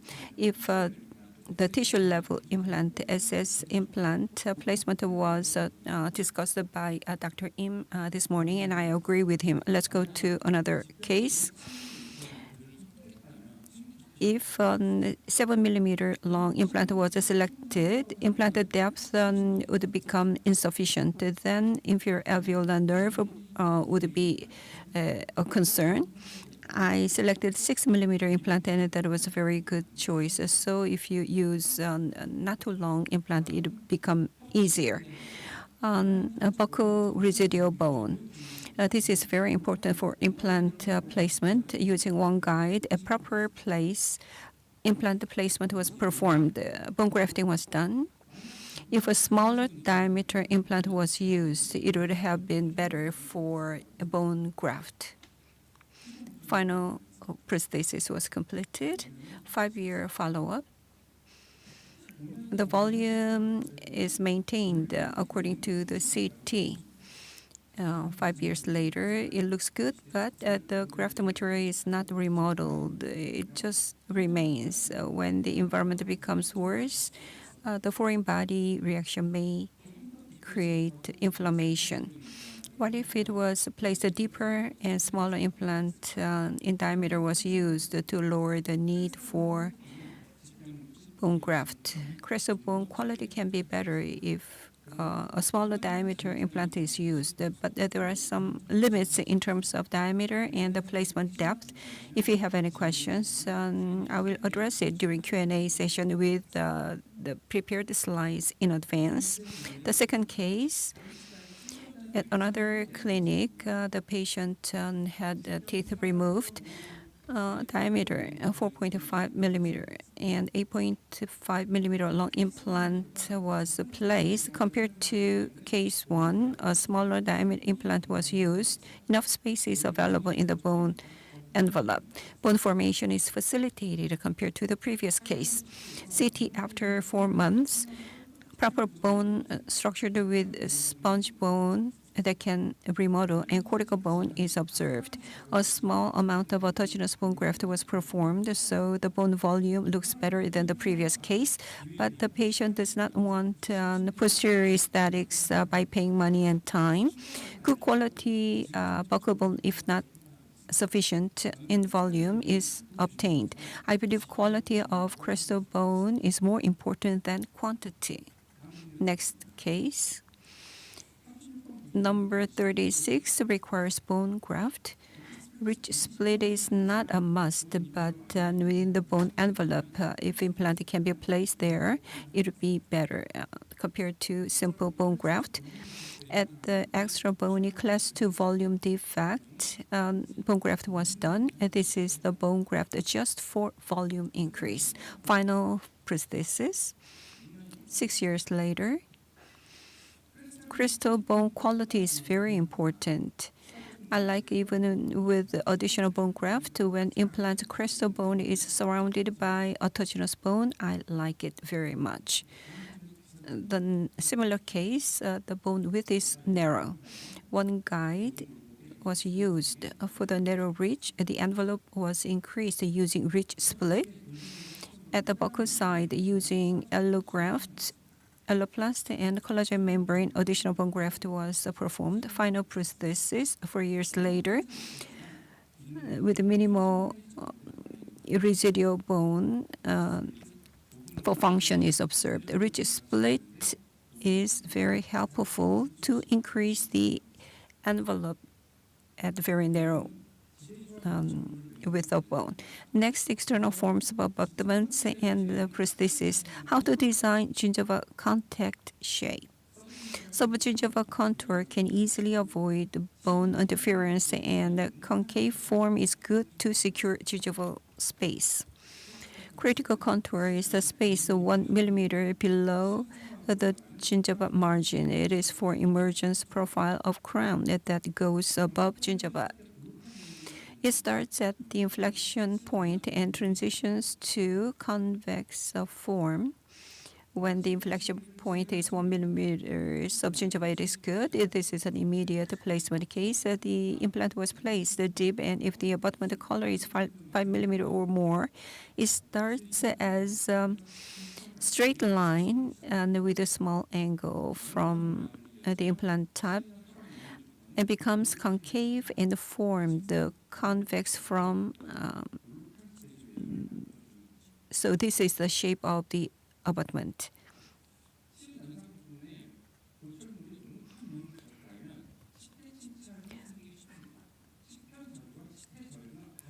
Okay, and the abutment starts as a straight line from the implant, and plaque and the various problems can occur. If the prosthesis over the marginal gingival margin is concave, good food retention and plaque can easily accumulate. The plaque can cause gingival and periodontal inflammations. The form poses challenges for patients to clean. At the buccolingual and the mesiodistal proper position, an implant was placed. At the proper position, a buccolingually balanced prosthesis can be fabricated. At the cervical area, the diameter of tooth and implant is different. The implant body diameter is small, and the abutment diameter gets smaller. The crown starts small. That starts at the margin of implant, and the convex crown that gradually gets wider is natural, as it reduces the maximum contour area. After extracting number 26 residual root, immediate implant placement was done. Plateau septal bone was thick and hard, so using trephine burr, it was reduced, followed by drilling. It was buccally placed, and to compensate the buccal placement, 0.5 millimeter was compensated at the palatal side of abutment. The functional cusp size was reduced, and palatal crown's maximum contour was minimized. If the placement position is not ideal, I focus on a part of crown rather than compensating, focusing on one area. The harmonious result would be better. The embracer may seem a little big, but I believe implant prosthesis embracer should be bigger than natural tooth to look natural. Upper and lower implant crown profiles are not right due to the edge bite of 25 and 27. The horizontal overjet is efficient. For number 25 to 27 bridge, ceramic buildup was used to secure the horizontal overjet. Over contour of buccal side of number 36 and 37, that portion was cut down. Upper and lower implant crown profiles are right. So the patient complained discomfort due to non-chewing. So compared to number 24, the occlusal table is small, so it was made again. If a non-functional cusp, the occlusal size is reduced, the chewing of tongue or cheek can occur. So the patient complained of the itchy gum after the delivery of prosthesis when implant prosthesis was done at another clinic. But if you look at the prosthesis, it is not favorable to soft tissue. And on the X-ray, there's no resorption of the marginal bone around the implant. 1 year later, the soft tissue is stable and there's no patient discomfort. Abutment and prosthesis appearance affect soft tissue stability. 2 years after prosthesis, the discomfort was not there. The pontic base was pressing down. And even though the patient does not complain of discomfort, we cannot leave it like that. The prosthesis was removed and the embracer was opened up. Abutment diameter was reduced. The pontic the base pressure was reduced. And after 3 years and 4 months, the soft tissue is much more stable. Residual cement can have big impact. Minimizing the effect is very important. First, you need to use a very small amount. Then you can resolve a lot of troubles with the residual cement. MS implants were used, and the cementation type prosthesis were made. The demerit of a cementation type prosthesis is it cannot be removed to remove residual cement. Forming a vent hole can reduce the cement to flow into the gingival margin. Anterior region implant case. I did my best in the mouth, but I had to remove the prosthesis. And you can see residual cement after the removal. The best way for cement control is to use the ER type. Implants can be placed and removed to remove the cement remaining outside the mouth. So distal guide can be very helpful. The patient was on osteoporosis injection for 2 years. Minimally invasive surgery was done, and on the virtual CJ, the margin was set and embracer was created. And this is to minimize the impact of cement. At 1 year checkup, it was found that soft tissue grew up. If abutment area that goes through the gingiva is small, soft tissue can grow up.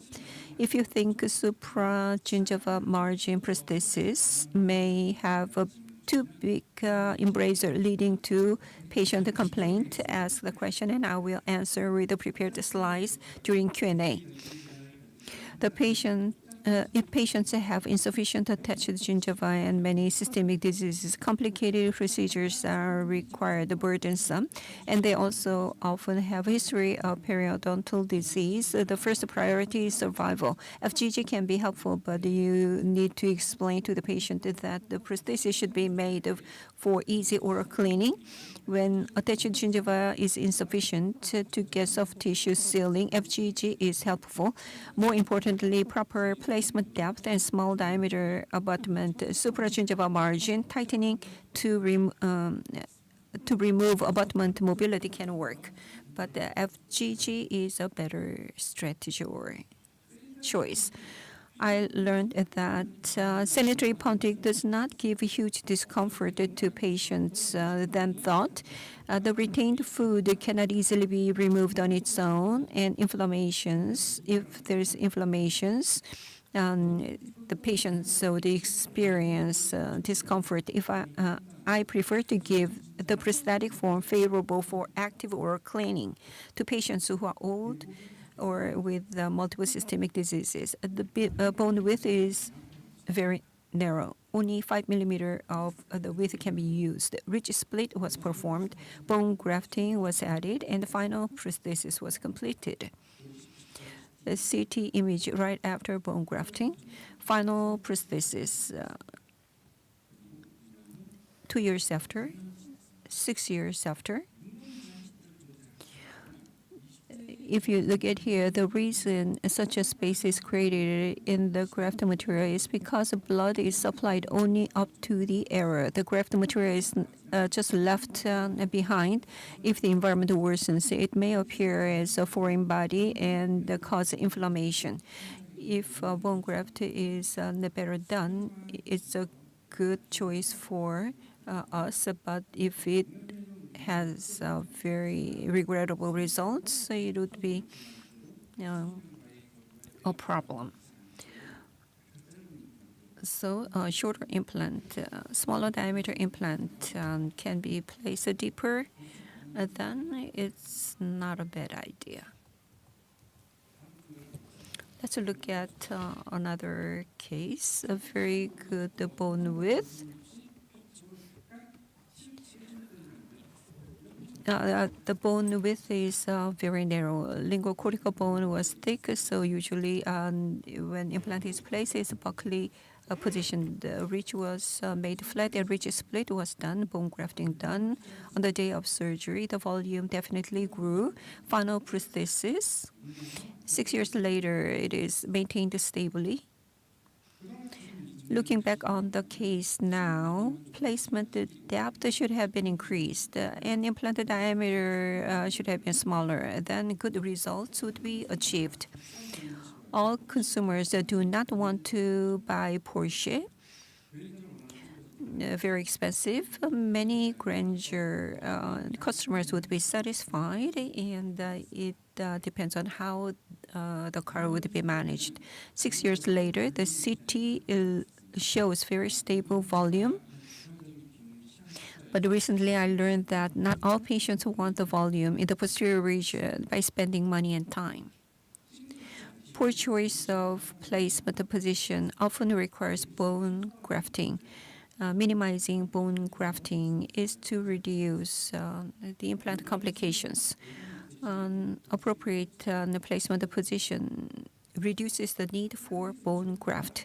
Flapless placement was chosen after replacement during drilling. Autogenous bone was harvested and the gap filling was performed. So when it is buccally placed rather than bone grafting, modifying placement position would help. Final prosthesis and appropriate buccal bone remains, and using one guide, the bone graft need can be reduced. My my preferred case, older patient, not much money. The bone width is narrow, flapless implant placement. The patient had attached gingiva, not very sufficient. The history of periodontal disease and poor oral hygiene. The treatment was focused on less discomfort and survival of the patient by fabricating prosthesis for easy cleaning. I realized the patient struggled just for 10-minute surgery. So 2 months later, after delivery of prosthesis, it looks very clean, and not all of you would agree, but that this was a very good choice, I believe. The severe bone loss at number 47, but as in the lower number 7, the buccal cortical bone is often thick. Often with sufficient weighting, the condition changes favorable for implant placement. Implant was placed by paying attention to the inferior alveolar nerve. Final prosthesis, 2-year recall photo. Bone grafting was not done, so crown implant ratio is poor. However, the excellent connection was obtained with the abutment, and through regular retightening, the screw preload was secured. So I believe remodeling implants would prefer to come in contact with the natural remodeled bone rather than bone graft. So crown implant ratio rather than the ratio. Good quality crested bone, a stable implant abutment connection is more important. So enough weighting can create that kind of environment. CT was taken at another clinic, and the patient was concerned about bone grafting, so took the picture using a cell phone 4 months after extraction. So, but the bone was sufficiently formed. Without bone grafting, final prostheses were completed. On the buccal cortical bone, if the bone is preserved, I believe I believed the bone could be formed, so flap-based surgery was done. So after panorama film taking, the implant was placed 1 millimeter deeper. So if you wait, if you create an environment where bone can be regenerated without bone grafting, you can create the environment. So for long-term maintenance of implant, it is very important to create a crystal bone. If a patient doesn't pursue aesthetics too much, you can use just available bone, fitting, choosing the size of implant fitting the width of bone. But it's not true that we can do implant surgery in all cases without bone graft. After the placement, the residual bone was too little, so bone grafting was done using allograft and xenograft. And so sometimes we have to do bone grafting, final prosthesis.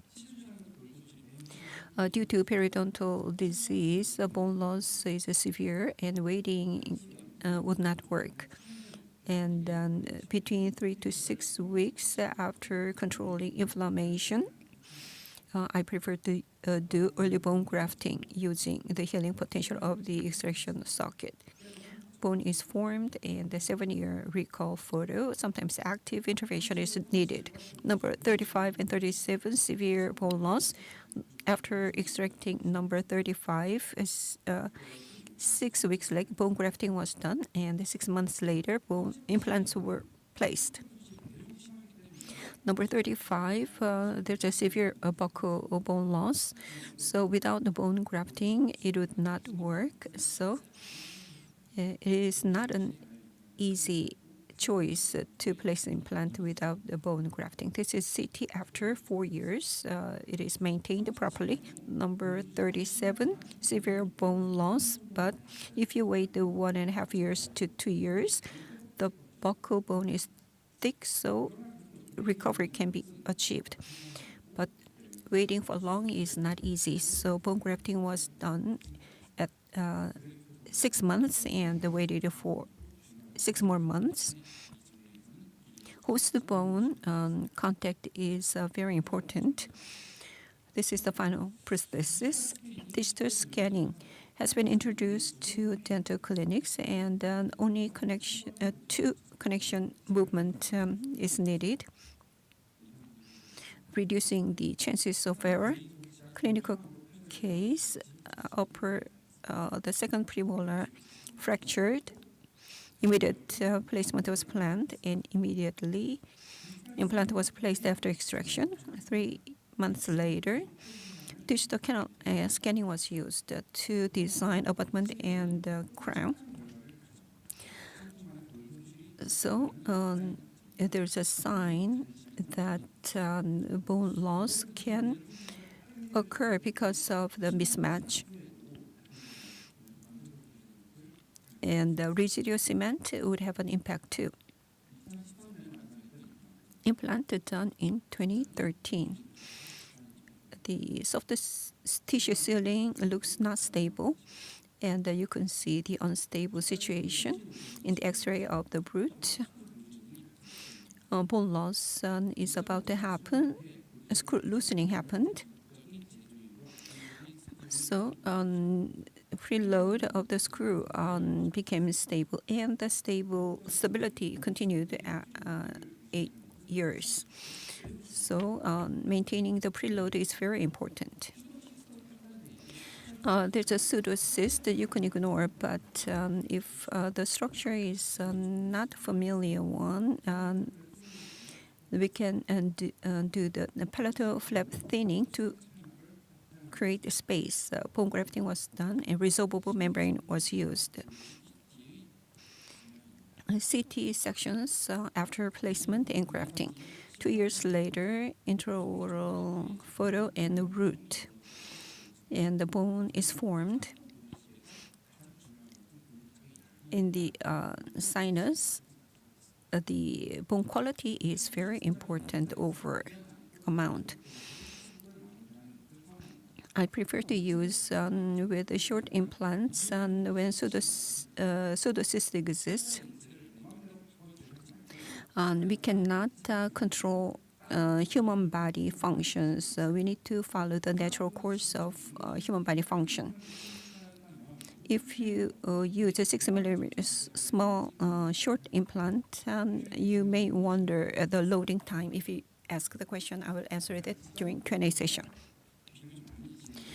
Bone is lost, and we waited 2 months, and if we place implant in the envelope where healing potential is present, bone grafting would not be necessary. Prosthesis was completed. 5.3 millimeter gap will be filled with a new bone. Sometimes we need to pursue the understanding of soft tissue and hard tissue and minimally invasive treatment. Thank you for your listening.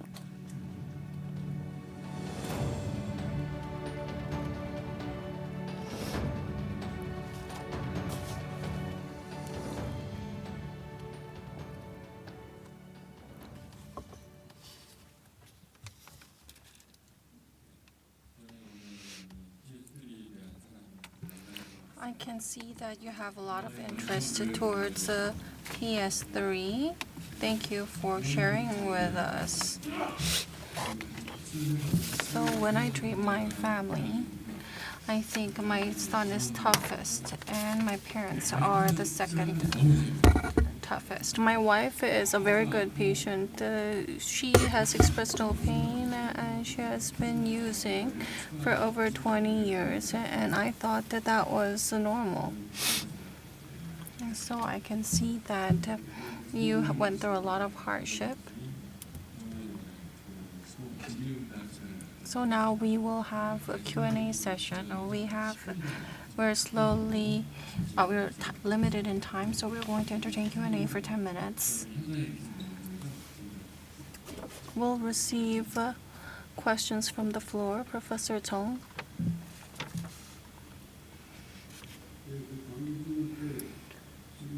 I have a question to Professor Pang. I think mechanically it's quite challenging. Screw and internal fit, it's quite difficult for me. My question is, scan body and then quoted the healing abutment actual value and the library value. If it's different, how can we minimize the discrepancy? You talked about cement type and screw type, and do you prefer screw type? Thank you for the question. As for the second question, which I prefer, screw type and cement type. Still, clinically, I prefer ER type. If not, because of screw hole position, I tend to use a cement type. As for the first question, I tried to measure my presentation and I wanted to shorten my lecture because of time constraint, and I want to share with you a slide that I prepared.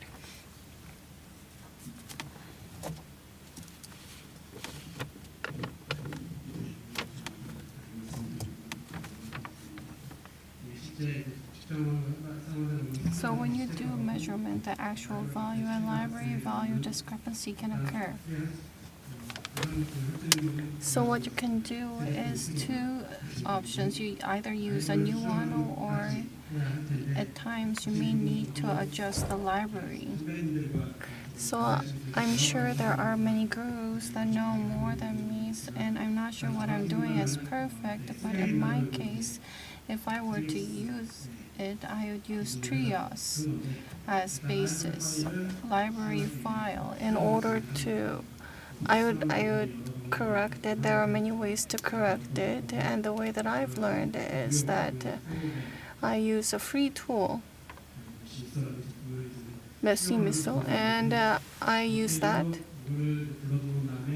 I pull the file and look at the different values, save it, and use it in the library. Excuse me.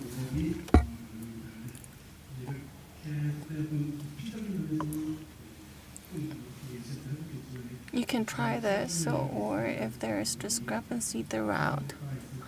I do doubt whether it will be effective. If there is a small discrepancy, like 30 microns, I did try. And on merging in the program, I did get better result. If you want to make alterations, you can try this method. I think it's also possible in ExoCAD. If there is significant wear or major discrepancy, then I think you should use a new one. Thank you.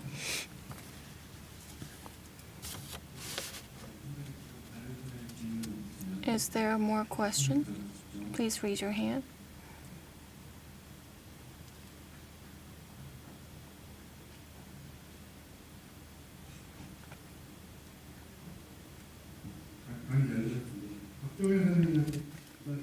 So I have Thank you. 2 questions. 2 questions to Dr. Park. Non-hex implants are used. Usually, we use a hex type, so why do you use non-hex type? The supramargin. So 4 implants were placed according to the abstract. I didn't see the opposing teeth. If you place more than 3 implants, the perimplantitis tend to occur in the middle implants, and the path of 4 implants didn't look parallel. Can you skip one of them? And ready-made abutment was used. How did you overcome the disadvantage? First, regarding implant diameter. So I was thinking about the implant problems in terms of that. Can I open my slide? Please open my slide. Concern for fractures. So I've used one-body implants, external tissue level implant, KS, TS implants, and non-hex implants. The smaller diameter implants can prevent the fractures too. Non-hex implants are used to prevent implanted body fractures. And if you look at the abstract, there is a prosthetic example. So they were splinted 2 and 2. So I don't think there's any stress problem. And the ready-made abutments were used because that can reduce the number of visits of patients. And the ready-made abutments, the patient is an 85-year-old patient. For the rest of his life, I don't think they will create any problem to the implants. Just one more question can be entertained. Professor Chung. Thank you, Dr. Park. So I agree with you when you said we need to recreate what God has made. And many implanted prostheses look like a zirconia block. Whatever method we may use, the back to the basic is very important. We need to follow the course of nature. The last prosthesis should be made for easy cleaning, and supragingiva approach sounds really reasonable. It makes sense. Emergence profile and embracer need to be made properly. I agree with you. Why did you use gold for your mother and zirconia for your father? My mother's implant was done in 2006 when gold was not expensive, but my father I did my father's case when gold was expensive and I couldn't get the money back from him. So I believe my father is watching this. But still, you have to use I believe you have to use the same gold for both of your parents. So let's conclude the Q&A session.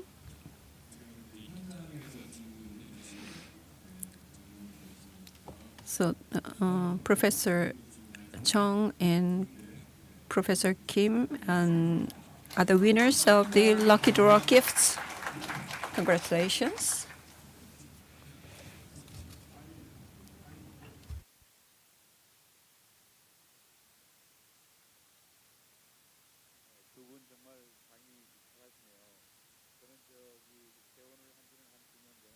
So I am Kim Myung-nae, and I enjoyed your lectures.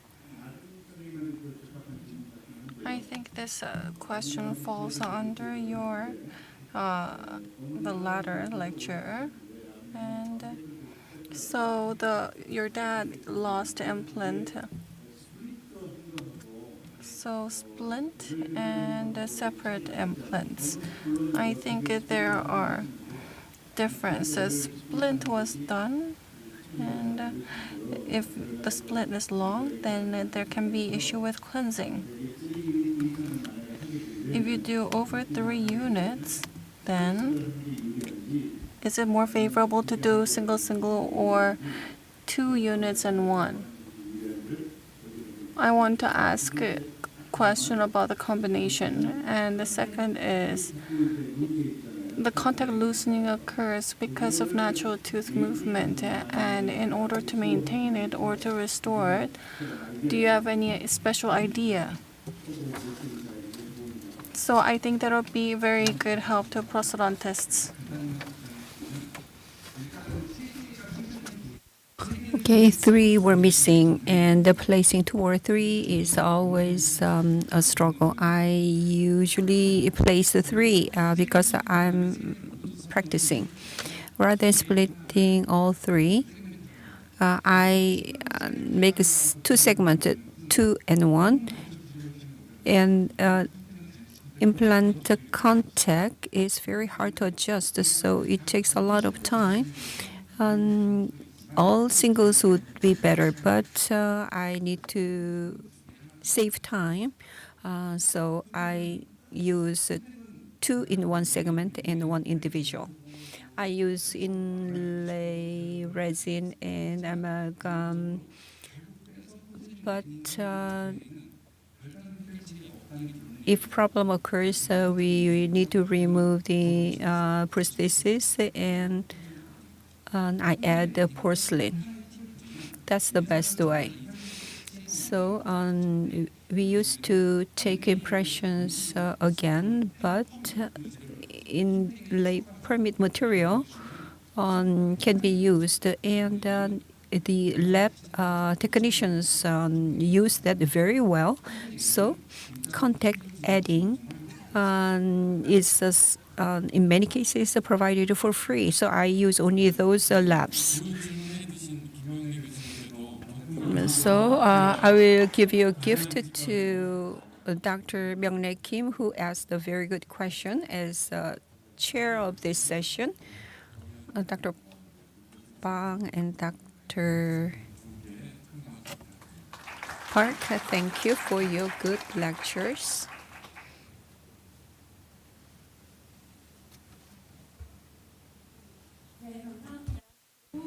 Thank you. Let's give another round of applause to Dr. Hyung Park for serving as the chair of the third session.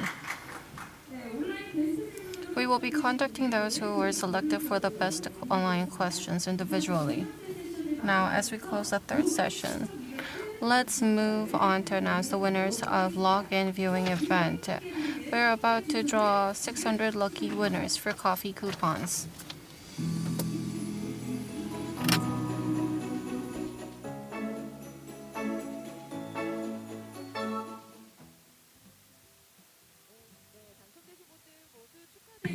Congratulations, and please check the announcement board on Dental website for more details.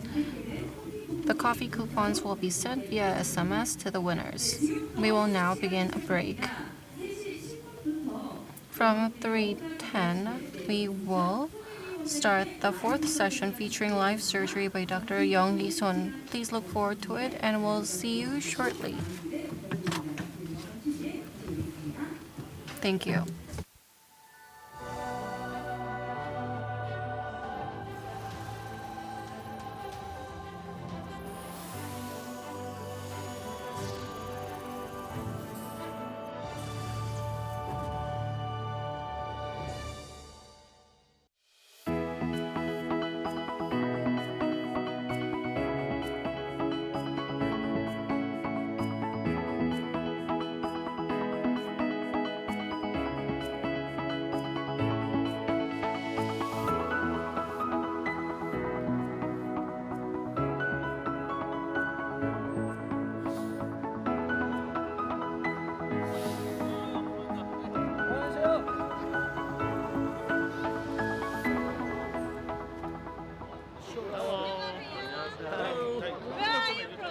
Canada.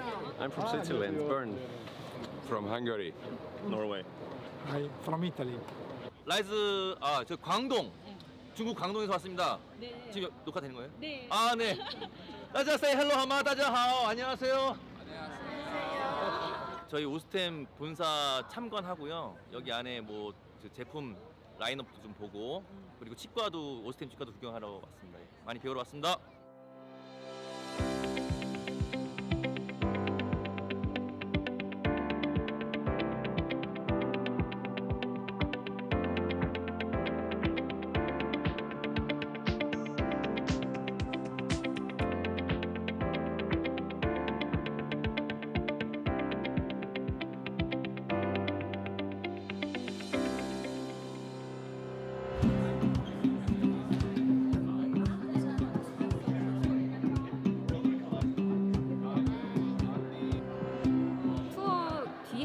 저희가 설명을 원활하게 전달하기 위해서 제공해드리고 있는 투어용 리시버고요. 영어 통역사를 이제 별도로 구인을 하거나 아니면 법인 현지에서 나오셔서 현지어 통역을 진행을 하고 계십니다.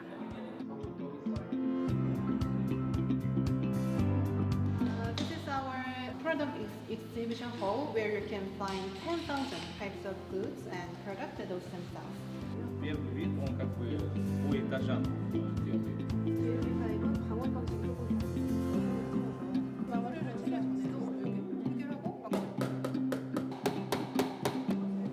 Ингээд харах юм бол энийг бүр нүдээр харахад ч хэцүү юм, маш жижигхэн юм хоолтын систем юм.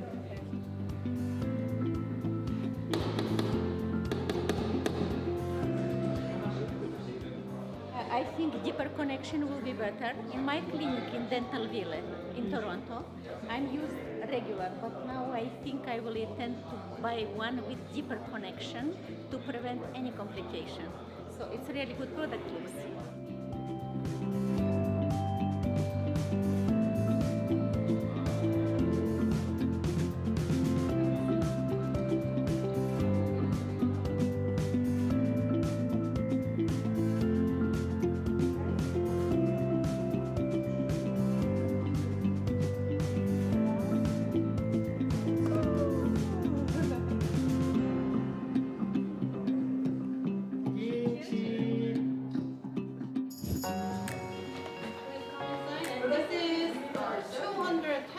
millimeter model dental clinic.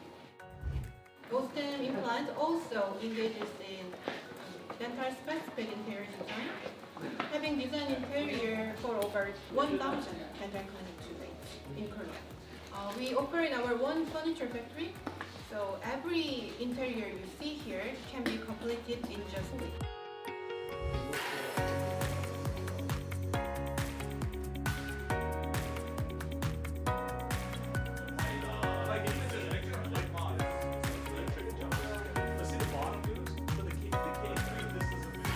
Orada klinikler kendi içinde de laboratuvar ve teknisyen barındırıyorlar ve kendi işlerini kendileri çözüyorlar, yani yerinde çözüyorlar. Bizden en temel farkı bu. У меня тоже есть клиника, но в другом виде. Очень понравилась мне. Очень классная клиника.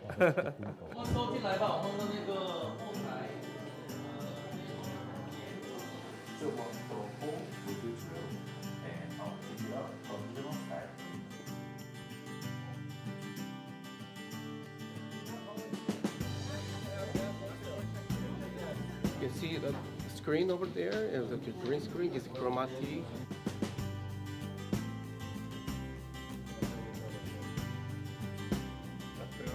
Очень отлично, все круто, все на высоком уровне. 我们通过关注奥斯泰 Dental 公众号，它会有定期的推送，我都很留意，有时间我都会看，植入到他们的公司平时的这种运营和宣传当中去，我觉得是一种非常好的手段。1、2、3，看我的手。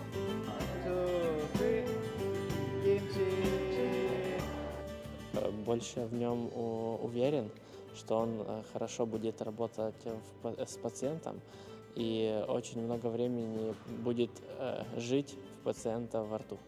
Good, Osstem, we love you.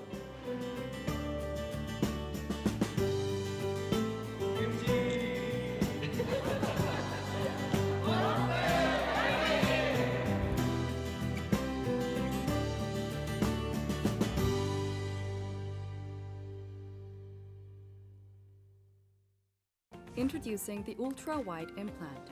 Ultra-wide implants are perfect when placing an implant immediately upon extraction of a molar. Ultra-wide implants with a diameter of 6.0 and 7.0 can be placed immediately without GBR in a socket where a molar has been extracted. Also, 6.0 and 7.0 ultra-wide implants are easy to place without having to wait for an extraction site to heal after the removal of a failed implant with a 5.0 diameter. Try the ultra-wide implant for immediate molar implant placements. Introducing Magic Align. A digital clear aligners can be corrected accurately and conveniently, crowding, space, and deep bite, which are various encountered in clinical. Magic Align can be corrected maximum 5 mm crowding cases within about 10 months using less than 20 step aligners. And maximum 4 mm of space case can be corrected within about 5 months using less than 10 step aligners. Also, maximum 4 mm of deep bite case can be corrected within 10 months using less than 20 step aligners. And maximum 2 mm of open bite case can be corrected within 5 months using less than 10 step aligners. Anterior cross-bite cases of less than 2 mm can be corrected within about 3 months with less than 5 steps.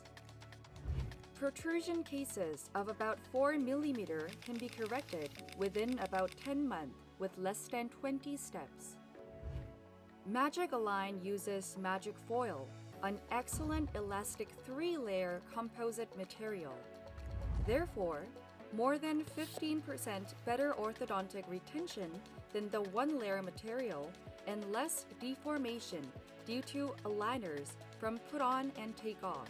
So, effective orthodontic treatment is possible. Effective orthodontic treatment is possible due to less deformation of the aligners from put on and take off. In addition, The magical line is trimmed based on the patient's unique gingival line without covering the gums, so the patient can put on easily and accurately at once. Magic Align provides diagnostic analysis files and 3D setup simulations to help establish accurate treatment plans. In addition, orthodontic treatment can be carried out according to the initial treatment plan by applying the Magic Setup system that checks and supplements the teeth movement every 12 weeks. Start orthodontic treatment with Magic Align that can correct various orthodontic cases accurately and conveniently.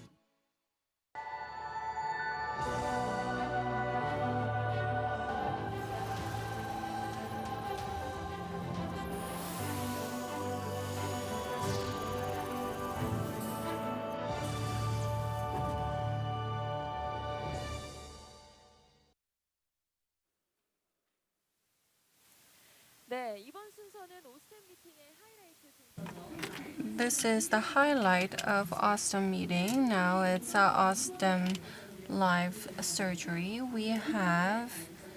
We're going to now proceed the second live surgery by Dr. Son Young-hee. Let me introduce the Professor Kwon Dae-gun. He has graduated from Gyeongbuk National University and he has residency training at Gyeongbuk National University, and he is a visiting researcher at oral maxillofacial surgery at University of Illinois Chicago, and he's Professor School of Dentistry at Gyeongbuk National University. Please welcome Professor Kwon. Nice to meet you. Today is Sunday, and I'm honored to be in the presence of so many. So if you do surgery alone, you can do a better job. But when you do surgery, live surgery, in front of many people, then it requires a lot of expertise and technique. Dr. Son is going to remove the existing implant in the upper and place implant and do GBR.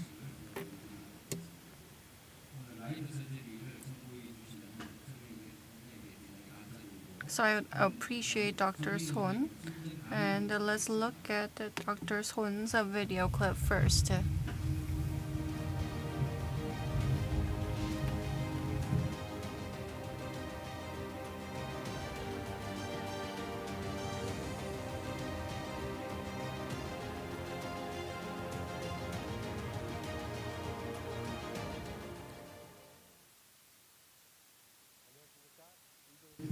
Greetings, this is Dr. Son Young-hee of Ijo Dental Clinic. I'd like to begin the preview for the live surgery at Osstem Meeting 2024.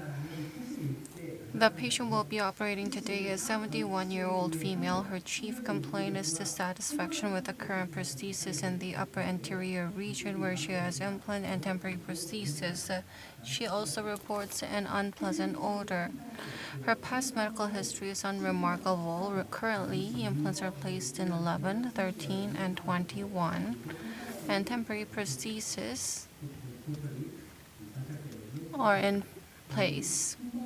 Additionally, there is a temporary ponic at number 23 with a residual root. Looking at the panoramic X-ray, 3 implants are visible in the upper anterior region, and 2 of these implants have abutments attached, which seem to support the temporary prosthesis.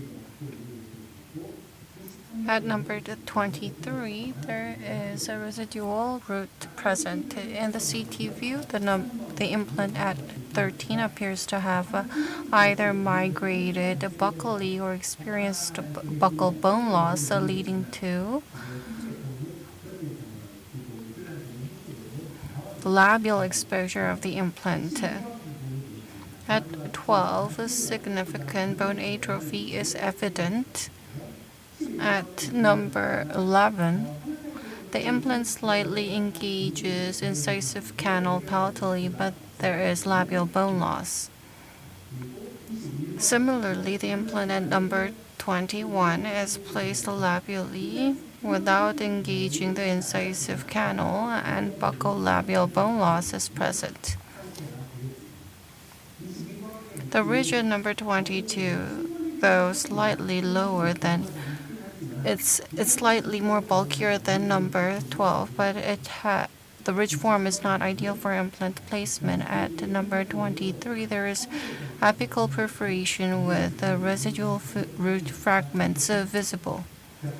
In the intraoral photos, the 6 anterior temporary prosthesis is set, and there's evidence of multiple repairs.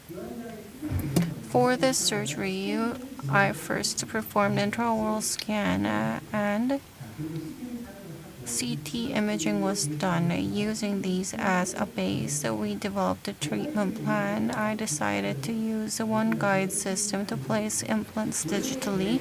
The original plan was to immediately place 2 temporary prostheses using 2 implants, but this seems challenging given the situation.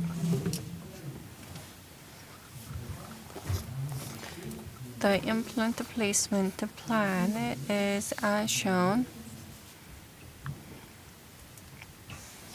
At number 13, I plan to place a KS 3.5 by 13 millimeter implant, and to place a deeper implant placement 3.5 by 11.5 implant. It was changed to that implant to place the implant more deeply. At number 11, due to narrow bone housing, the plan was to place TS3 by 10 millimeter implant is planned. At number 23, after extracting the residual root, the original plan was to place a KS3 by 10 millimeter implant, but it was changed to KS3 3.5 by 10 millimeter implant. For number 12 and 22, I consider placing MS 2.0 by 10 millimeter implants, but the ridge is too compromised to allow for implant placement. The decision was made not to provide temporary prosthesis during this live surgery. As you can see, it is extremely difficult to accurately position the implants within bone housing, and there is concern for additional bone loss. For number 11 and 22, the plan is not to place implants. The treatment plan is as follows. The plan is to remove implants at 11, 13, and 21 using the Osstem EIR kit. To extract the residual root in number 23, KS3 3 by 10, in number 11, 3.5 by 11 at 13, KS 3.5 by 10 millimeter at 23, all with BA surfaces. Following implant placement, I'll perform GBR using xenograft bone graft material and AOS culture to address the lost labial bone. There are 3 main challenges in this case. Achieving parallelism for the implants will be difficult due to the significant labial ridge protrusion. Parallelism is something that can be considered quite difficult. The focus will be on placing implants securely within the bone housing, even if it means sacrificing some parallelism. Due to narrow bone housing, I need to use narrow diameter implants. To ensure greater stability, I'll use KS implant for more robust connection. The initial plan was to provide provisional restoration, but the given situation makes this unfeasible, so I'll proceed with GBR and conclude the surgery. This concludes the preview of the live surgery.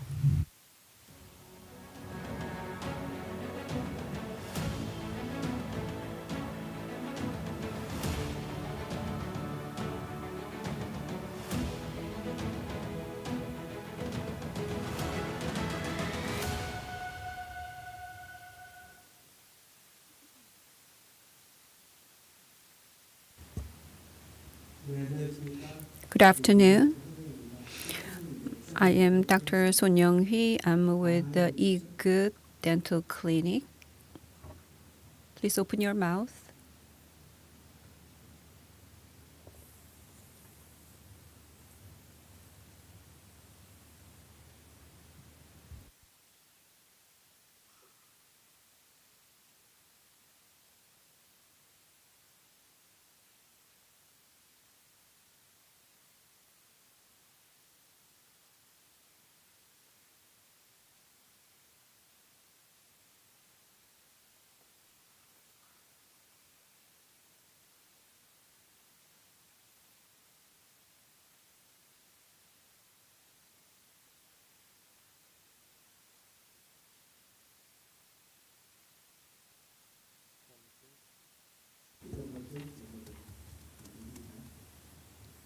So this is removed.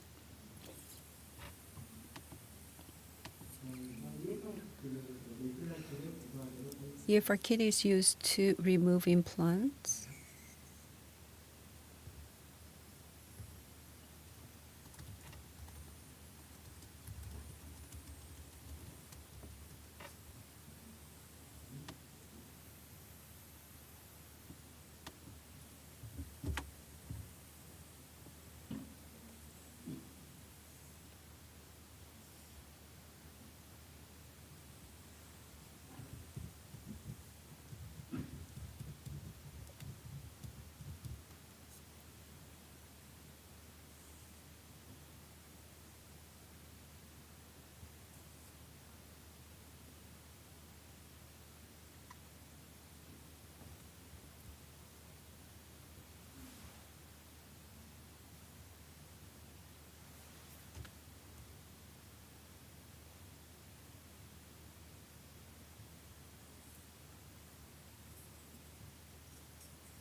so it is too deep, and I need to raise a flap to remove.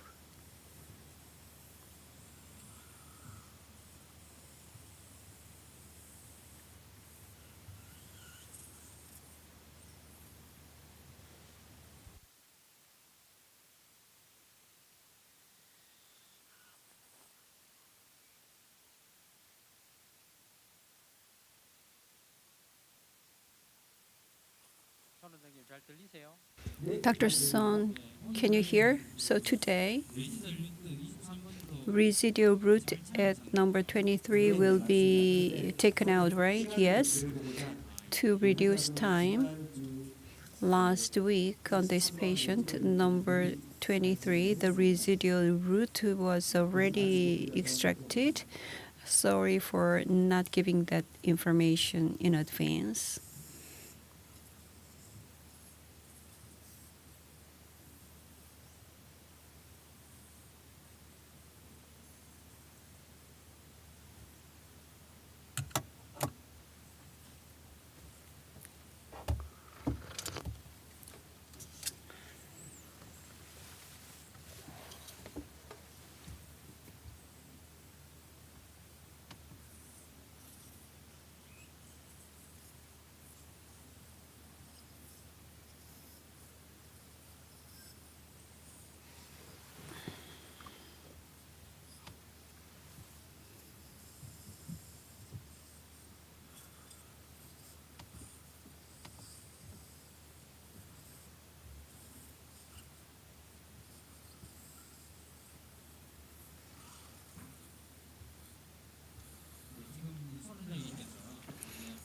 Dr. Son is raising a flap to remove the implants.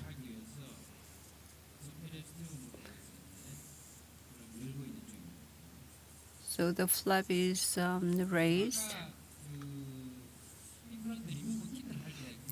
So implant removal kit did not work, so you're raising the flap. Yes, the implant is placed too deep.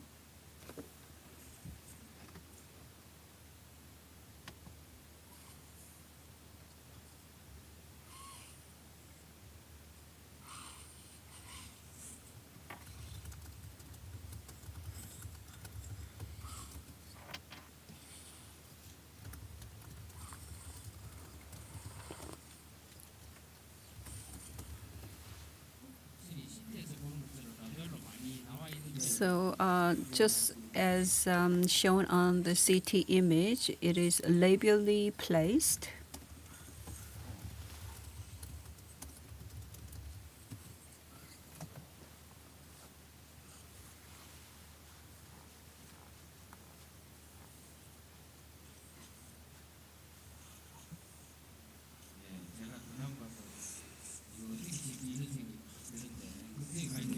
I'm so worried about the condition.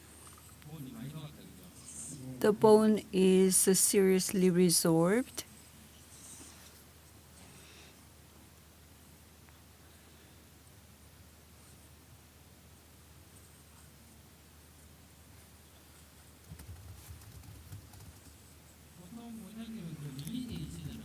So how much releasing incision do you make normally?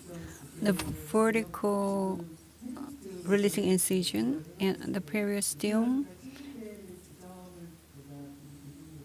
is based on the position of implants.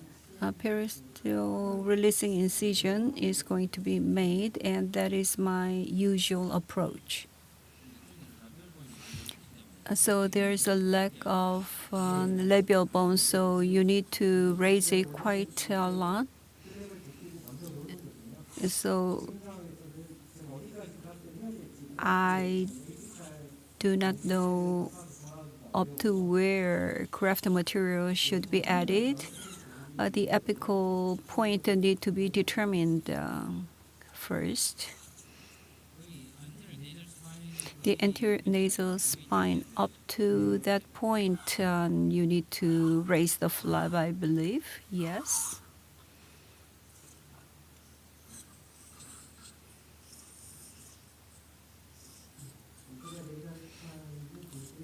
So anterior nasal spine is appearing.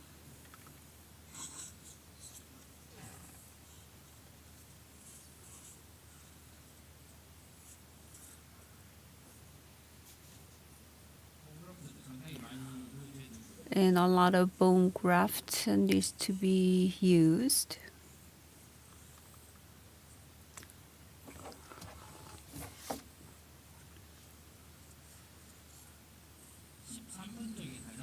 At number 13, it is the area where the most implant exposure is made.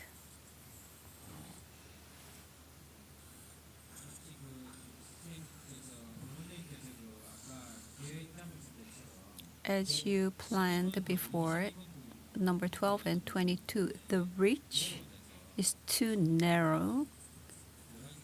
So I think the implants would not be inserted that easily.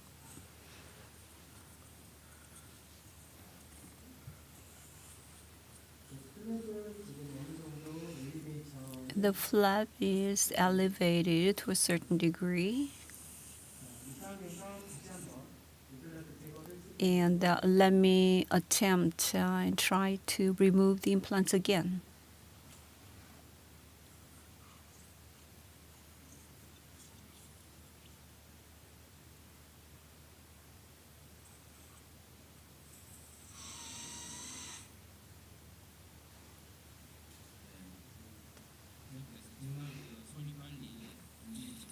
I can see your agile hand, very skillful.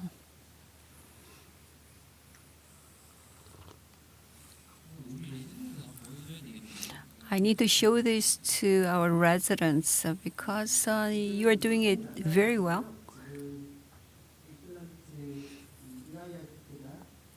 EIR kit cannot be fit in.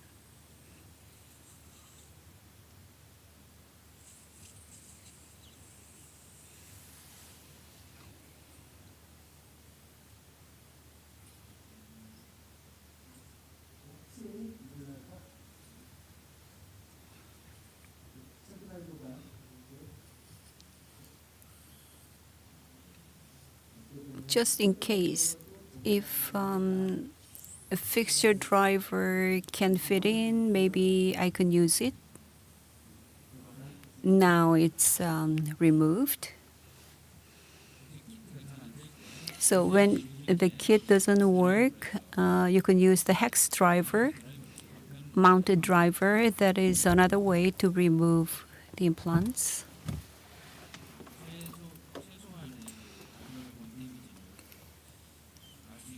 Minimal alveolar damage can be made. That's how Dr. Son is approaching the case. Number 11. Now it is being removed.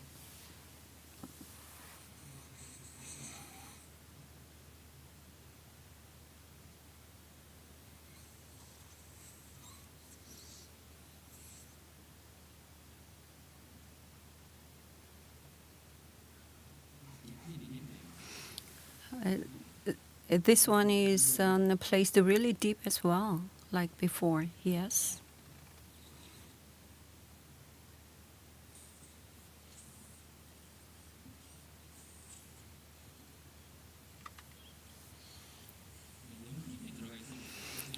So if the implant is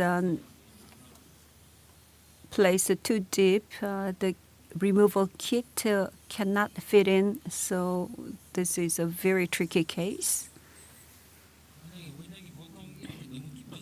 If implants are placed too deep like this, when the kit doesn't fit in, what do? I use a trifine drill. 60 to 70% up to the necronal bone. Trifine drill is used to extract.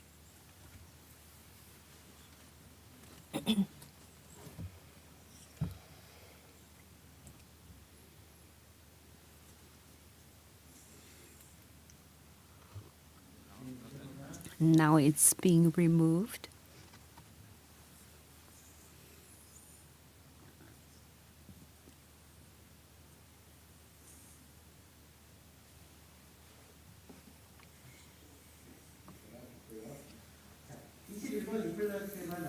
Now we have only number 21 left. EIR kit wouldn't fit in, so there's no other way but to use the trifine drill. The smallest trifine drill is to be used to remove it.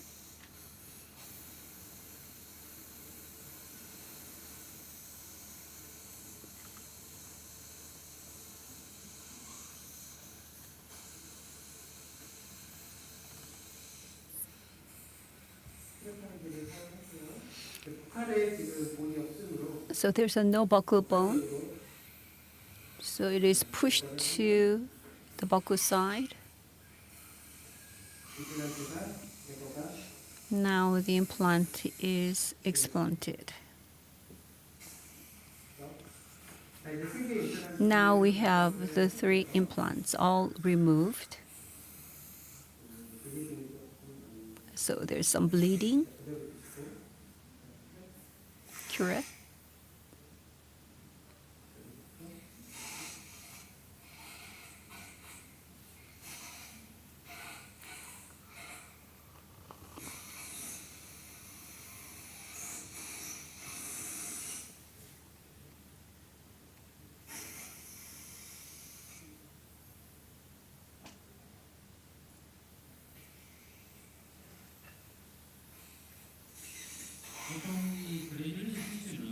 Usually the granulation tissue, do you remove them all?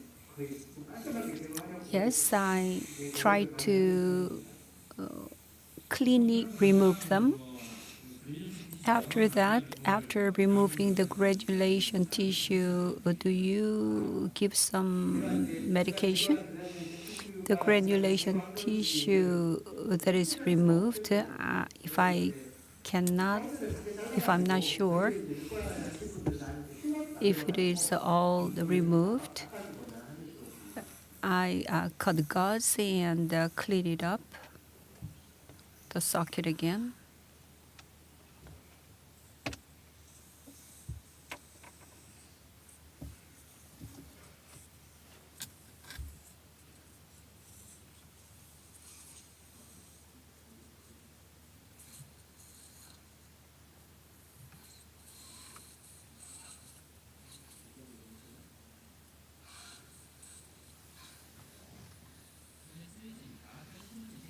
So they're all there's severe fenestration.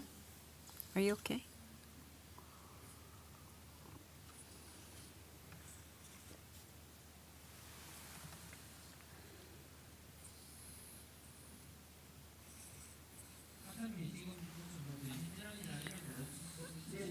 Does the patient have any systemic disease? No.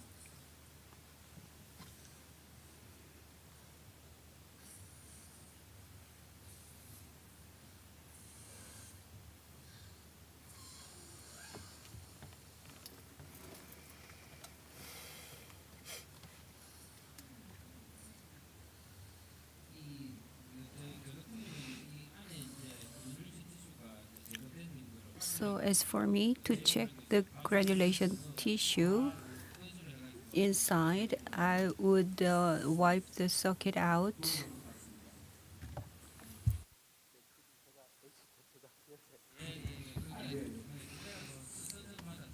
So what we prefer differs from dentist to dentist.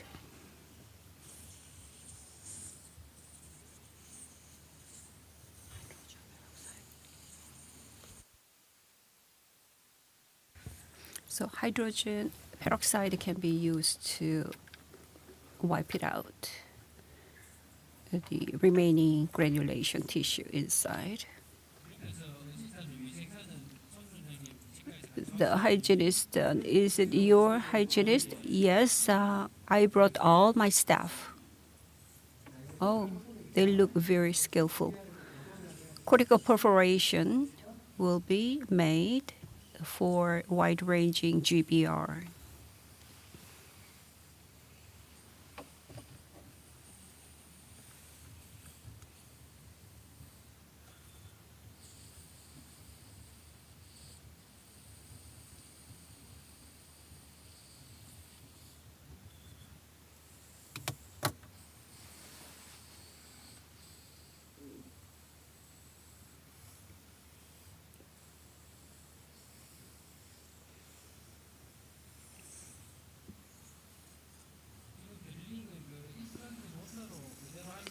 So do you do drilling with the implant motor? Yes.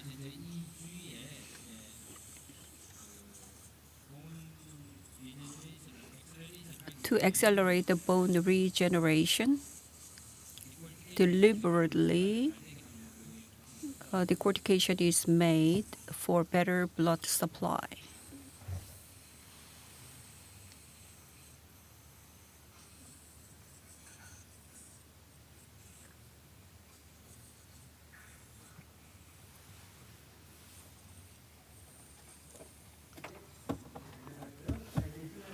Now it's done. Let me place implants now.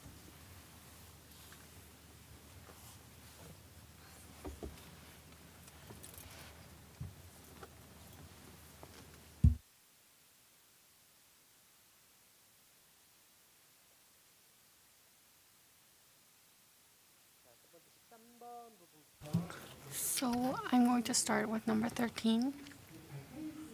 KS3, 3.5 by 10 millimeter. The path drill does not go in fully. Flattening drill is going to be used first.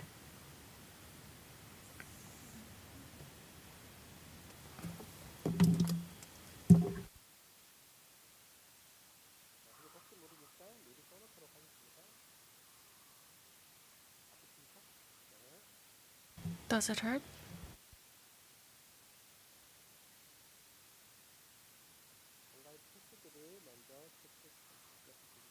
One guided path drill is used.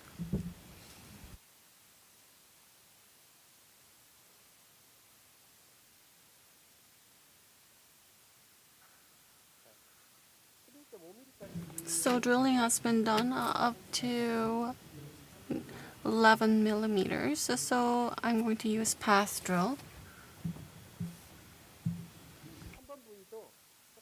For number 23, same implant was chosen. Path drilling is done first. For number 13 and 23, preparations are being done. Yes.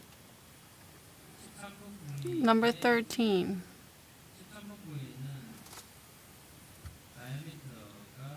Diameter is 3.5, and for number 23, diameter is 3.5. Number 13 on the right side, the length is 11.5.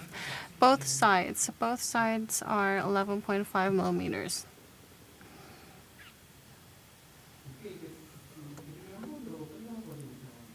So drilling is done once.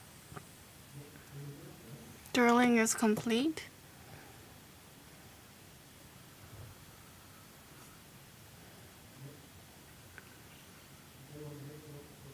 Now I'm going to switch to 1 ms, number 11, K3, 3 by 10 ms. There's option from 8.5. So 8.5 drilling is done first. Next, to 10 millimeter full length drilling is going to be done. 8.5 is used as initial drill. You need to use shorter one for initial drilling, and then you put in the same length implant. Yes. 2.3.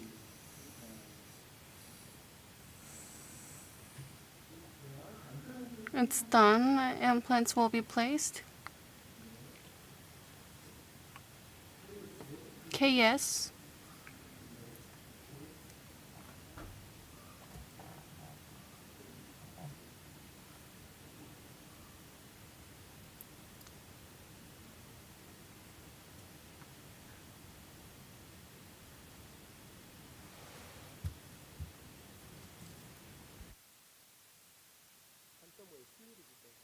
Please give me 3.5 by 10 millimeters.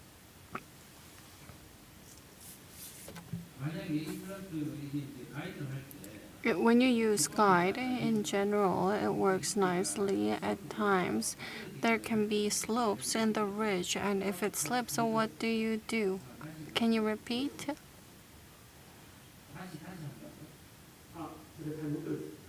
So I lost you. So in this, it's not the same in this case. So sorry for trying to start a conversation. So maybe Osstem can compensate you for that.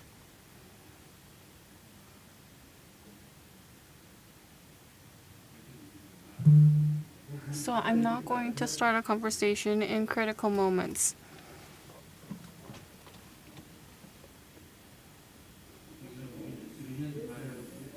In these cases, I get mad at my residents.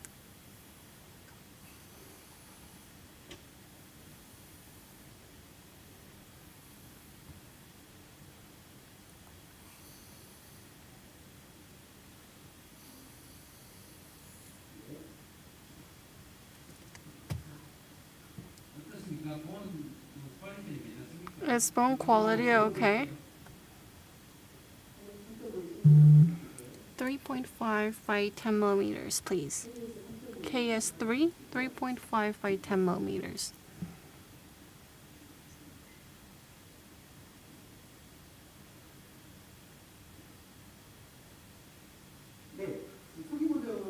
Primary stability is better than expected.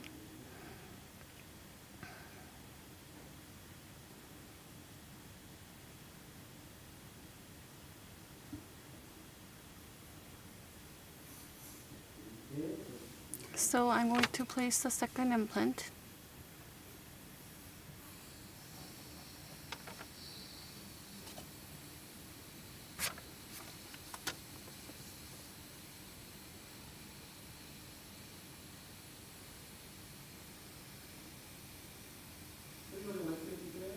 Primary stability, please.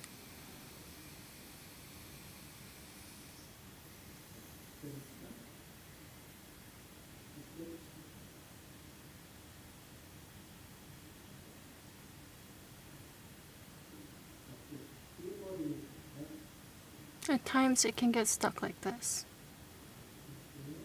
Hold this, please. Can you close your mouth a little bit? Thank you.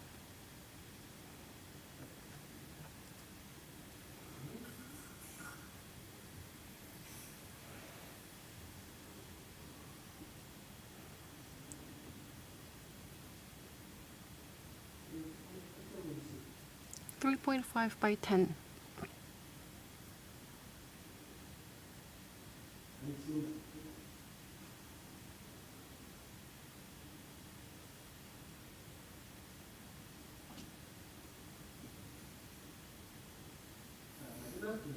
This is the final implant.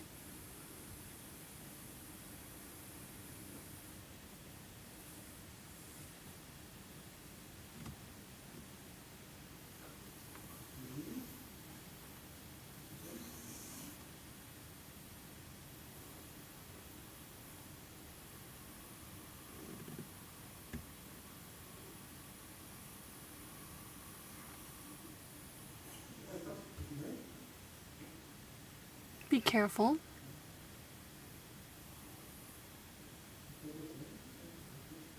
Don't do suction.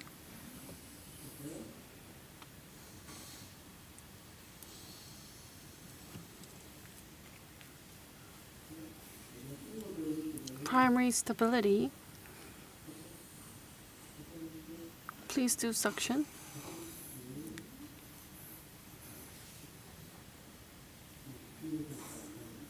Primary stability is not excellent. Please adapt it.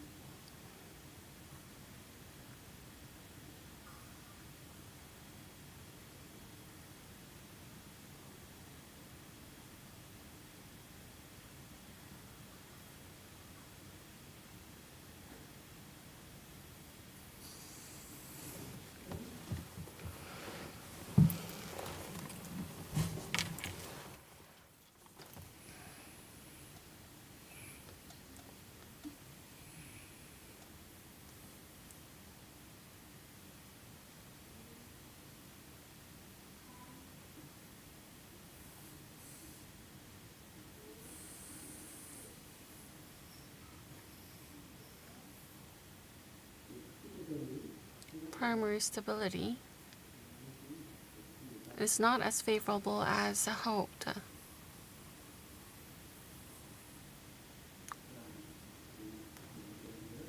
It's gonna be a little bit difficult here. Say ah. Please do suction.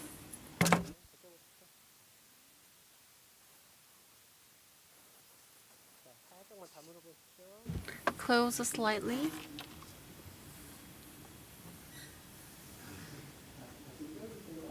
Please put it back on. Number 23, primary stability is very difficult to get. So I'm going to take a look, and if implant placement is not visible,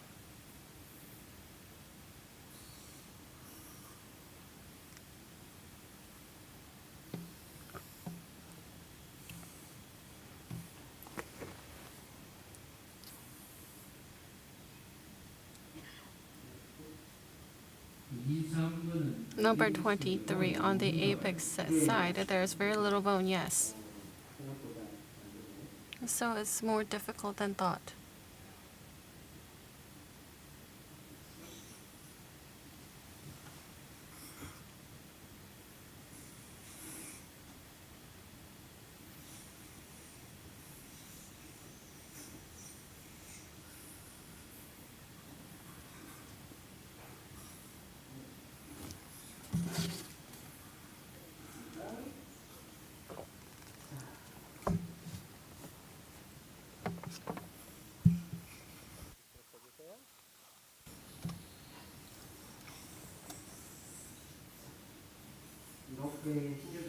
So implants are placed as shown because of implant. Bleeding is very severe. Say ah. Stay still.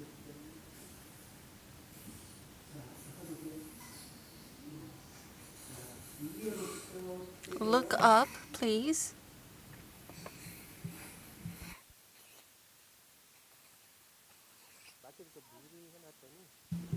We're going to do additional anesthesia.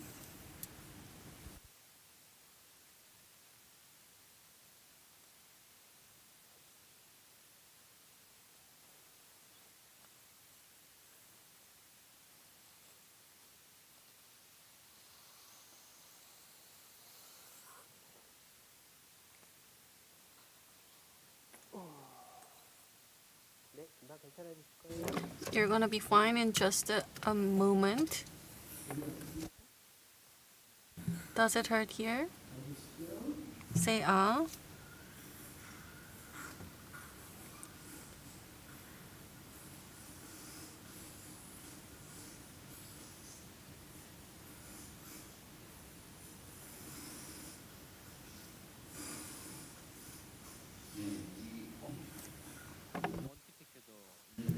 There's bone defect and implant positioning was difficult. So please open up. Please give me membrane. I'm going to do GBR for number 23. We're going to do delayed approach. So that was not the intention.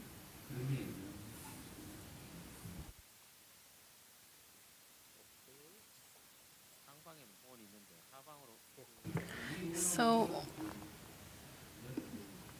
the bone is more limited towards the top. Please close slightly.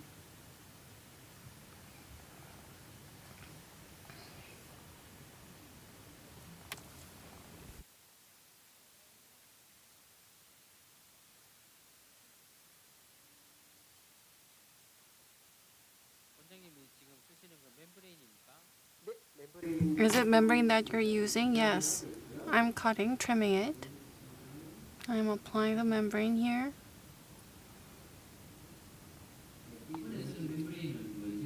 What is the membrane you're using? This is Osstem from Bioland.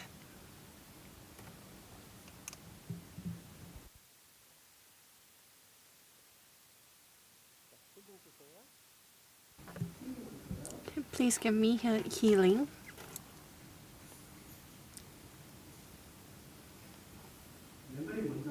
So I'm going to fixate the membrane first. Please give me 2.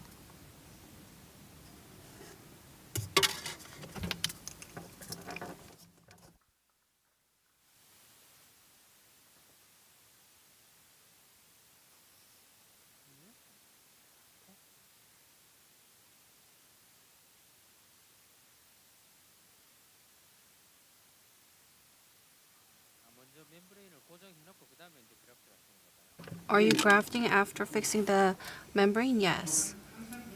Do you always do it like that, or is this case special? In most cases, I fixate the membrane first and then do graft. So do you use a tack? So you fixate the top part? Yes.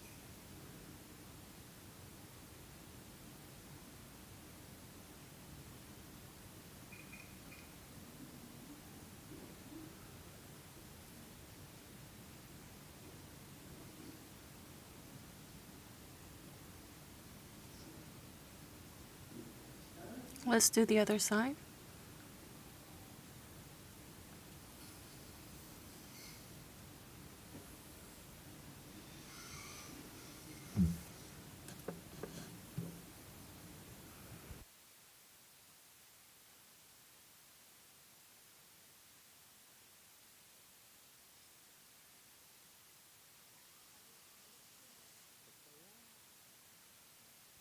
Done.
Please give me another 12 by 20. Thank you.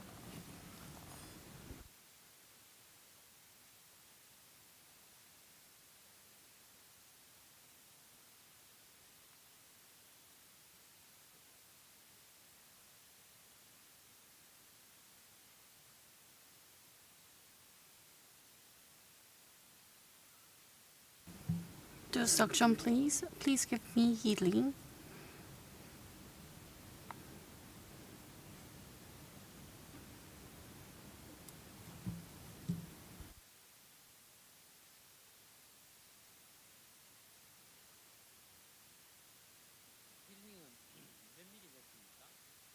So this is a 7 millimeter healing.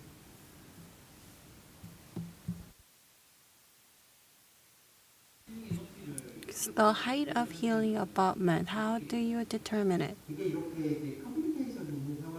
When there are complications and place implant, it is placed deeper than normal. So I try to fit it to equigingival line in most cases. It's around 7 millimeters. That'll be considered appropriate.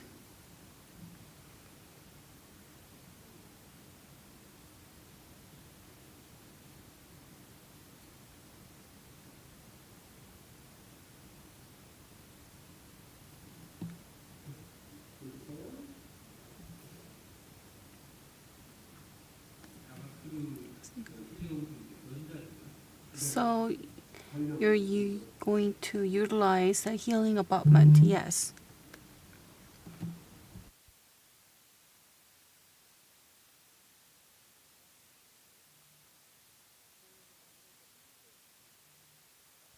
There's complication, so I think there's going to be a lot of resorption, so I'm going to use a xenograft.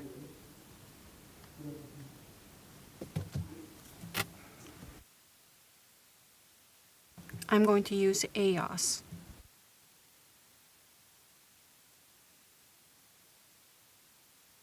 Please give me TS healing.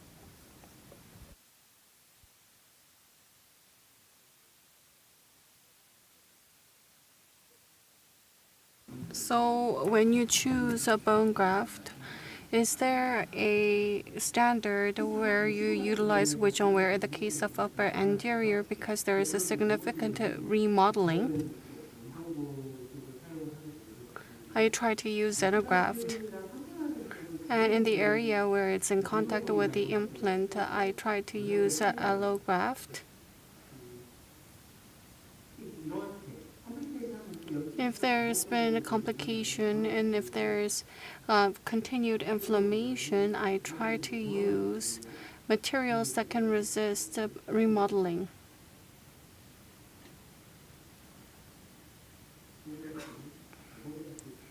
So bone graft, overgraft is going to be done.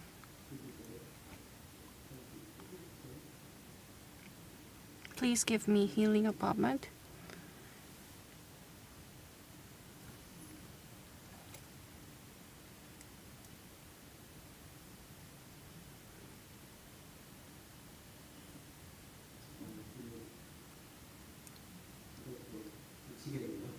So it's a problem here. Is this 7 millimeters? Yes. But it's submerged.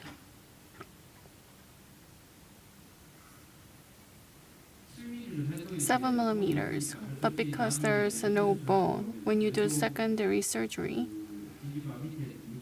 at times it goes below the gingiva. What do you do with those cases?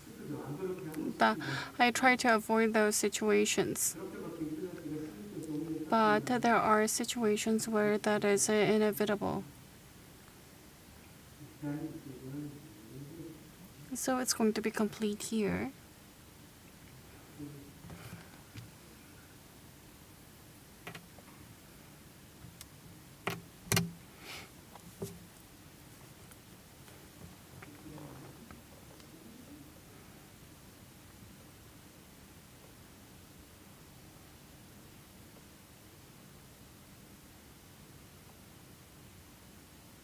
I'm going to use bone tap.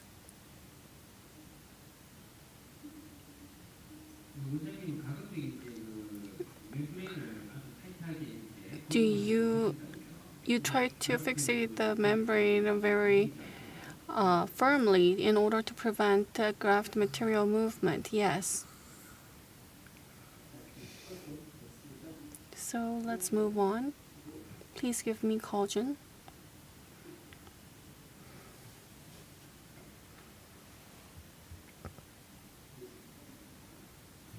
Are you okay? We're almost done. Please give me another EOS.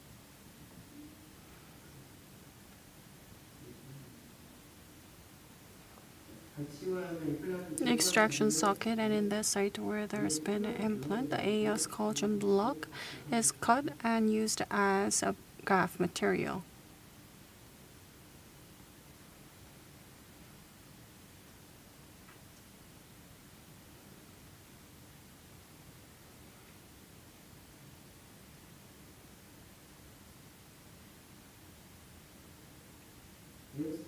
EOS collagen, another one, please.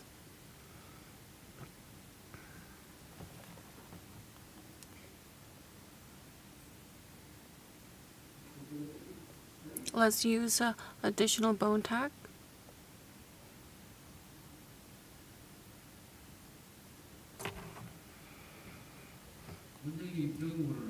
Based on your experience, EOS collagen and using xenograft. When you compare it personally, xenograft collagen blocks, I think it has many advantages. And out of curiosity, when I tried a biopsy, in most cases, it shows similar or better results compared with the particulate bone graft material. So I think it is reliable. That's my personal opinion.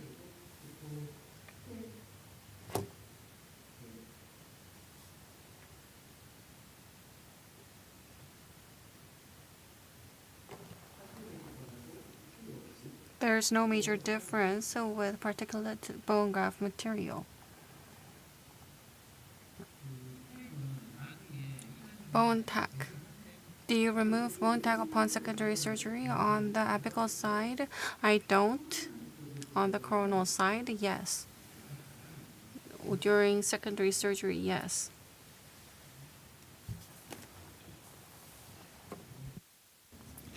Almost done.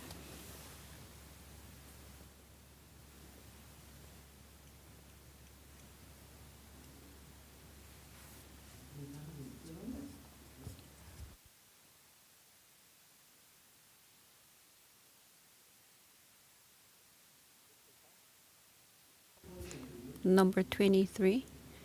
So additional membrane, one more membrane would be used to cover the site.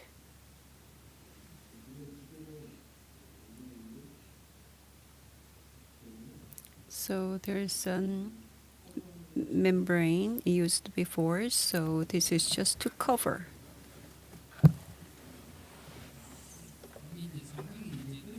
So this is a very challenging case. Immediate placement or the staged approach. What do you think? If I believe I can get the primary stability, I prefer to use the simultaneous approach.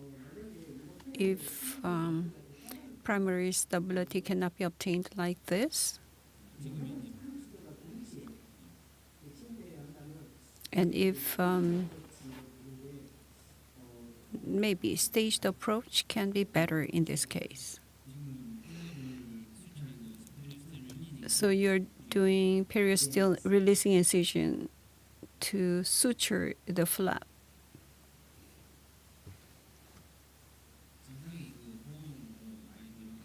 So you used a lot of bone and healing abutments are used.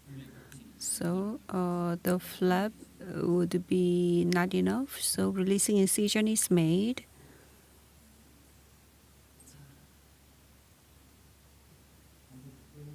Almost done. Now suturing.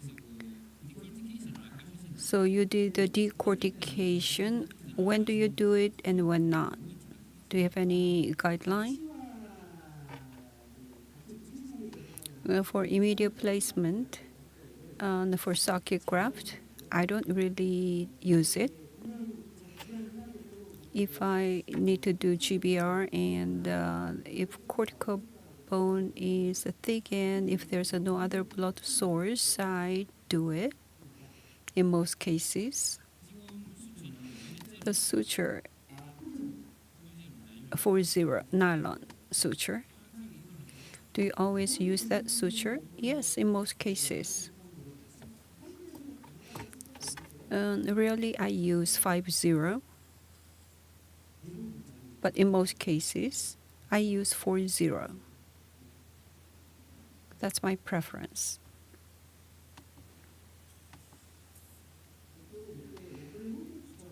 Membrane holding suture is done, but in this case, so many bone tacks are used here. So membrane holding suture is not used.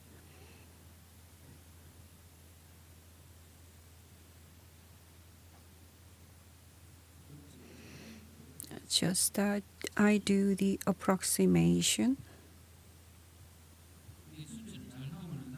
So after proper suturing, you still can have dehiscence. So what do you do for that? I try to avoid the dehiscence, but post-operatively, if dehiscence is made, I use dressing to resolve the issue. In this case, if non-resorbable membrane is used, there would be a big problem, but collagen membrane is used. And the dressing and the use of antibiotics would resolve the situation.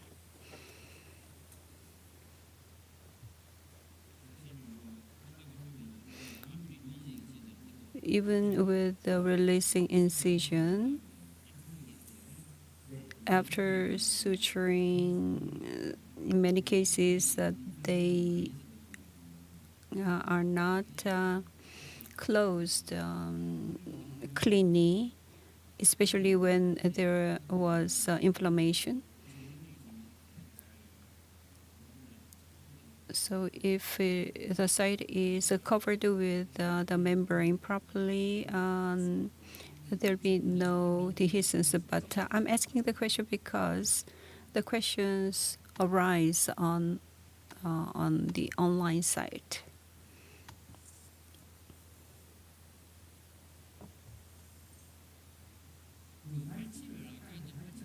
So you did the extraction. Below the extraction site, there may be severe inflammations in in what such cases do you do immediate placement and what not? I try to avoid immediate placement if inflammations has been there for a long time. After bone grafting and implant placement, and if healing pattern is not very good, and if there has been a period disease, severe period disease, then I prefer to use a staged approach. So you are suturing on both ends. Horizontal matrix suture is used, and you are doing interrupted suture. So do you think that helps the approximation? Yes.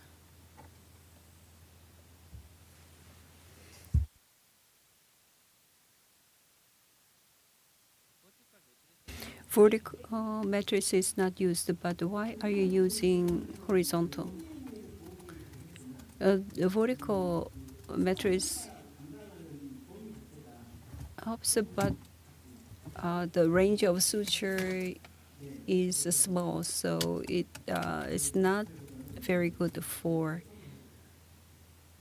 force distribution. So I prefer horizontal matrix. So later,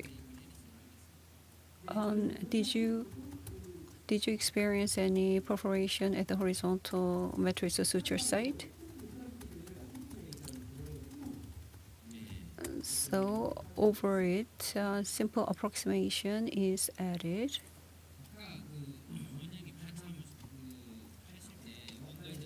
So I asked this question while you were using one guide. The patient bone is inclined, so one guide is used then. The drill can slip going to wrong direction. What do you do? In the one guide tool, the first drill that I used, you will find a path drill. So it has the rectangular end, so it's not slipping that easily. So when one guide is used in the extraction socket, one guide path drill is used before I move on to the next drilling.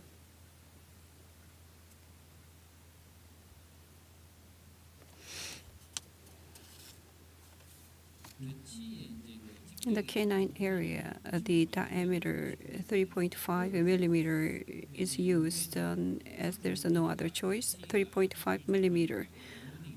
If the canine can have a lot of load applied for breech, what do you think? So I was thinking about that quite a lot. The implants used here are KS implants. It has the connection. Actually can withstand very high force load. So implant connection strength is quite large, so that's why I use the implant.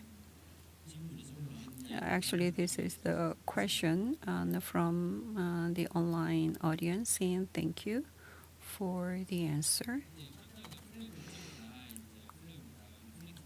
The entire flap was raised, and there was anesthesia given because of the pain. Do you inject on the soft tissue? Yes, on the soft tissue.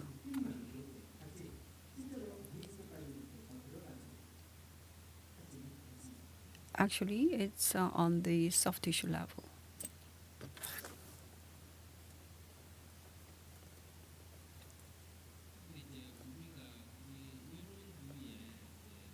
In a site like this, a titanium mesh is available. Do you use a titanium mesh? Yes, I use it. I was thinking about, I considered the use of a titanium mesh, but we are talking about the big range. And the titanium mesh cannot be used because the range is quite large. So sausage technique, collagen membrane is used. I totally agree with you. So this size range of implant site, it is hard to use a titanium mesh. So I don't think a titanium mesh can cover all the site here. In the future, if a titanium mesh can be 3D printed and custom made using a 3D printer, then I believe I can apply the titanium mesh 3D printed. Or you are very agile in suturing. Please open your mouth. Let me check.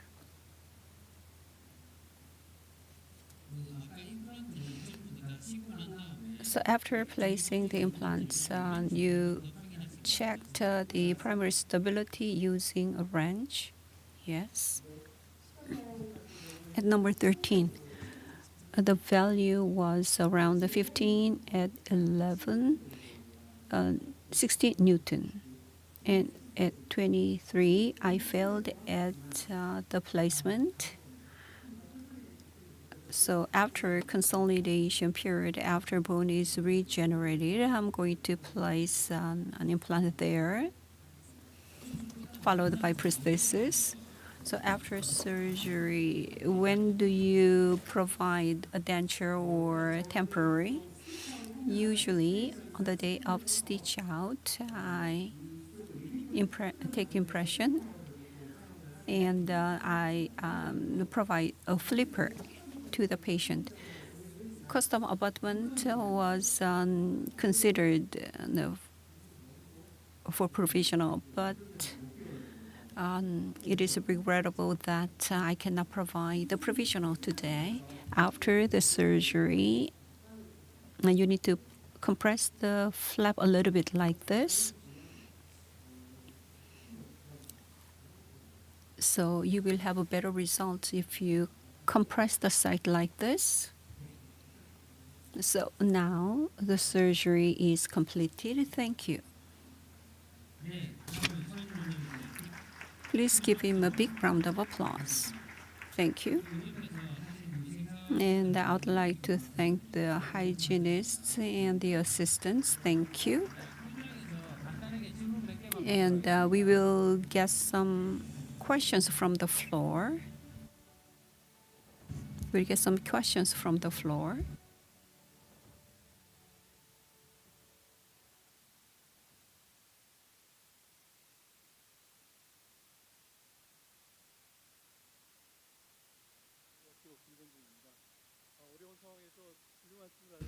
Thank you very much. And I would like to thank Dr. Son for the wonderful surgery. The contact area with implant, can you hear me?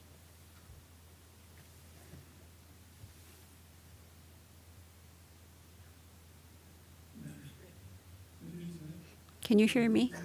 My question first. After implant is placed, there's a lot of exposure.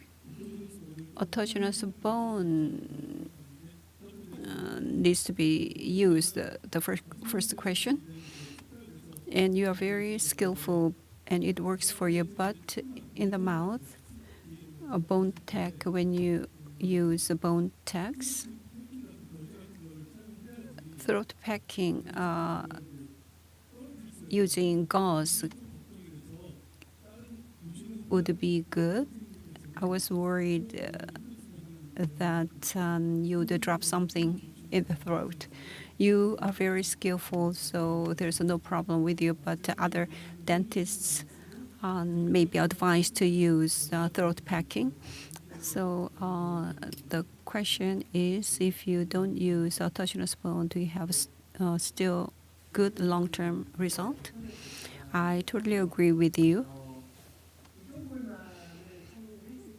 When only xenograft is used for BIC, of course, if you use autogenous bone in the implant contact area, I agree with you.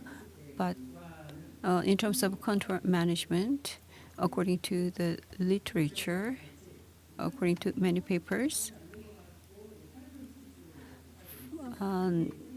the implant looks surrounded by the fibrous tissues, but they do not really impact the function of implant. I wanted to use autogenous bone and allograft, but due to constraint of time, I just used the xenograft and a collagen membrane. But I agree with you. If situation is favorable, I believe allograft and autogenous bone would bring very good results.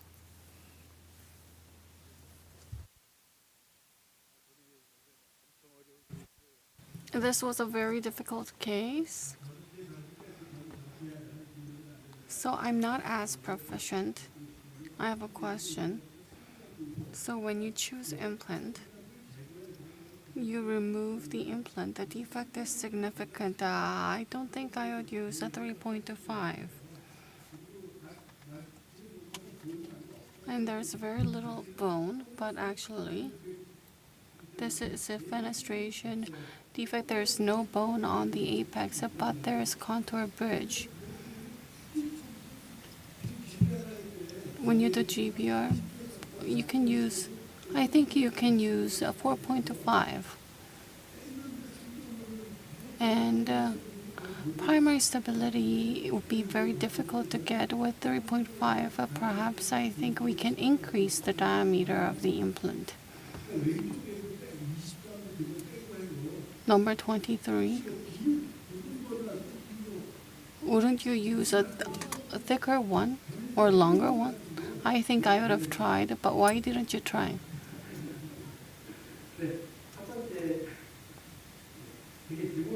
The questions, I wholeheartedly agree.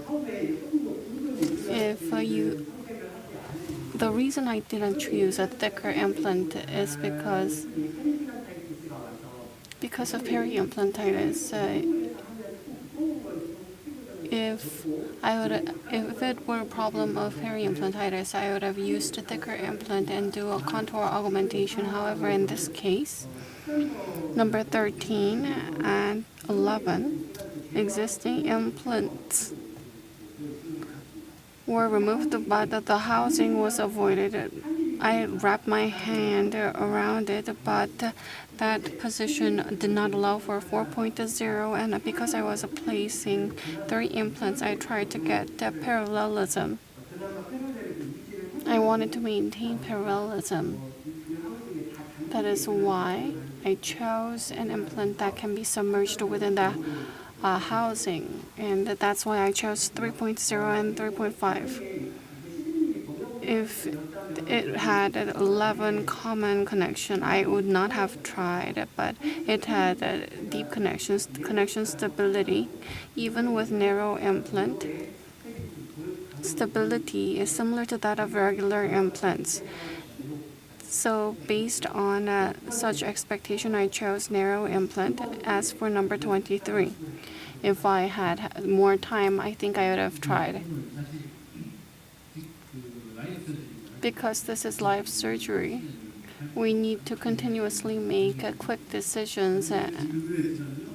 I raised a question, and I would not attempt such a case. And I think you did a good job, and that's why I asked.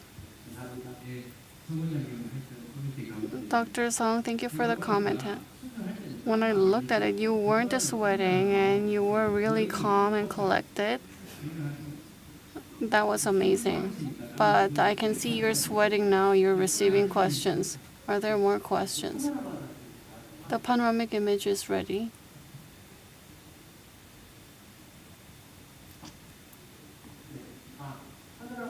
On the panoramic image, you can see So I think it would have been best if I had placed the implant in number 23. The apex seems punctured when I was doing drilling. Although I did the path drill, the drilling was not done in the desired position. I think I made a mistake, and about 4 to 5 months later, in number 23, I'm going to place the implant perfectly and provide a good prosthesis. We need to take CT to accurately observe the situation, but on panoramic image it looks okay. Looking at this, panoramic image looks very good. I look up to you. Thank you for your hard work. Thank you, Dr. Son, for all your hard efforts. And there's gifts for those who have raised questions. Dr. Kim and Dr. Song, we're going to give you gifts after we end. We're going to close the session now.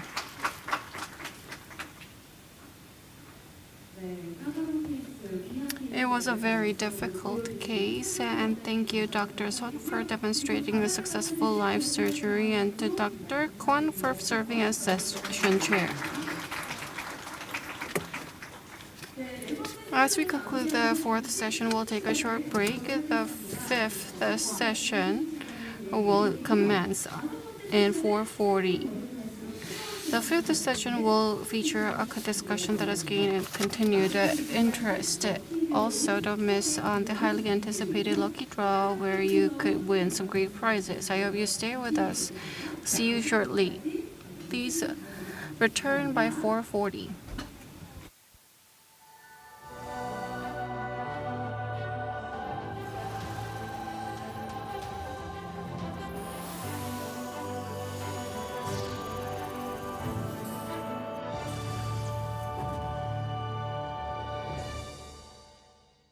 Have you ever experienced the pressure of reoperation because of prosthetic issues such as screw or abutment fracture? Introduce ESR kit designed to solve a variety of prosthetic issues. In case of screw fracture occurs, the fractured screw can be removed by using ESR kit. Connect the SR drill with the fractured screw. After making a hole for drilling on the fractured screw, turn the SR tip counterclockwise and remove the fractured screw. Also, after using the reverse drill, connect the screw holder on the fractured screw. Then, turn the screw holder counterclockwise to remove the fractured screw.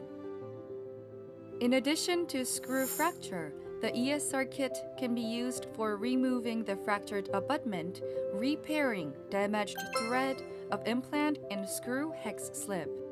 Try ESR kit designed to solve a variety of prosthetic issues. Have you ever experienced difficulties in finding a right spot for implant placement? Positioning Guide Kit enables clinicians to find both right spot and direction for placing implant without using a surgical stand. Positioning Guide Kit contains both single guides and bridge guides, so clinicians are able to deal with different clinical cases. The single guide is transparent and cylindrical, comes with a diameter of 5 to 10 millimeters. Clinicians are able to put a single guide next to another single guide or close to an adjacent tooth for drilling. The single guide helps clinicians to pinpoint the spot for placement and direction of the implant. The fan-shaped bridge guide enables clinicians to adjust interval from 7 mm up to 12.5 mm.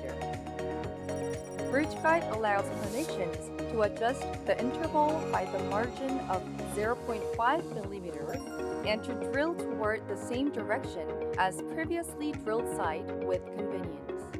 Positioning Guide Kit enables clinicians to find both right spot and direction for placing implant without using a surgical stand.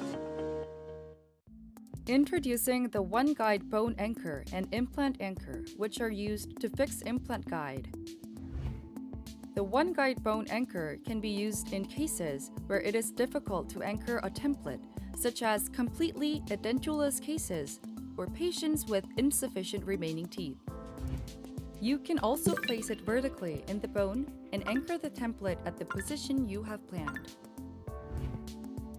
The one-guide implant anchor can be fastened to an implant already placed in the patient's mouth, which helps anchor the template much more easily. If you need to prevent the one-guide from shaking and secure it in position, try using the one-guide bone anchor and implant anchor.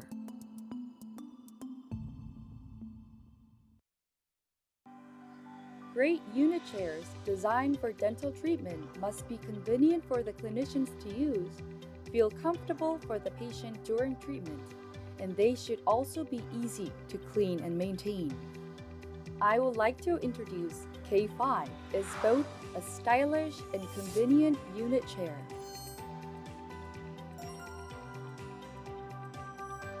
In case the backrest tilts downwards, the leg rest goes up.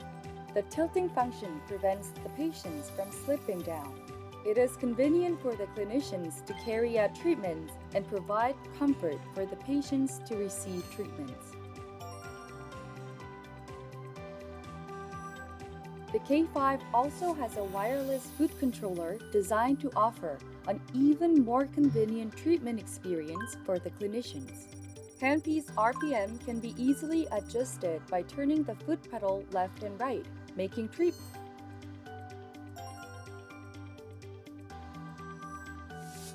The sterile water supply device suppresses formation of bacteria and biofilm in the water line of the unit chair. Always using clean water during treatment makes it much easier to reduce the risk of infections. Let's go over K5's key features again. The patient does not slip downwards thanks to the tilting function. When the backrest tilts downwards, the leg rest goes up. Second, the wireless foot controller makes treatment much more convenient for the clinician. Third, DWCS suppresses bacteria in water line to supply only clean water during treatment. Try the K5, a unit chair designed to add both convenience for the dentist and comfort for the patient.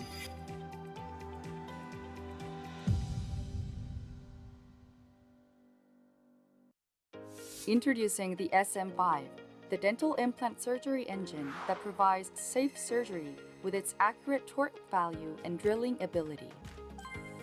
First of all, SM5 provides accurate drilling result thanks to its outstanding chucking force. The implant can be safely placed since the implant is firmly fixed, minimizing unstable vibrations.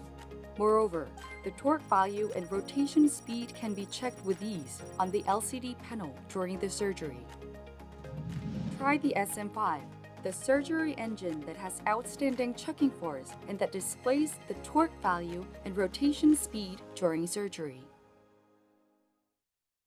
Introducing the upgraded T2 Plus with superior high-resolution imaging, ultra-high-speed scanning, and ultra-low radiation dose feature. The T2 Plus has a 0.05 mm voxel size, which results in superior high-resolution images. This enables a more accurate diagnosis compared to the T2. With a T2 Plus, patient waiting times can be reduced thanks to a faster scanning speeds compared to the T2. Images are acquired in just 30 seconds. T2 Plus low radiation mode allows for safer scanning with only 22% of the radiation dosage compared to that of the T2. The low radiation mode allows scans for children and pregnant women without any concerns. The T2 Plus offers various field of view sizes for facial imaging, implants, TMJ, endodontic procedures, and more. The T2 Plus allows for customized scanning based on the treatment. The T2 Plus includes convenient and easy-to-use 1-2 software, 1-3, and VSET. Through consultation, treatment and implant planning will help increase patient acceptance rates. T2 Plus is available in 3 colors: white, blue, and red.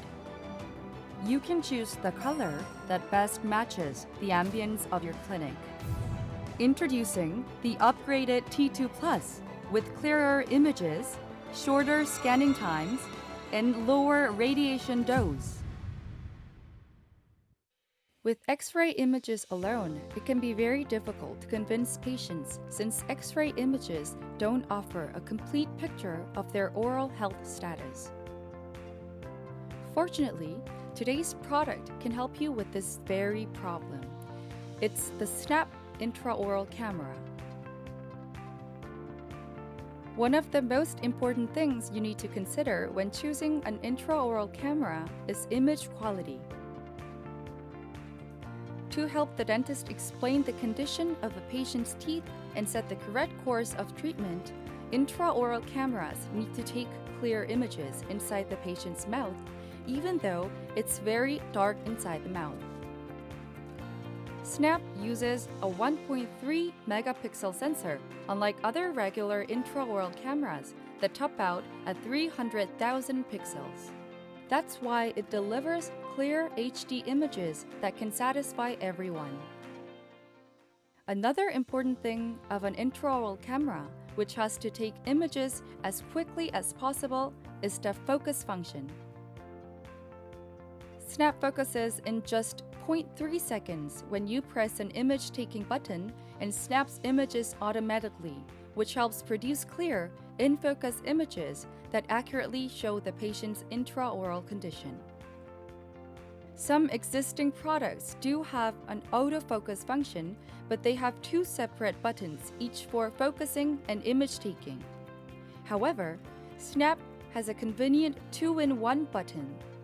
All you need to do is press the button once to capture fast and in-focus images of the patient's intraoral environment. And finally, an intraoral camera's head and neckline is very important since it has to take images from narrow spaces inside the mouth. Snap has a curved head and slim neckline that gives you a better angle for reaching the teeth when inserting into the mouth, which makes it easier to image not only wisdom teeth that are difficult to shoot, but also female patients and children who have small mouth. From the patient's perspective, this reduces any foreign body sensation and discomfort, while from the dentist's perspective, it reduces stress when imaging the posterior region and makes treatment easier.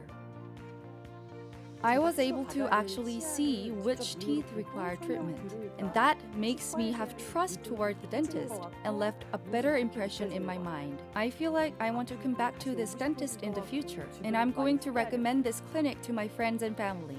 Since I saw my teeth with my own eyes, I think I'd be more likely to consent to treatment without hesitating. Intraoral camera Snap helps accurately explain to patients the condition of their oral environment and creates a more credible and trustworthy impression of the dentist in the mind of patients.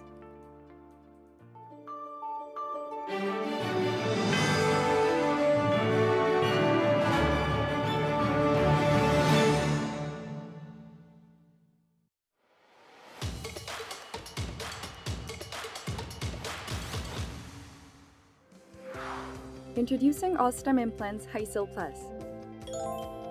Hysil Light Plus is excellent at reproducing fine areas.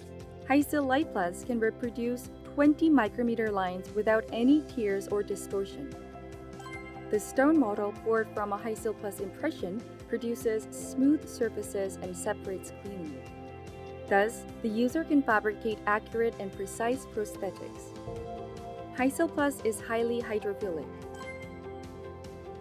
Hysil Plus has a short intraoral setting time of 2 minutes and 30 seconds. Hysil Plus offers a sufficient working time of 3 minutes and 50 seconds. Hysil Plus has a high elastic recovery ratio of 96.5% or more.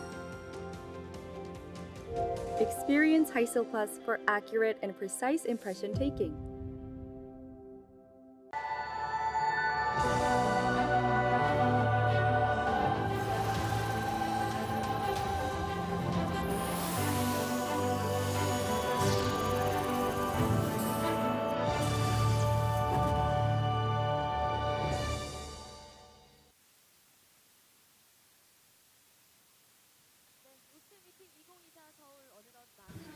We're now opening the final session. Let's calm down a little bit and begin the final session. My husband is also a dentist, and he's also participating online, and after live surgery he felt really amazed, and hats off to all of you here. The final session, before we begin, there's the major lucky draw, which is going to happen just now. 5 lucky participants will receive doll sets, the Lilger doll sets. 3 will receive water pick oral irrigator set, and 1 will win a Dyson vacuum cleaner. Don't miss out on this chance. And the winners will be announced after presentation of merit awards. Now let's move on to the final session of Osstem Meeting 2024 Seoul. The final session will be a panel discussion where 3 speakers will engage in an in-depth dialogue.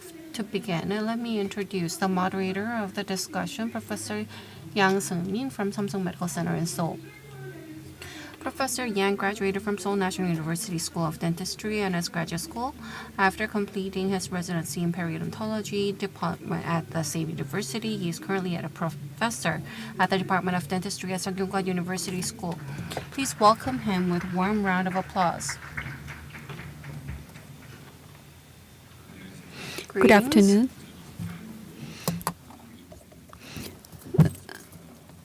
I am Professor Yang Seung-min at Periodontal Department, Seoul National University Hospital. I'm going to chair this session. The live surgery was very exciting.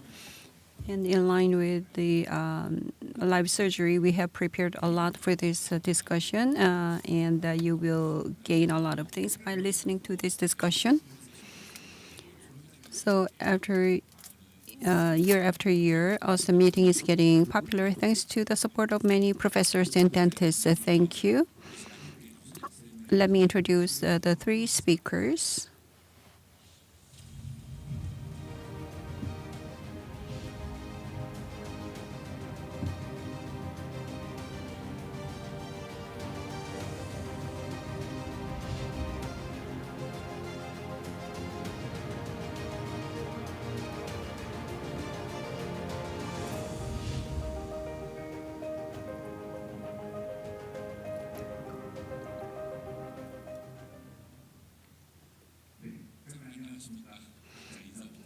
So why don't you introduce yourself?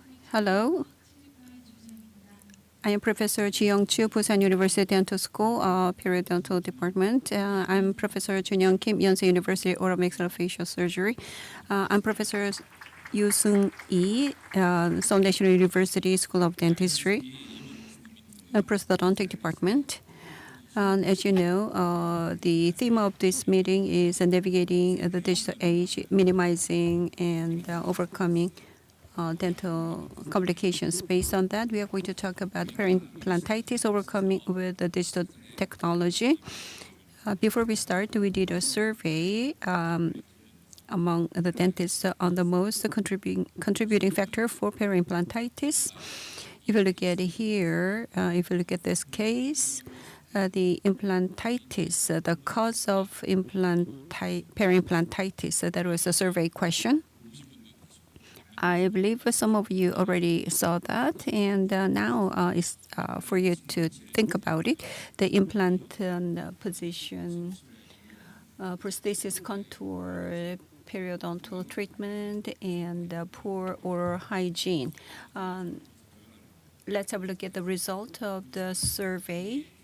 So in the above case, the risk factor of periimplantitis, and more than half of the dentists chose prosthetic contour as the risk factor, followed by implant positions.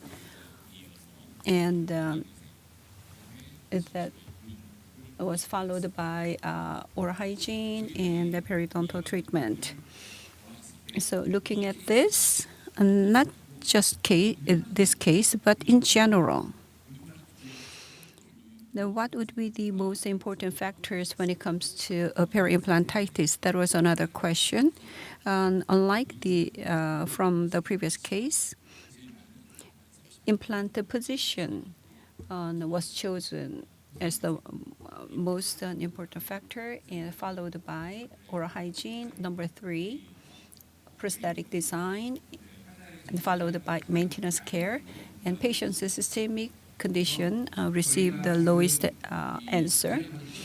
So this is the survey of. This is the result of the survey, and if you look back on what we heard from morning lectures, and then we can think about the peri-implantitis factors, and this is what we are going to talk about.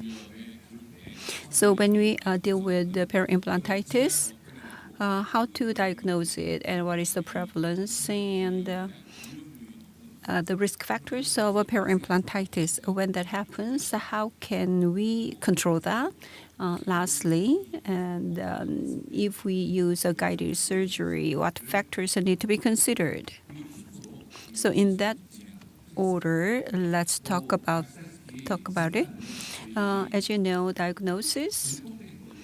There's a common thing: peri-implantitis and implant mucositis. There is a commonality between those two: plaque, redness, purulence, or bleeding on probing. That's the common thing between these two. The difference, the unique things between these two, the bone loss or not. So when we diagnose, what is the prevalence of a peri-implantitis?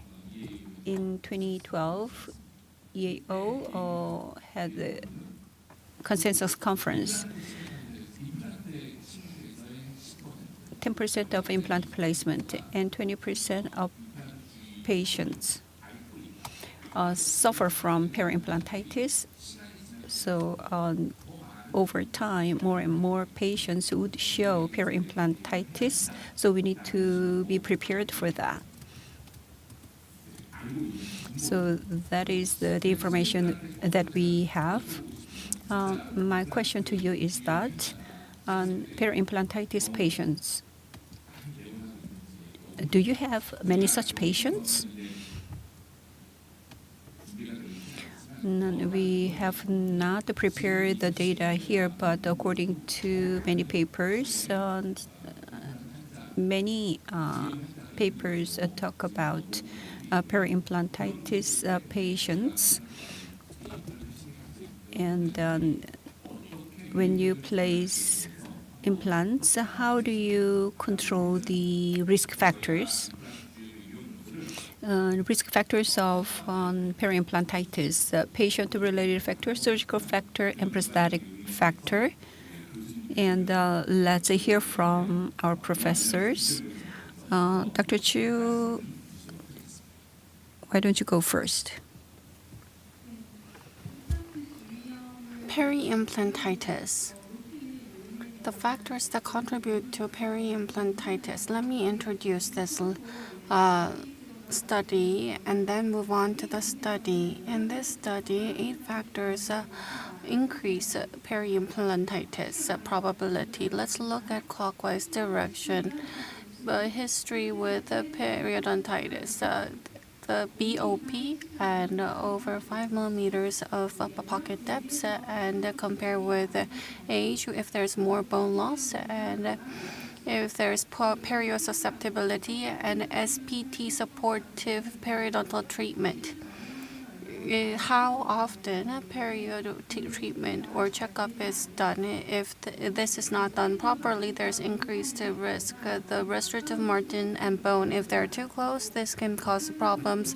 And prosthetics, if self-cleansing is not possible, and if the fitting is inappropriate, this can lead to peri-implantitis. Among these 8 factors, I think prosthodontic is related to the prosthesis, and it is related to implant placement position. Other factors are related to patients. This is my case. I want to take a look at patient-related matters. Number 27, around the implant, there was gingival discomfort. Peri-implantitis was diagnosed, and around the implant, there was crystal bone loss, pus, and inflammation. When I took the image in number 26, distal area, there was a periodontal disease as well. And in treating this, in number 27, in order to reduce inflammation, surgical approach was done, and distal Parker treatment was done. This is X-ray 2 years later and 8 years later. This follow-up is done for about 10 years. Number 27, there's no sign of inflammation, and number 26 is nicely maintained. In looking at this case around the implant, if the periodontitis around the adjacent natural tooth, it can affect the implant, and if periodontal disease is treated well, then peri-implantitis can also be treated. Let me share. Dr. Kim is going to share the next case. So a patient that came to our hospital, 51-year-old female. So peri-implantitis was the chief complaint. As you can see, in the upper jaw, 6 implants were placed, and they are hopeless, and the patient had uncontrolled DM. So uncontrolled diabetes. If that is understood, we would have a different approach. So we discussed about this case, and the systemic disease might be an important factor, and there's a prosthetic factor too. Dr. E? Yes, the patient has uncontrolled diabetes, but I don't think it is due to that disease. And uncontrolled DM can facilitate to accelerate the situation. So there's unstable prosthesis over the 6 implants. And I'm sure you know this, one piece fit is very difficult to get. And I think this person also had difficulty. You can see margin, and you can see that it's been done roughly. The biggest problem is that oral hygiene in these areas would not have been good. And if you force it in, then tensile strength can occur on the implant, and negative stress can be caused on the bone, leading to bone loss. The systemic disease with relation to peri-implantitis, according to some paper, DM can be a problem, but if it is under control, it would not be a problem. So I want to share this information, peri-implantitis with the DM. Hemoglobin A1C, if it is over 6.5, we diagnose diabetes, and if it is 8% or more, it's uncontrolled. So peri-implantitis can be affected by the uncontrolled DM, according to the recent paper. And one more thing, osteoporosis medication, as you saw in the morning, drug holiday to prevent Emron J, we can use the drug holiday. But implants are also integrated, and after that, bisphosphonate denosumab, the drug can be used as steroid. More comorbidity exists. Then the osteonecrosis occurs similar to osteoporosis, similar to periimplantitis. So the bone is destroyed and it progresses to OMJ, and the problem can occur. Yeah. Periimplantitis, it looks a little different on CT. So you need to check whether the patient is on osteoporosis medication. Okay, patient-related factor, existence of perio disease, and MRON-J should be checked as well. The second patient-related factor, before we talk about surgical factor, and we did a survey. This is the survey, as mentioned with the survey case. What do you think is the ideal placement depth for implants? So 1, 2, 3, 4, and 5. 1, 2, and 3. That's a bone level implant placement. 4 and 5 indicate the soft tissue level implant placement. The result, almost 40% of dentists believe 1 millimeter from crystal level is the depth that you use, and 30% implants are placed at 2 millimeters from tissue level, 2 millimeters from the tissue level, 20%, and bone level placement, and the 4 millimeters from tissue level, 8%. And 0 millimeter from crystal level on 6.6%. So your answers to the survey and what we are thinking about that. Let's discuss about that. So the second factor, surgical factor in terms of implant position. Dr. Kim, why don't you talk about this? In the upper and lower posterior region, implants were placed, and at number 13, it was a resident case. GBR was used, and in the cross section, the implants looked in good position. If you look at periapical area, number 14 and 15, there's a difference in the platform in terms of the depth. So to get the primary stability, it was inevitable to place like that. Actually, there's a 2 to 3 millimeter difference, and the patient, after the delivery of prosthesis, the patient began to complain discomfort, and in terms of probing, there is some inflammation in the peri-implant mucositis. Minoden treatment is used initially for the peri-implant mucositis, and let's have a look at other cases of similar cases. So this case was my case number 37. Around it, there was gingival swelling, and when I did inspection, the very deep pocket depths was observed, and upon the probing, there was separation and bleeding. I took X-ray and compared with adjacent to the implant was placed very deep. And on top of the implant,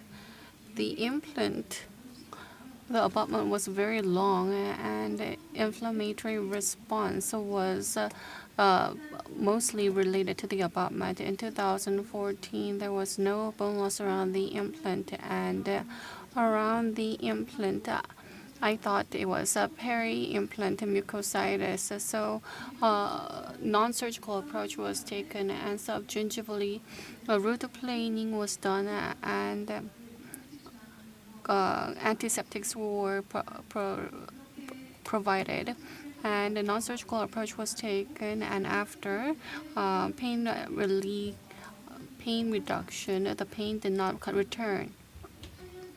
8 years later, in 2022, in the anterior, the patient complained of gingival discomfort in the anterior region. When I looked at number 37, and the patient did not remember how it was treated. And when I took a look, when adjustment was done, abutment level adjustment was done, and it was made into a ponic.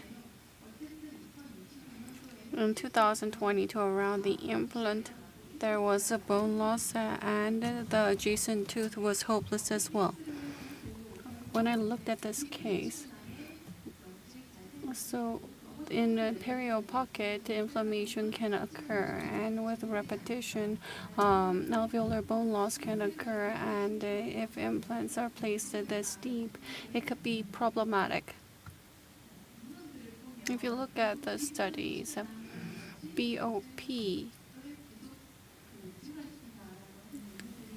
period pockets can lead to more inflammation, deep period pockets, soft tissue level and bone level.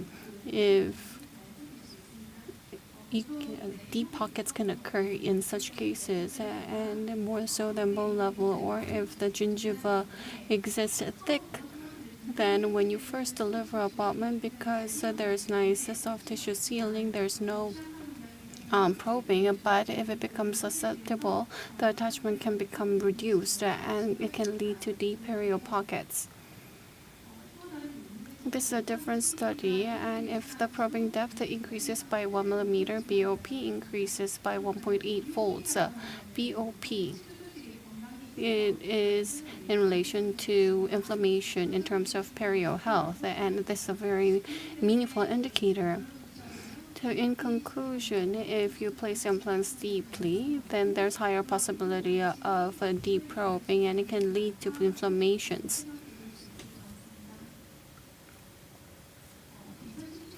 In 2017, Periodontology World Workshop occurred, and there was consensus report that was produced. And in the sixth conclusion, evidence suggests the progressive crystal bone loss around implants in the absence of clinical signs of soft tissue inflammation is a rare event.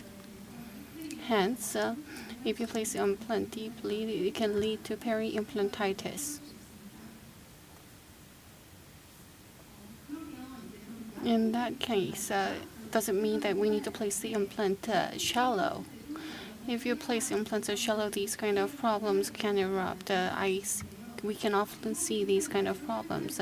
Gingiva is very thin, and when implant is placed at bone level, in the case of this patient, final prosthesis, even before final prosthesis is delivered, gingival recession is done, and thread is exposed in number 22, and this can lead to many patient complaints. This is a very awkward situation. Soft tissue graft can be done to improve the situation. However, fundamentally, if we are to solve this issue, we have to position the implant, correct it.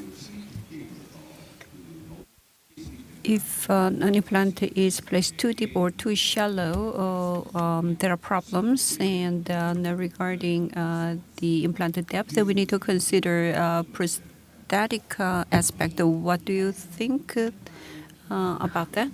I work in prosthodontic division and periodontologists, or maxillofacial surgeons. And I place the implants, and I deal with prosthesis, and there are varying implant placement depths. If very deep is bad and very shallow is bad. In the case of deep placement, there's not that the crown becomes very long, so it can be worrisome, but when it is placed very shallow, it becomes very difficult to provide prosthesis first. The occlusal plane is already defined within the patient's oral cavity. And if vertical depths of the implant becomes more shallow, then the crown's height space becomes reduced. Then, if it is less than 6 millimeters, it will become cement type. At times, it can lead to cement screw type, and at times there can still be problems. Second problem related to shallow placement is shortened vertical soft tissue dimension.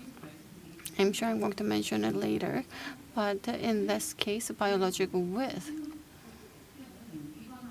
can be invaded, and prosthodontically, aesthetic contour is difficult to achieve. If you place the implant deep, aesthetic prosthesis can be possible. However, if it is placed shallow, the angle becomes wider, and you provide a brick-like implant prosthesis in the posterior region.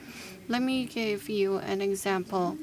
This is my patient, and before providing prosthesis, the implant was placed shallow, and the soft tissue was close to zero on the buccal side, and on the mesial side, there's about 1 millimeter. So if you look at the design, it's wide and like a brick. And in 2021, I provided this prosthesis, and 1 year later, there's already bone loss.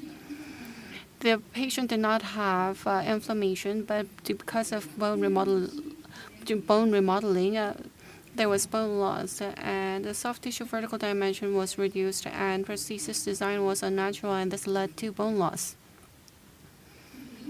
As for this patient, in 2021, the patient came in like this. So oral hygiene was very good, but the patient went through scaling, but still there was continued odor and bleeding around the implant. So when I looked at this image, I needed to take the inflammation, and inflammation was observed. And below the prosthesis, there was very severe plaque and food impaction, and because the prosthesis design was blunt, there was food impaction at the time of placement. This is the panoramic image.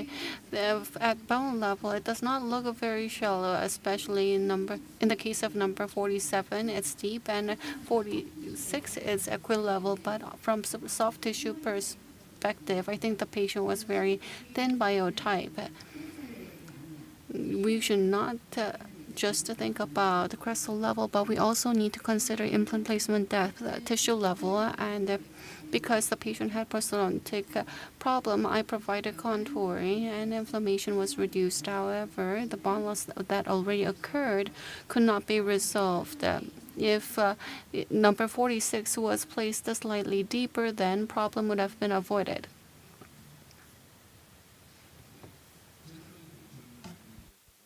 So for the final prosthesis, the contour and appearance needs to be considered. So how deep should it be placed for prosthesis?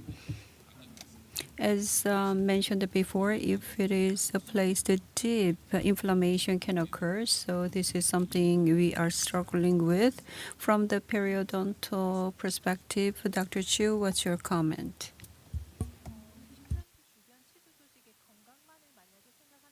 So thinking about perio health, preventing pocket depths is very important, and it may be wise to place the implant shallow, but as Professor Lee has mentioned, in order to allow for appropriate contour and design of prosthesis, so we need to consider appropriate amount of soft tissue thickness, and hence it needs to be sufficiently shallow, but at the same time, it needs to be sufficiently deep.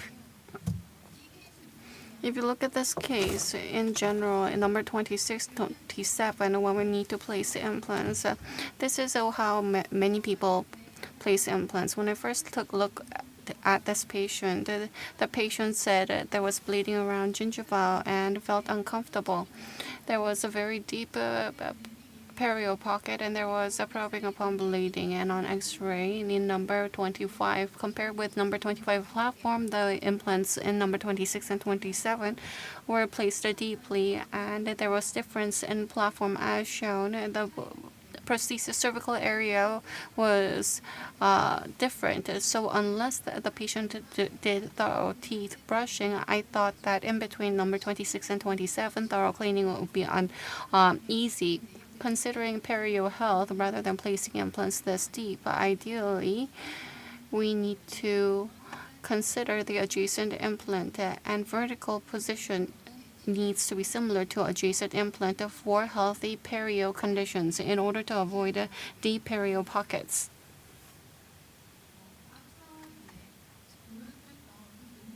This is the study I've talked about earlier. These two factors are being continuously mentioned, and if there's deep perio pocket, BOP increases, and if BOP increases, if you place implants deeply, peri-implantitis can occur higher. There are higher risks.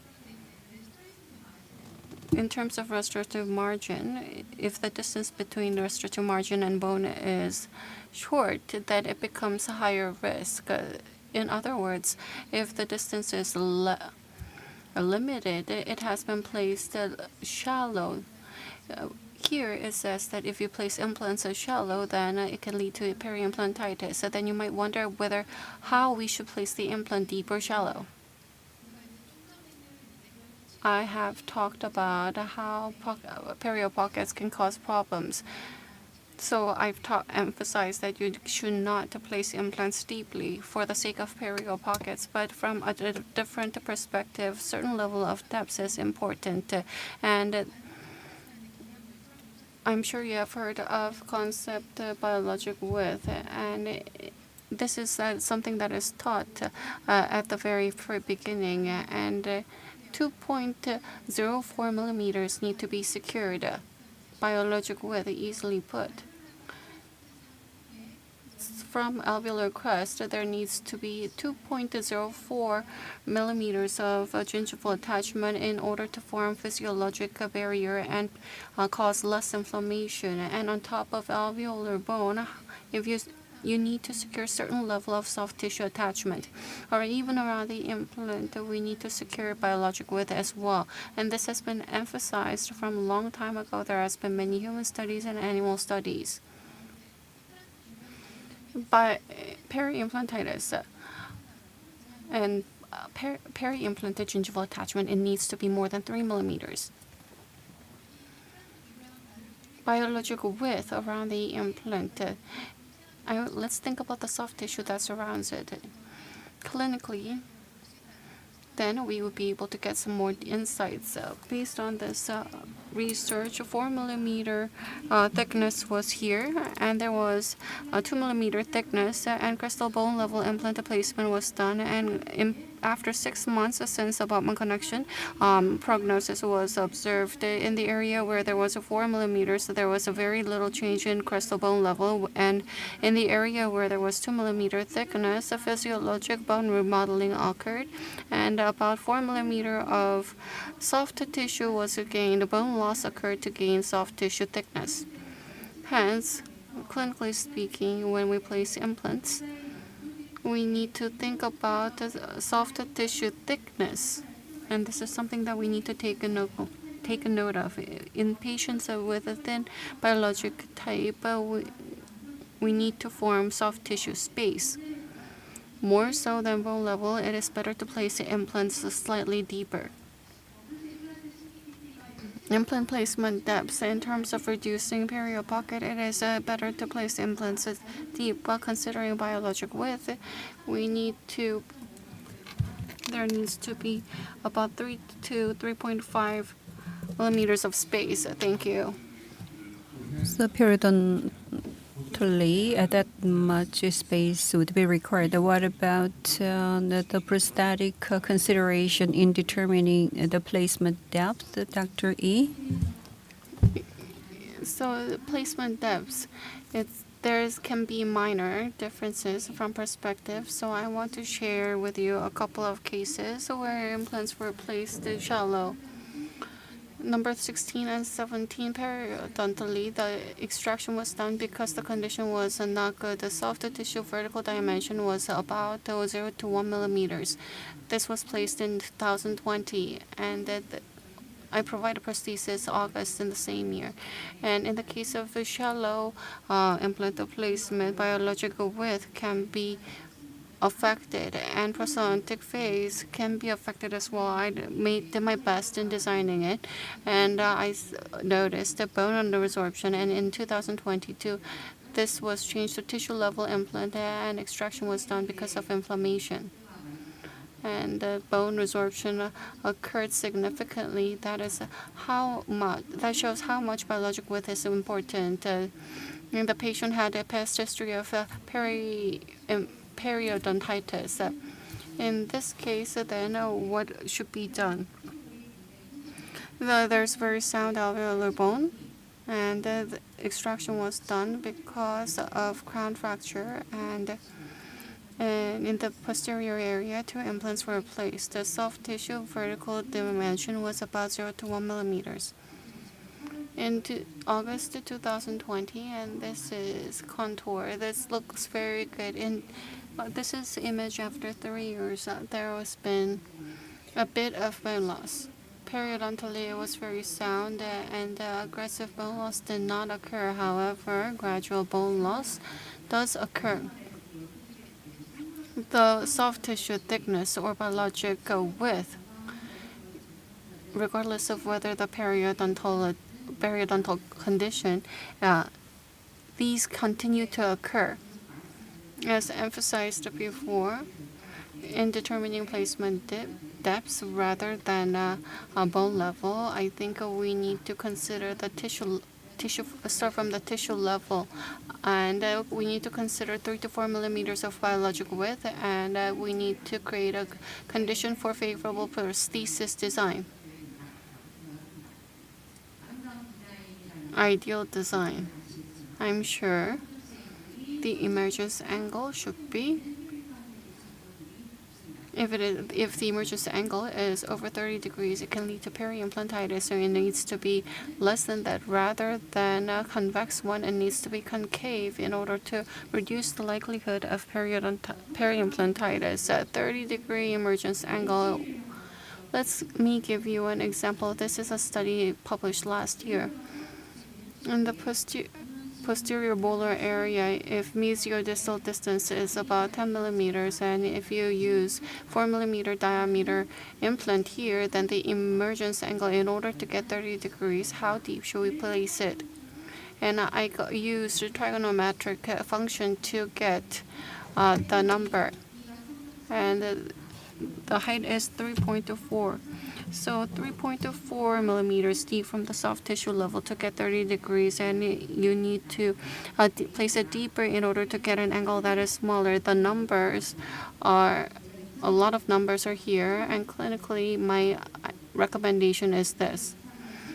So in order to take impression, when I remove the prosthesis, this kind of look is what makes me happy. Healthy gingiva and about 4 millimeters of soft tissue vertical dimension. This is the best for providing prosthesis, and prognosis is also very good. Prosthetically and surgically, we need to consider some factors, and we talked about the depth of placement. We are talking about the implant placement depth, apical coronal position. Not only that, but we need to consider other factors. Dr. Chiu, what's your take on this? So not just inflammation, but there are patients with anesthetic outcomes. With patients with compromised aesthetics, in most cases, implants have been positioned labially. And platforms, when they are labially inclined, it can lead to alveolar bone resorption, and inflammatory responses can result, especially in the anterior zone. Patients with thin biotype, if you labially position it as shown here on the screen, serious results can come out, and the patients can complain about the results. Labiopalatal, and I think this is very basic. Mesiodistal position can also lead to problems. If you look at this patient, when the patient came in, the patient could not do teeth brushing, and there was significant odor, and it was very difficult to clean. The implant was very close to the adjacent tooth, and Non-surgical treatment was possible, but because of structural issue, we recommended removal of the implant.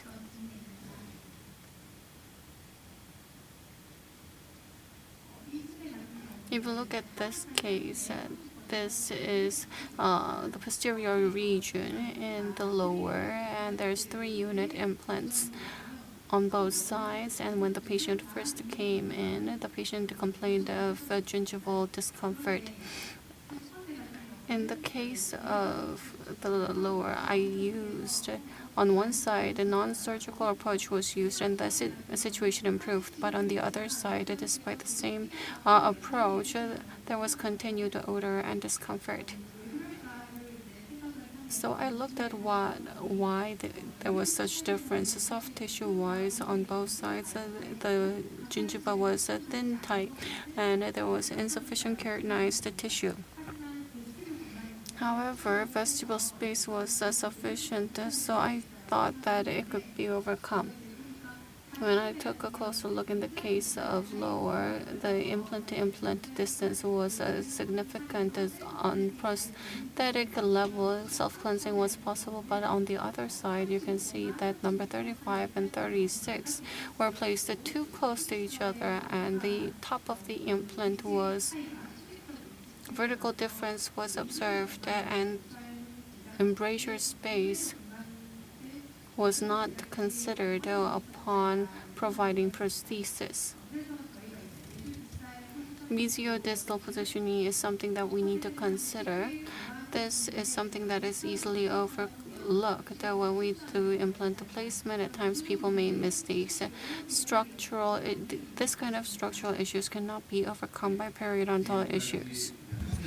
So we looked at patient factors, surgical factors.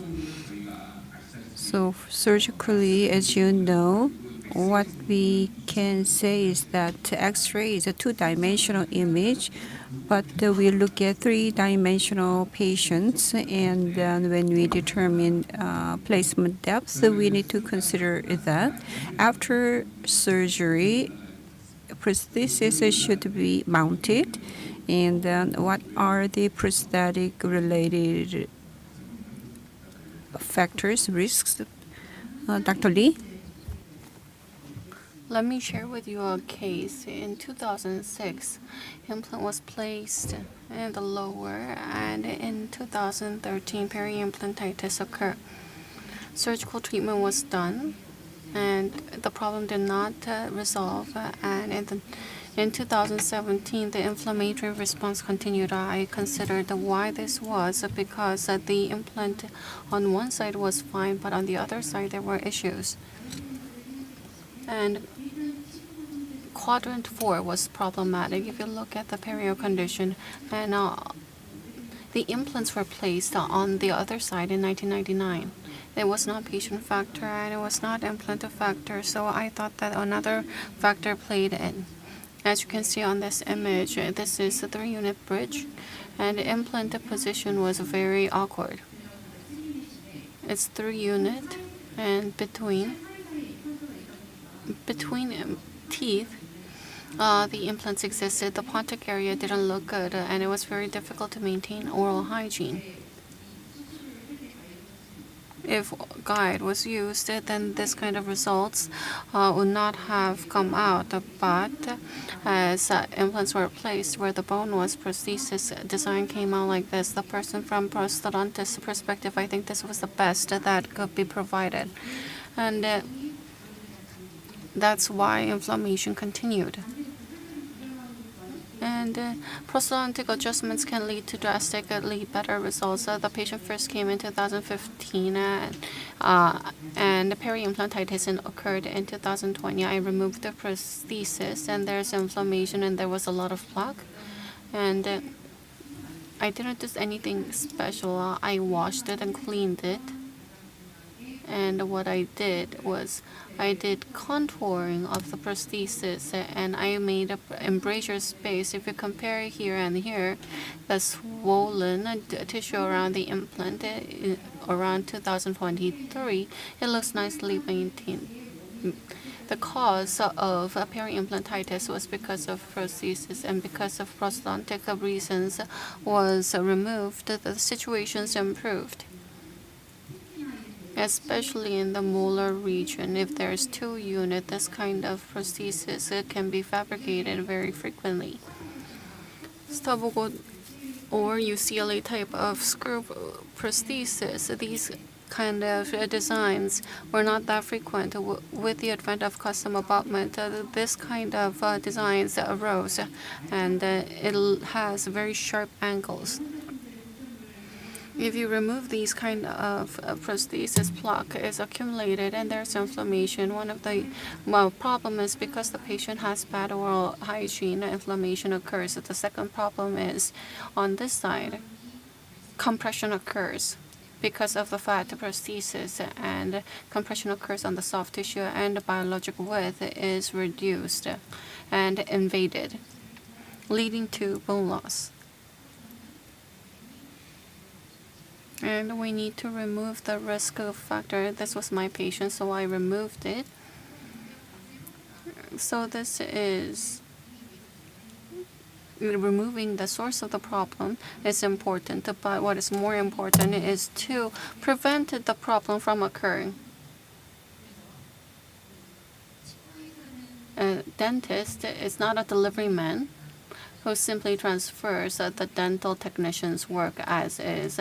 This is the words of Professor Chorira, and this really touched my heart. And we do not just connect the lab technician's work, but we provide prosthesis in line with the patient's condition.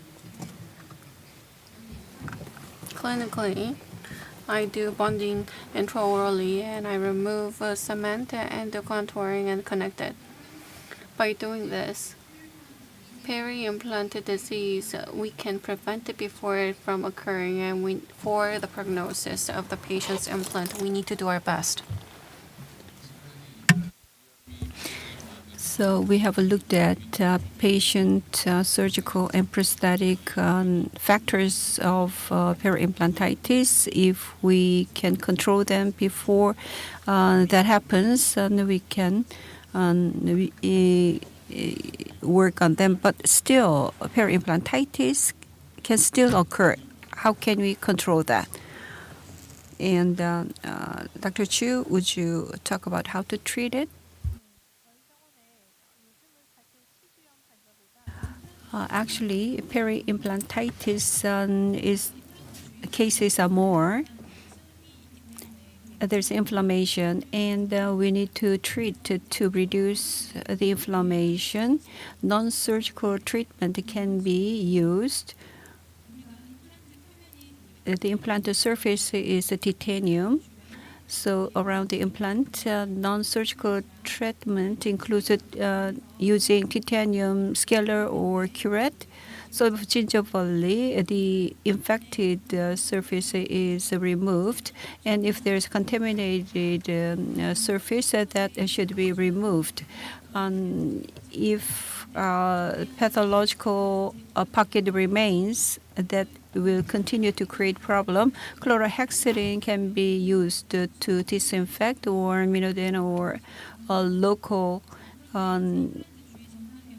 anti agent can be used. So in many cases, a non-surgical treatment can work, but when a patient comes to a hospital, the situation is serious. So non-surgical treatment would cause relapse. Then we need to use surgical treatment. The pocket reduction is the focus, using resective surgery. The contaminated implant surface needs to be decontaminated, and reconstructive surgery needs to be done. Not only the bone treatment, but gingival mucosal ablation is not appropriate, and there's a lack of keratinized tissue. Then free soft tissue, free gingival treatment can be done. If surgical treatment doesn't work, there's structural problem, and if implant fails, that should be removed. So how do we need to treat the implant with the peri-implantitis? So the various treatment methods have been discussed. And Dr. Kim, would you introduce some cases of treatment? So I recovered the situation for implants like this. Implanted thread exposure was the problem. So non-surgical approach was done, and surgical treatment was done to reduce inflammation. And if that control works, the threads can be addressed using bone graft. The thread is exposed, and the osseointegrated portion is not large. And the chief complaint at number 14, titanium brush was used to clean the site, and drugs can be used for that. And if we are confident that there's no more inflammation, we can do the bone graft such as a GBR. And the patient wanted a restoration for the right posterior region, and the distance was planned, and placement depth was adjusted considering soft tissue.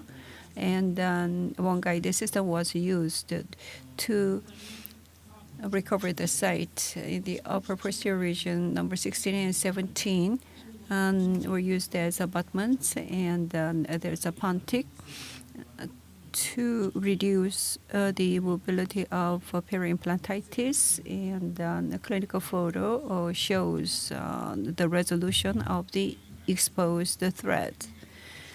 So Dr. Kim, that was a very good case. Despite all such efforts, peri-implantitis treatment, the result of the treatment is not predictable, and we often have a relapse. So how do we educate our patients to prevent that?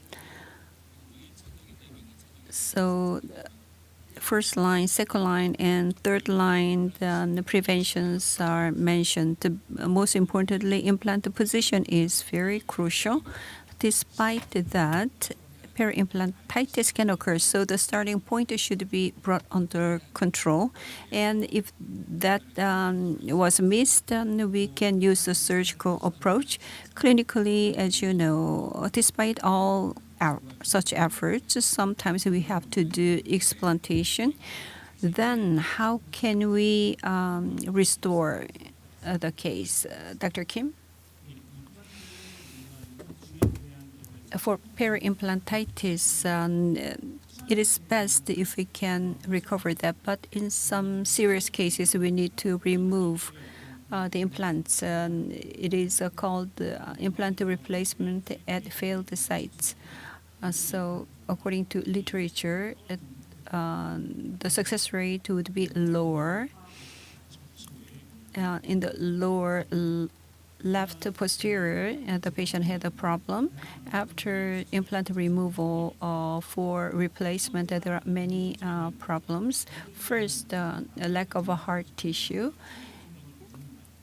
So if there is not much residual bone, primary stability cannot be achieved. And also, in terms of depth, they can be close to inferior alveolar nerve.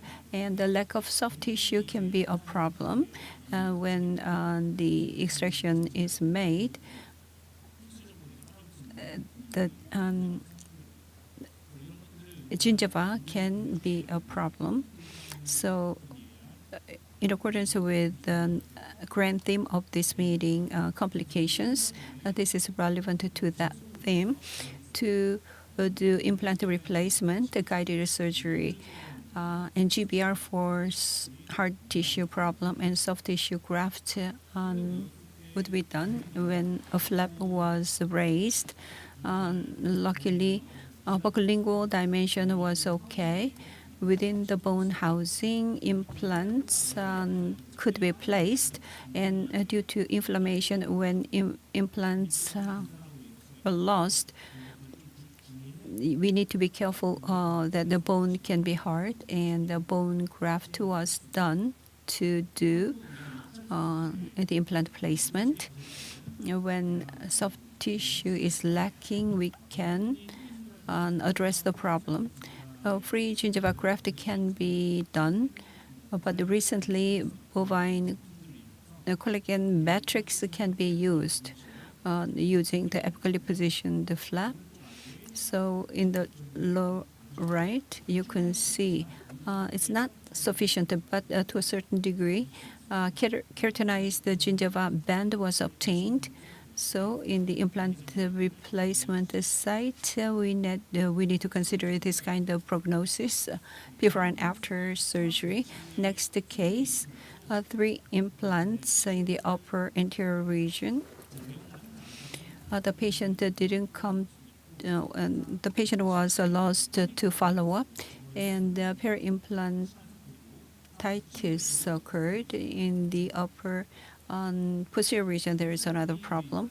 So after implant removal, the CT showed the palatal and sinus floor bone level almost the same. That means alveolar bone is completely gone. The ridge is very narrow in the mandible, so it's very difficult to place implants anywhere. That's what I explained to the patient, but the patient insisted on having implant treatment. So we made a guide based on CT, and 4 implants would be placed. That's the plan. Bilateral sinus graft, and in order to widen the ridge, GBR would be performed. So digitally, the final prostheses were designed and implant positions were chosen.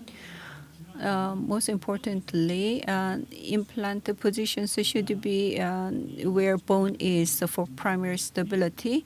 So 2 implants in the anterior and 2 in the posterior regions need to be placed at accurate angles to provide the prosthesis. Sinus graft area and GBR site turned out to be favorable for implant placement, so guided surgery was done, and 4 implants were placed in bone, and the primary stability was obtained.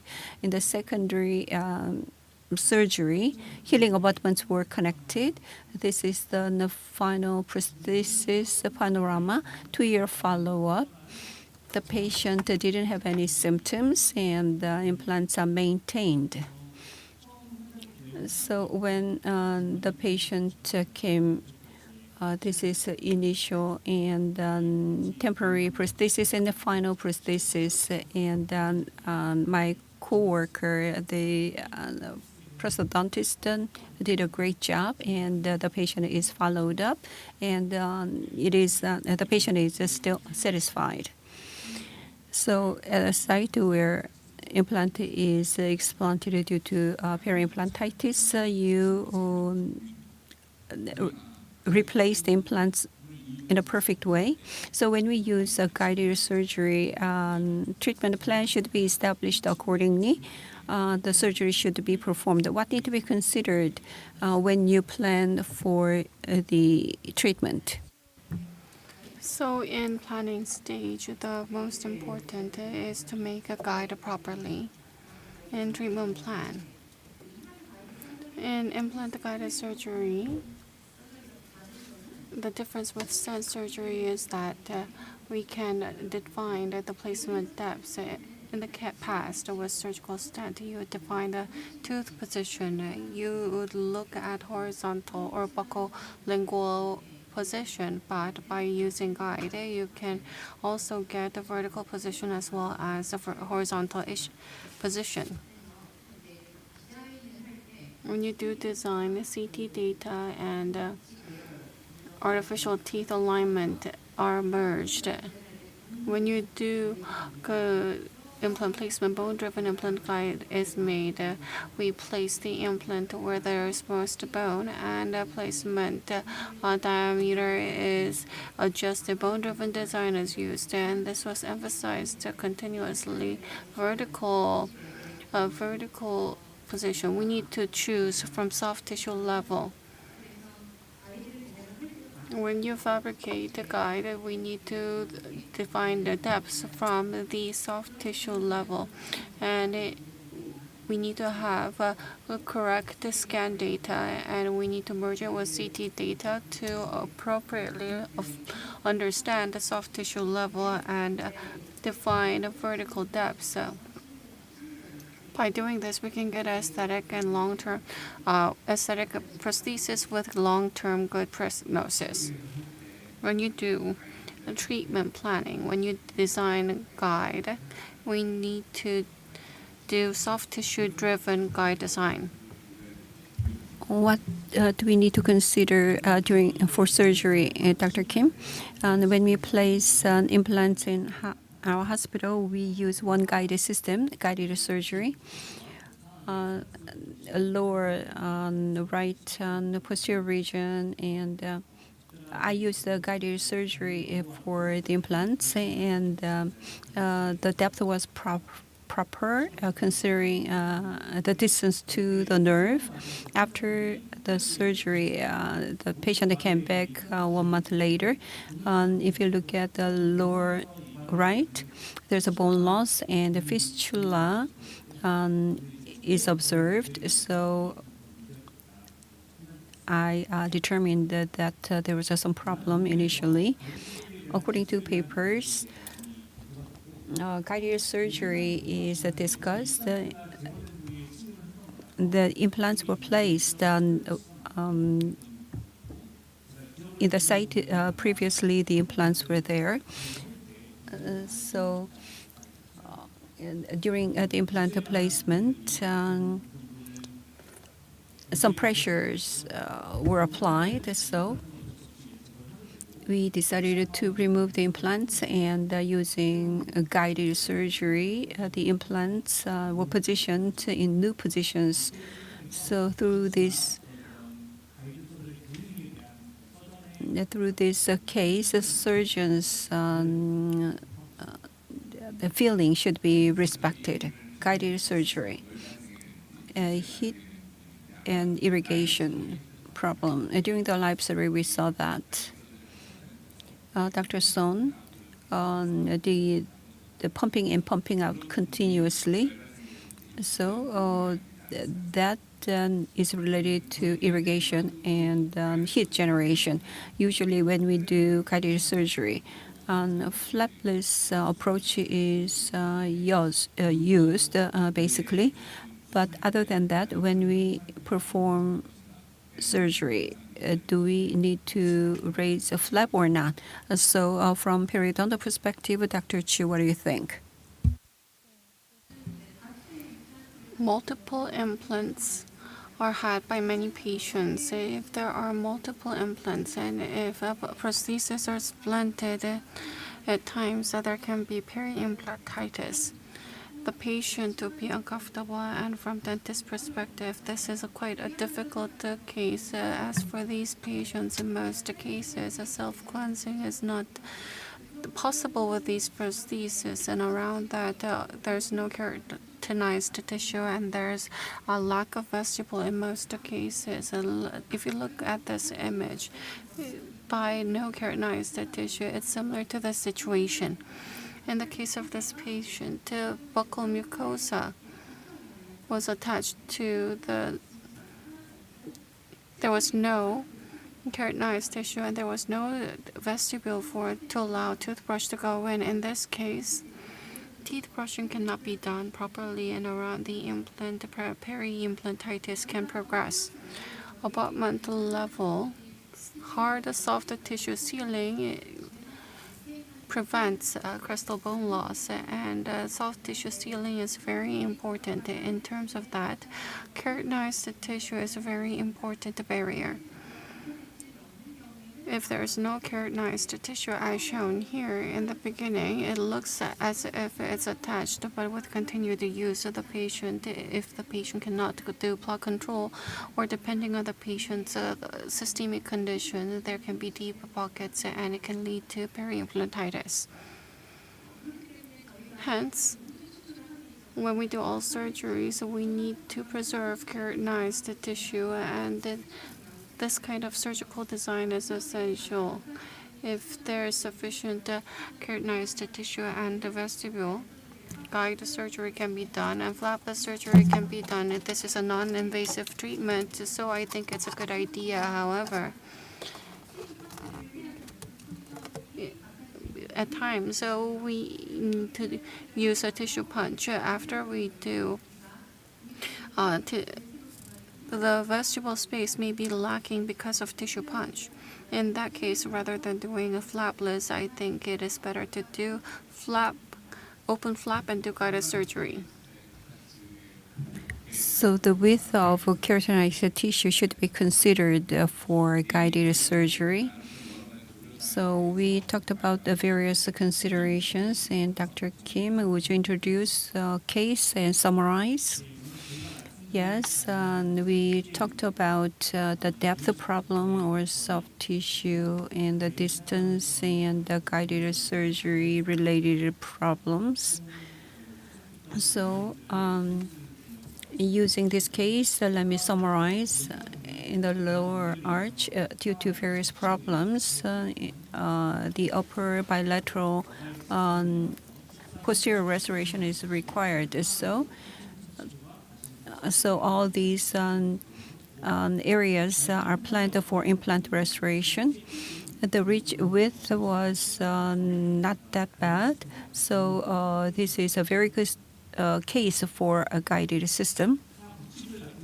The upper posterior region, sinus graft is required, but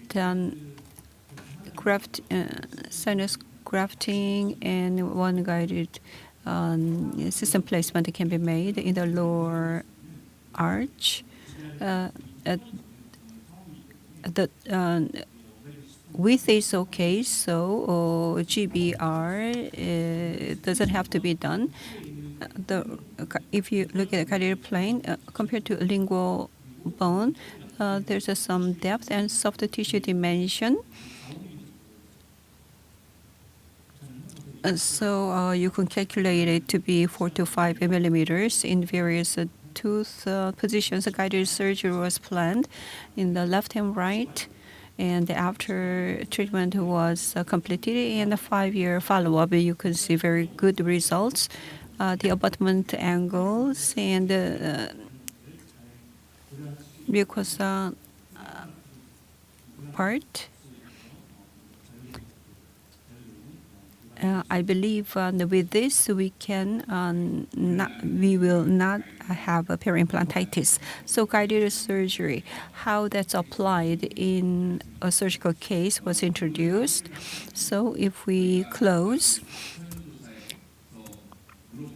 this is a survey question, peri-implantitis causes. So that was the survey question. Implant placement position is very important. If that is improper, to compensate for that, the poor prosthetic construction can be made. So that creates various problems, such as peri-implantitis leading to implant failure. So that is the cause and result. For ideal implant placement, we need to plan positions in advance. A guided surgery would be better compared to freehand surgery. And when you establish a treatment plan, soft tissue-driven surgical template should be fabricated.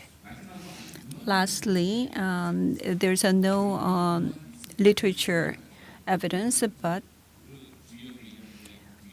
we need to do re-implantation of challenging case due to peri-implantitis, and we need to be very careful and control the situation.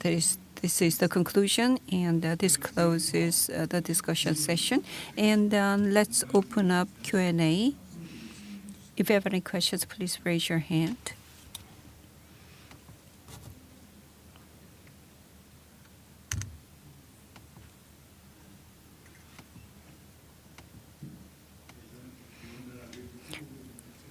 I'm Dr. Song. I have practiced. Thank you for good presentations.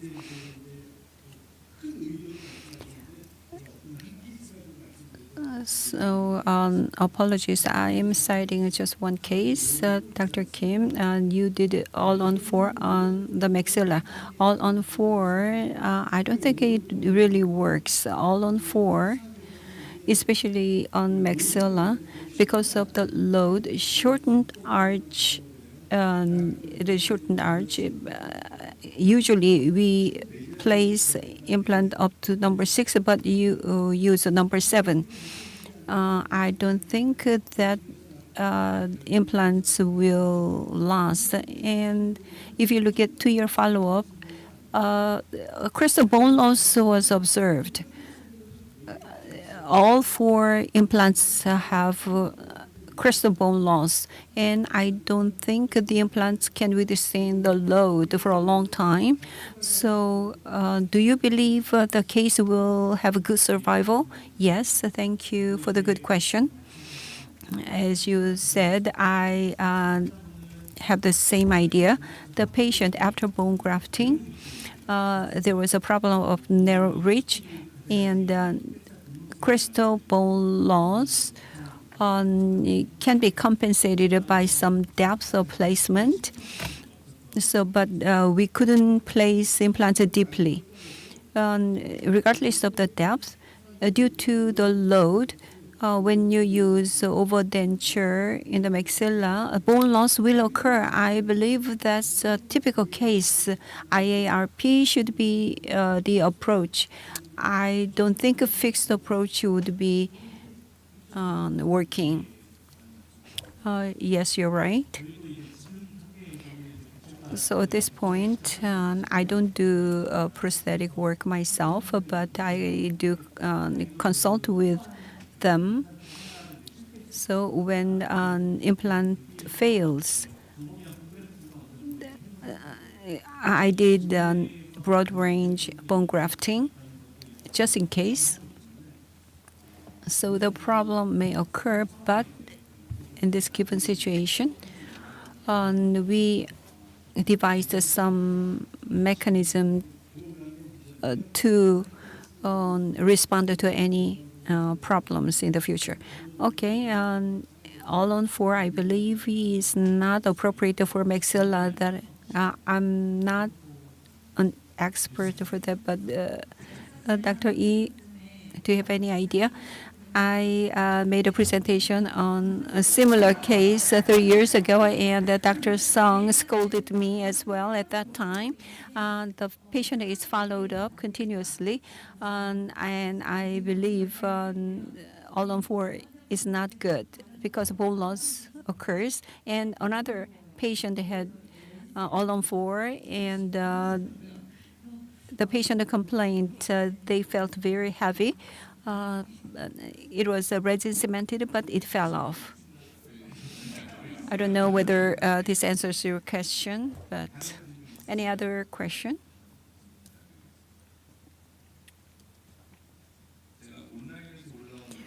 So let me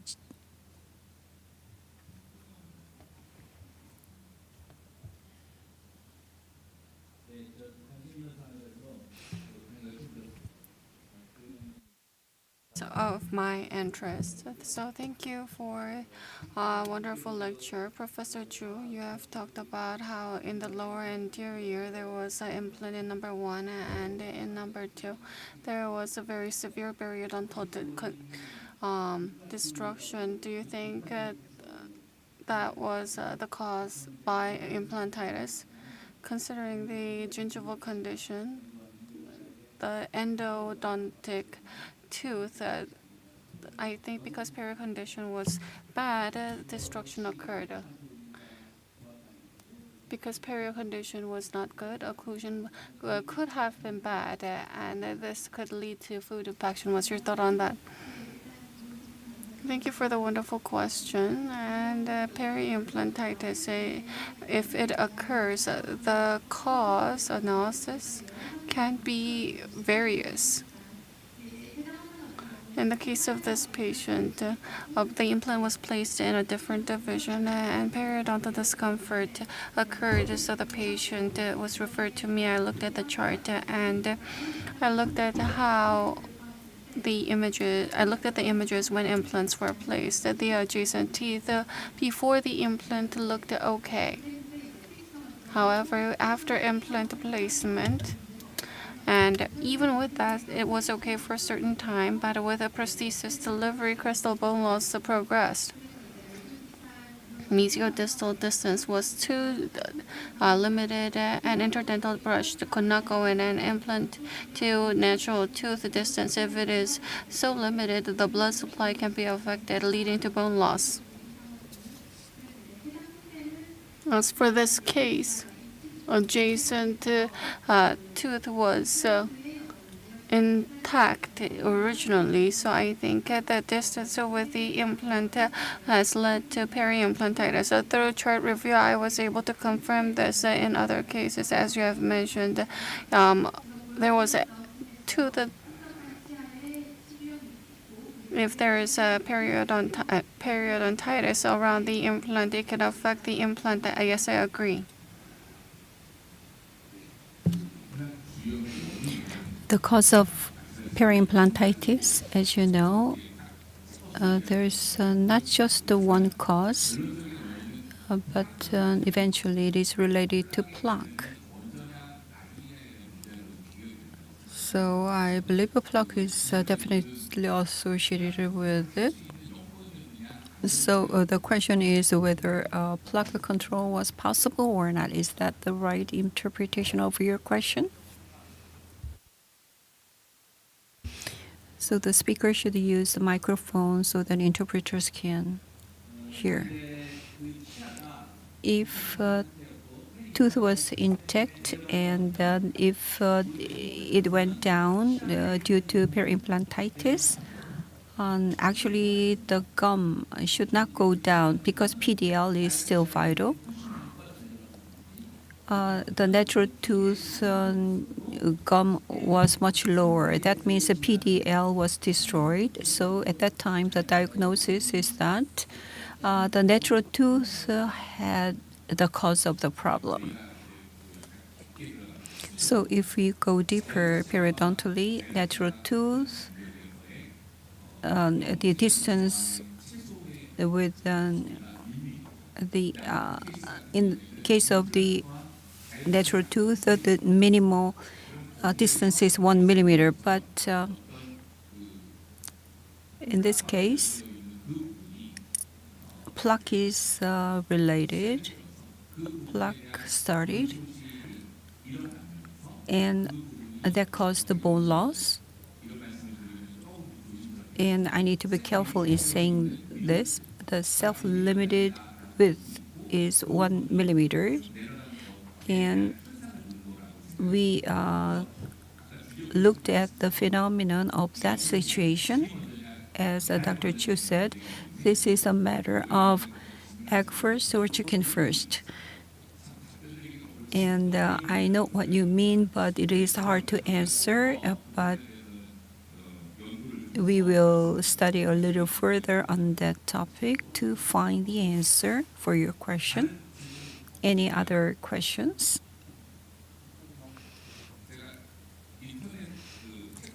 So in the online chat, I found an interesting question.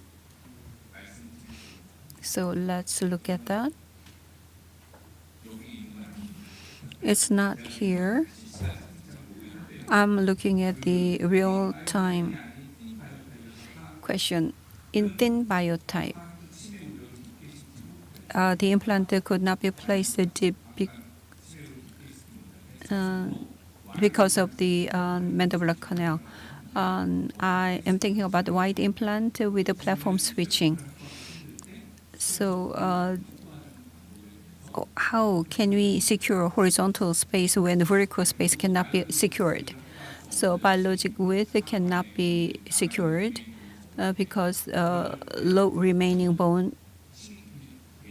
Then can we increase the width using platform switching to secure biologic width? What do you think? I think that is the question. Dr. Chu, do you have any answer for that? It's a very good strategy, I think. As for the lower, there's a mandibular nerve, so you cannot go in sufficiently deep. There's a limitation. However, in the morning lecture, or I think I saw similar contents, if the soft tissue thickness is too thin, in order to place the long implant, rather than placing it at equicrystal, but by reducing 1 to 2 millimeter, I think in the case of thin biotype, I think it is better to place the implant subcrystally to get the good results long term. In that case, we have to opt for short implant. In that case, but we need to also consider the mechanical factors. If the alveolar bone allows it, we need to use a wider implant and to get the better soft tissue sealing. I think it's a very good option to do platform switching.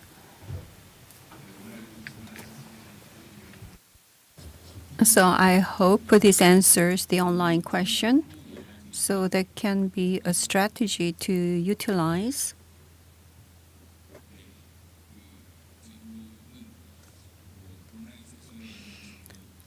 So online questions. There are some awkward questions as well. Anyway, let's conclude the Q&A session. Thank you very much. So this concludes the session. Thank you.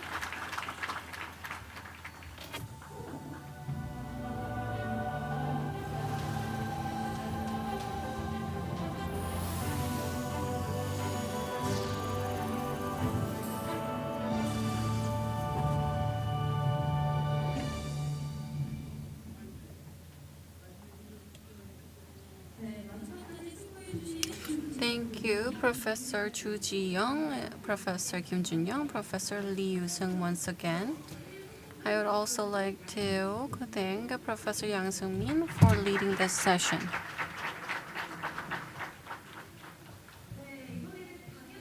This is about lecture satisfaction survey. Now I would like to conduct a lecture satisfaction survey to gather your feedback on the passionate presentations by our speakers. All offline participants will receive a text message with the survey link. After clicking the link in the text message, completing simple survey, 200 participants will receive a chicken gifticon.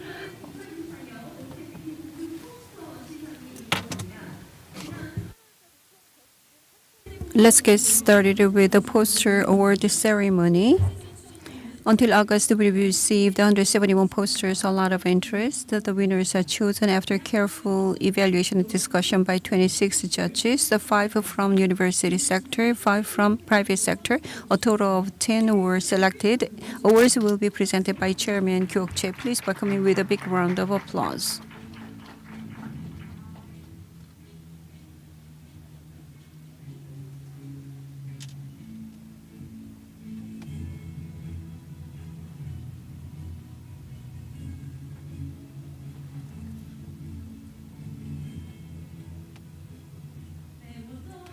First, the 2024 University Sector Osstem meeting poster gold award, and the winners will receive 1 million won and a certificate of merit. 3 will be called out in the order of Korean alphabet. Winners, please come onto the stage.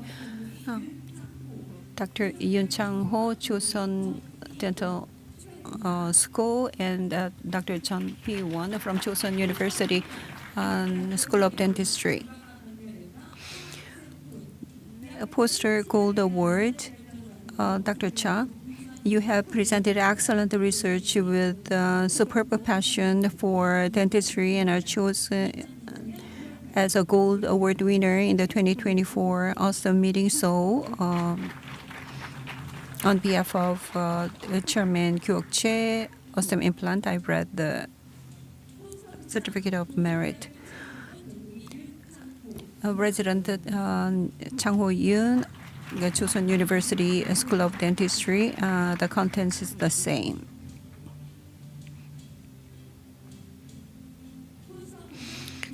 The Gold Award, Chun Hee-won, the resident of Chosun University School of Dentistry.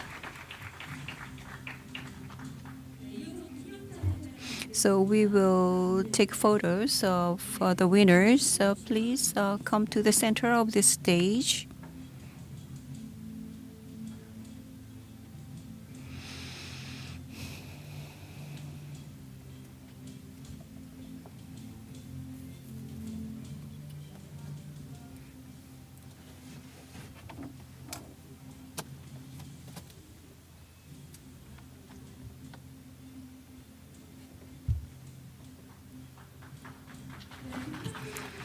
Congratulations to the Gold Award winners. The winners are asked to step down the stage. Next, 2024 Osstem Meeting University Sector Excellent posters. The winners will get clinical research agreement in 1.5 billion won. Names will be called out, and please come onto the stage.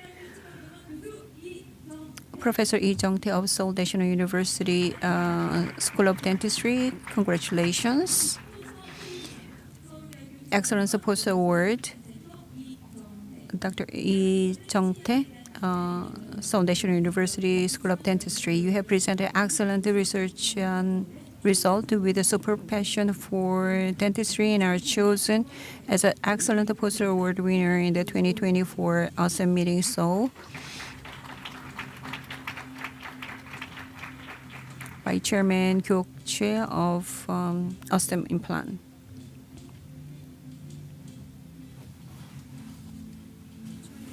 Congratulations. Let's take a photo.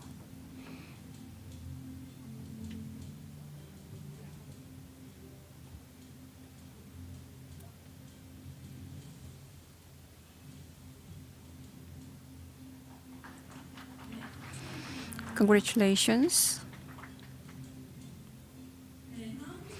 Next, the Green Award in the University Sector 2024 Osstem Meeting Poster Session Green Award. The winner will receive a clinical research agreement in 2 million won. Who is the lucky one? Resident Choi Sung-ah, Hallym University resident, School of Dentistry. Please give a big round of applause to Choi Sung-ak of the winner of the excellent grand poster winner. You have presented excellent research result with a super passion for dentistry and are chosen as the Green Award winner in the 2024 Osstem Meeting Seoul. And commemorative photo taking.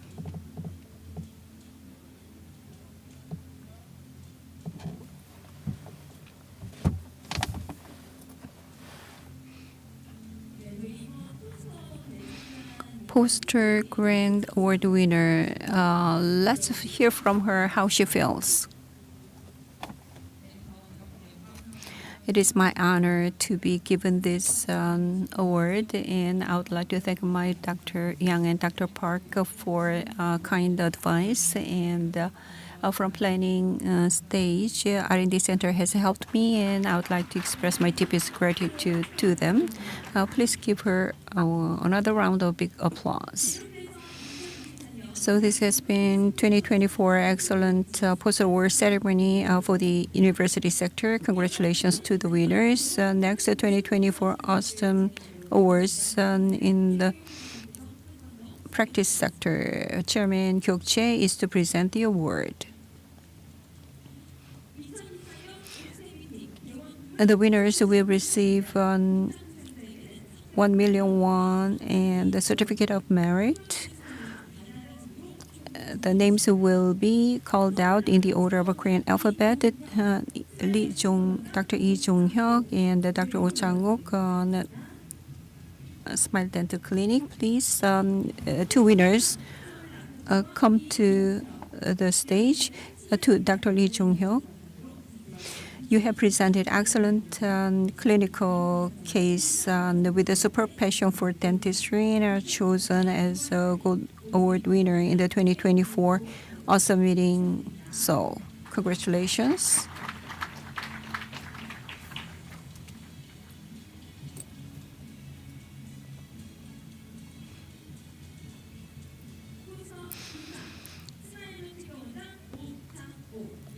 I'm Dr. Oh Chang-woo of Smile Dental Clinic, the Gold Award winner. Congratulations. The photo taking. Please come to the center of the stage.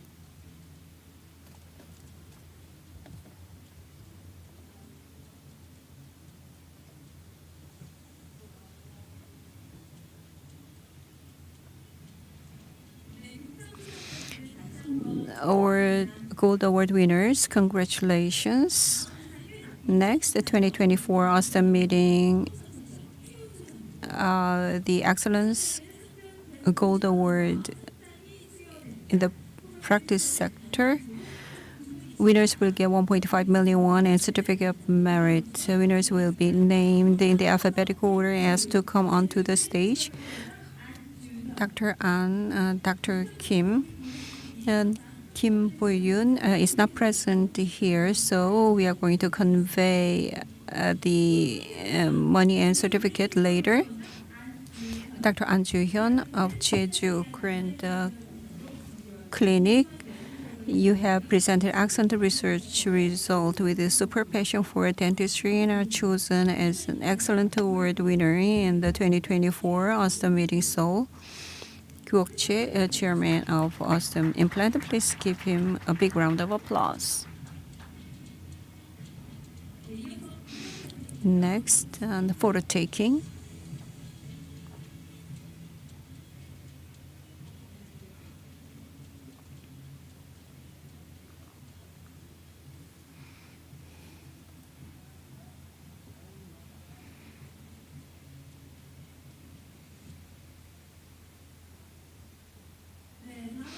Next, 2024 Osstem meeting Grand Award for the poster presented today in the practice sector. The winner will get 2 million won and certificate of merit. The winner is Dr. Lee Sang-min of Yeonhee Plaza Dental Clinic. Please come on to the stage. Poster Grand Award, Dr. Lee Sang-min of Yeonhee Plaza Dental Clinic. You have presented an excellent clinical case with a superb passion for dentistry and are chosen as a Grand Award winner in the 2024 Osstem meeting Seoul. Kyuk-che, chairman of Osstem Implant, congratulations again.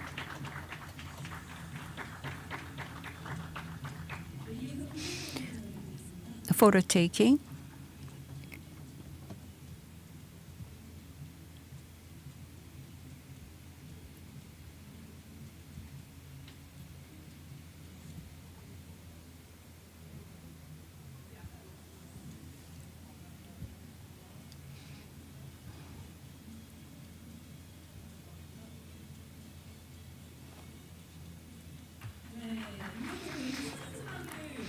Let's hear from the winner how he feels. Chairman Kyuk-che is kindly asked to step down from the stage. Thank you. This is beyond what I expected, and I heard, listened to the session case, and my case was not on top of all, but I am given this good award, and thank you very much. And I would like to thank Dr. Park for guiding me all the time. Congratulations again. So this concludes 2024 Osstem meeting. Excellent Post Award ceremony. Congratulations to all the winners. Next, the contribution awards will be given, followed by offline lucky draw. First, contribution awards. The winners of previous contribution award are 2023 Dr. Jo Yong-seok, Professor Chung Chang-mo in 2014, Professor Kwon Jong-jin, Dr. Jo Kyu-sung 2015, 2016 Dr. Lee Kwang-hoon, 2017 Professor Cho In-ho, 2018 Professor Kim Myung-rae and Dr. Oh Young-hak, 2020 Dr. Kim Ki-sung, 2022 Professor Kim Young-gyun and Professor Lee Jong-yup, 2023 Professor Oh Hee-gyun and Dr. Kim Jun-woo. 2024 second half contribution awards will be presented by Chairman Kyok Che again. Please welcome him again. So the contribution award winner is Professor Yoon Kyu-ho. Professor Yoon, please come onto the stage.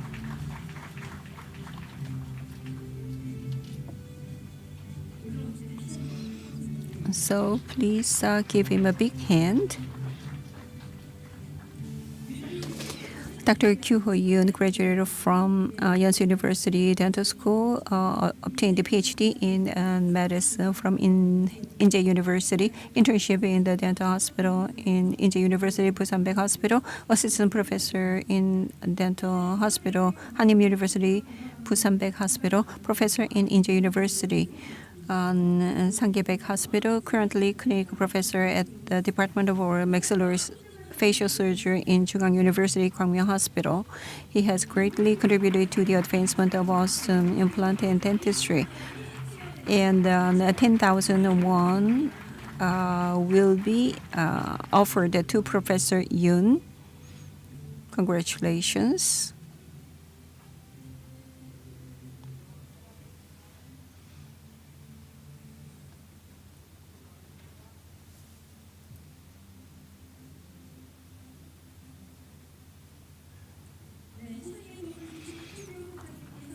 I'd like to ask Chairman Kyuk Che to kindly step down the stage, and I would like to ask Professor Yoon to give us a word. So my name is Kyu-ho Yoon. I retired 4 years ago. And I began to reduce work, and I wanted to stay quiet, but now I am given this wonderful award, and I need to be active again. Awesome, Chairman. Thank you very much. I wish your prosperity in business. Congratulations again. Continuing from yesterday, today we have held Osstem Dental Staff Forum, Osstem Meeting 2024 Seoul. With the support and expectations from many, we are running to the successful closure of the meeting. We all must wish to stay longer, right? You don't want to leave, right?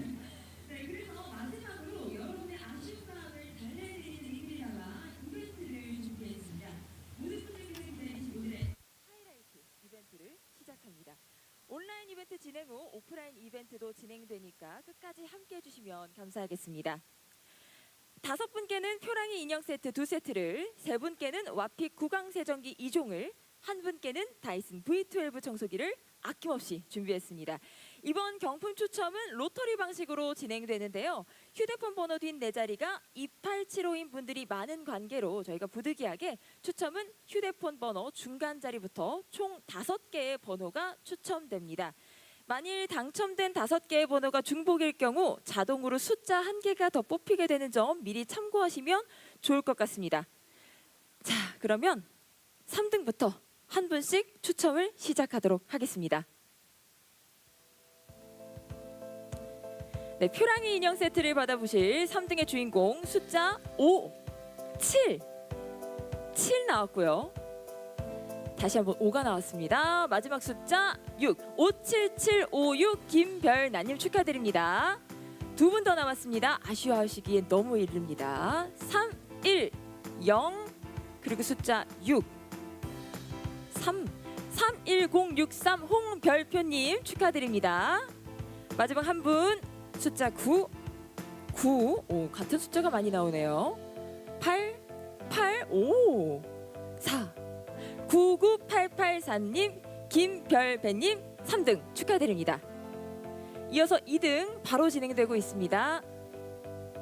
3등 5분이시군요. 75848님 박별수님 축하드립니다. 마지막 한 분 표랑이 인형 세트를 받아보실 분 4 1 0 3 마지막 번호 41034님 축하드립니다. 2등 진행하겠습니다. 와픽 2종 받아보실 분 진행되고 있고요. 3분을 저희가 뽑겠습니다. 50632 이별선님 축하드립니다. 3190 마지막 번호 31903 정별용님 마지막 한 분 제가 옆쪽에 있다 보니까 1인지 7인지 잘 구분이 안 돼요. 47222 이별정님 2등 축하드립니다. 마지막 1등 다이슨 V12 이것만 있으면 사실 청소 잘 되지 않나요? 숫자 계속 넘어가고 있습니다. 6, 8, 9, 4 마지막 3 68943 김별옥님 다이슨 V12 1등 축하드립니다. 네, 이상 행운의 주인공들 모두 축하드리고요. 당첨자분들께는 저희가 개별 메시지로 안내해 드리도록 하겠습니다. 네, 여러분 어떠셨나요? 9월 7일, 9월 8일 양일간 진행된 오스템 치과 스텝 포럼과 오스템 미팅 2024 서울. 치과계를 이끌고 계신 국내외 연자분들의 훌륭한 강연과 라이브 서저리를 통해 많은 분들이 뜻깊고 유익한 시간이 되셨으리라 믿어 의심치 않습니다. 이 자리를 빛내주신 좌장민 연자분들 그리고 끝까지 시청해주신 분들께 감사의 말씀드리면서 이 시간 마무리하겠습니다. 감사합니다.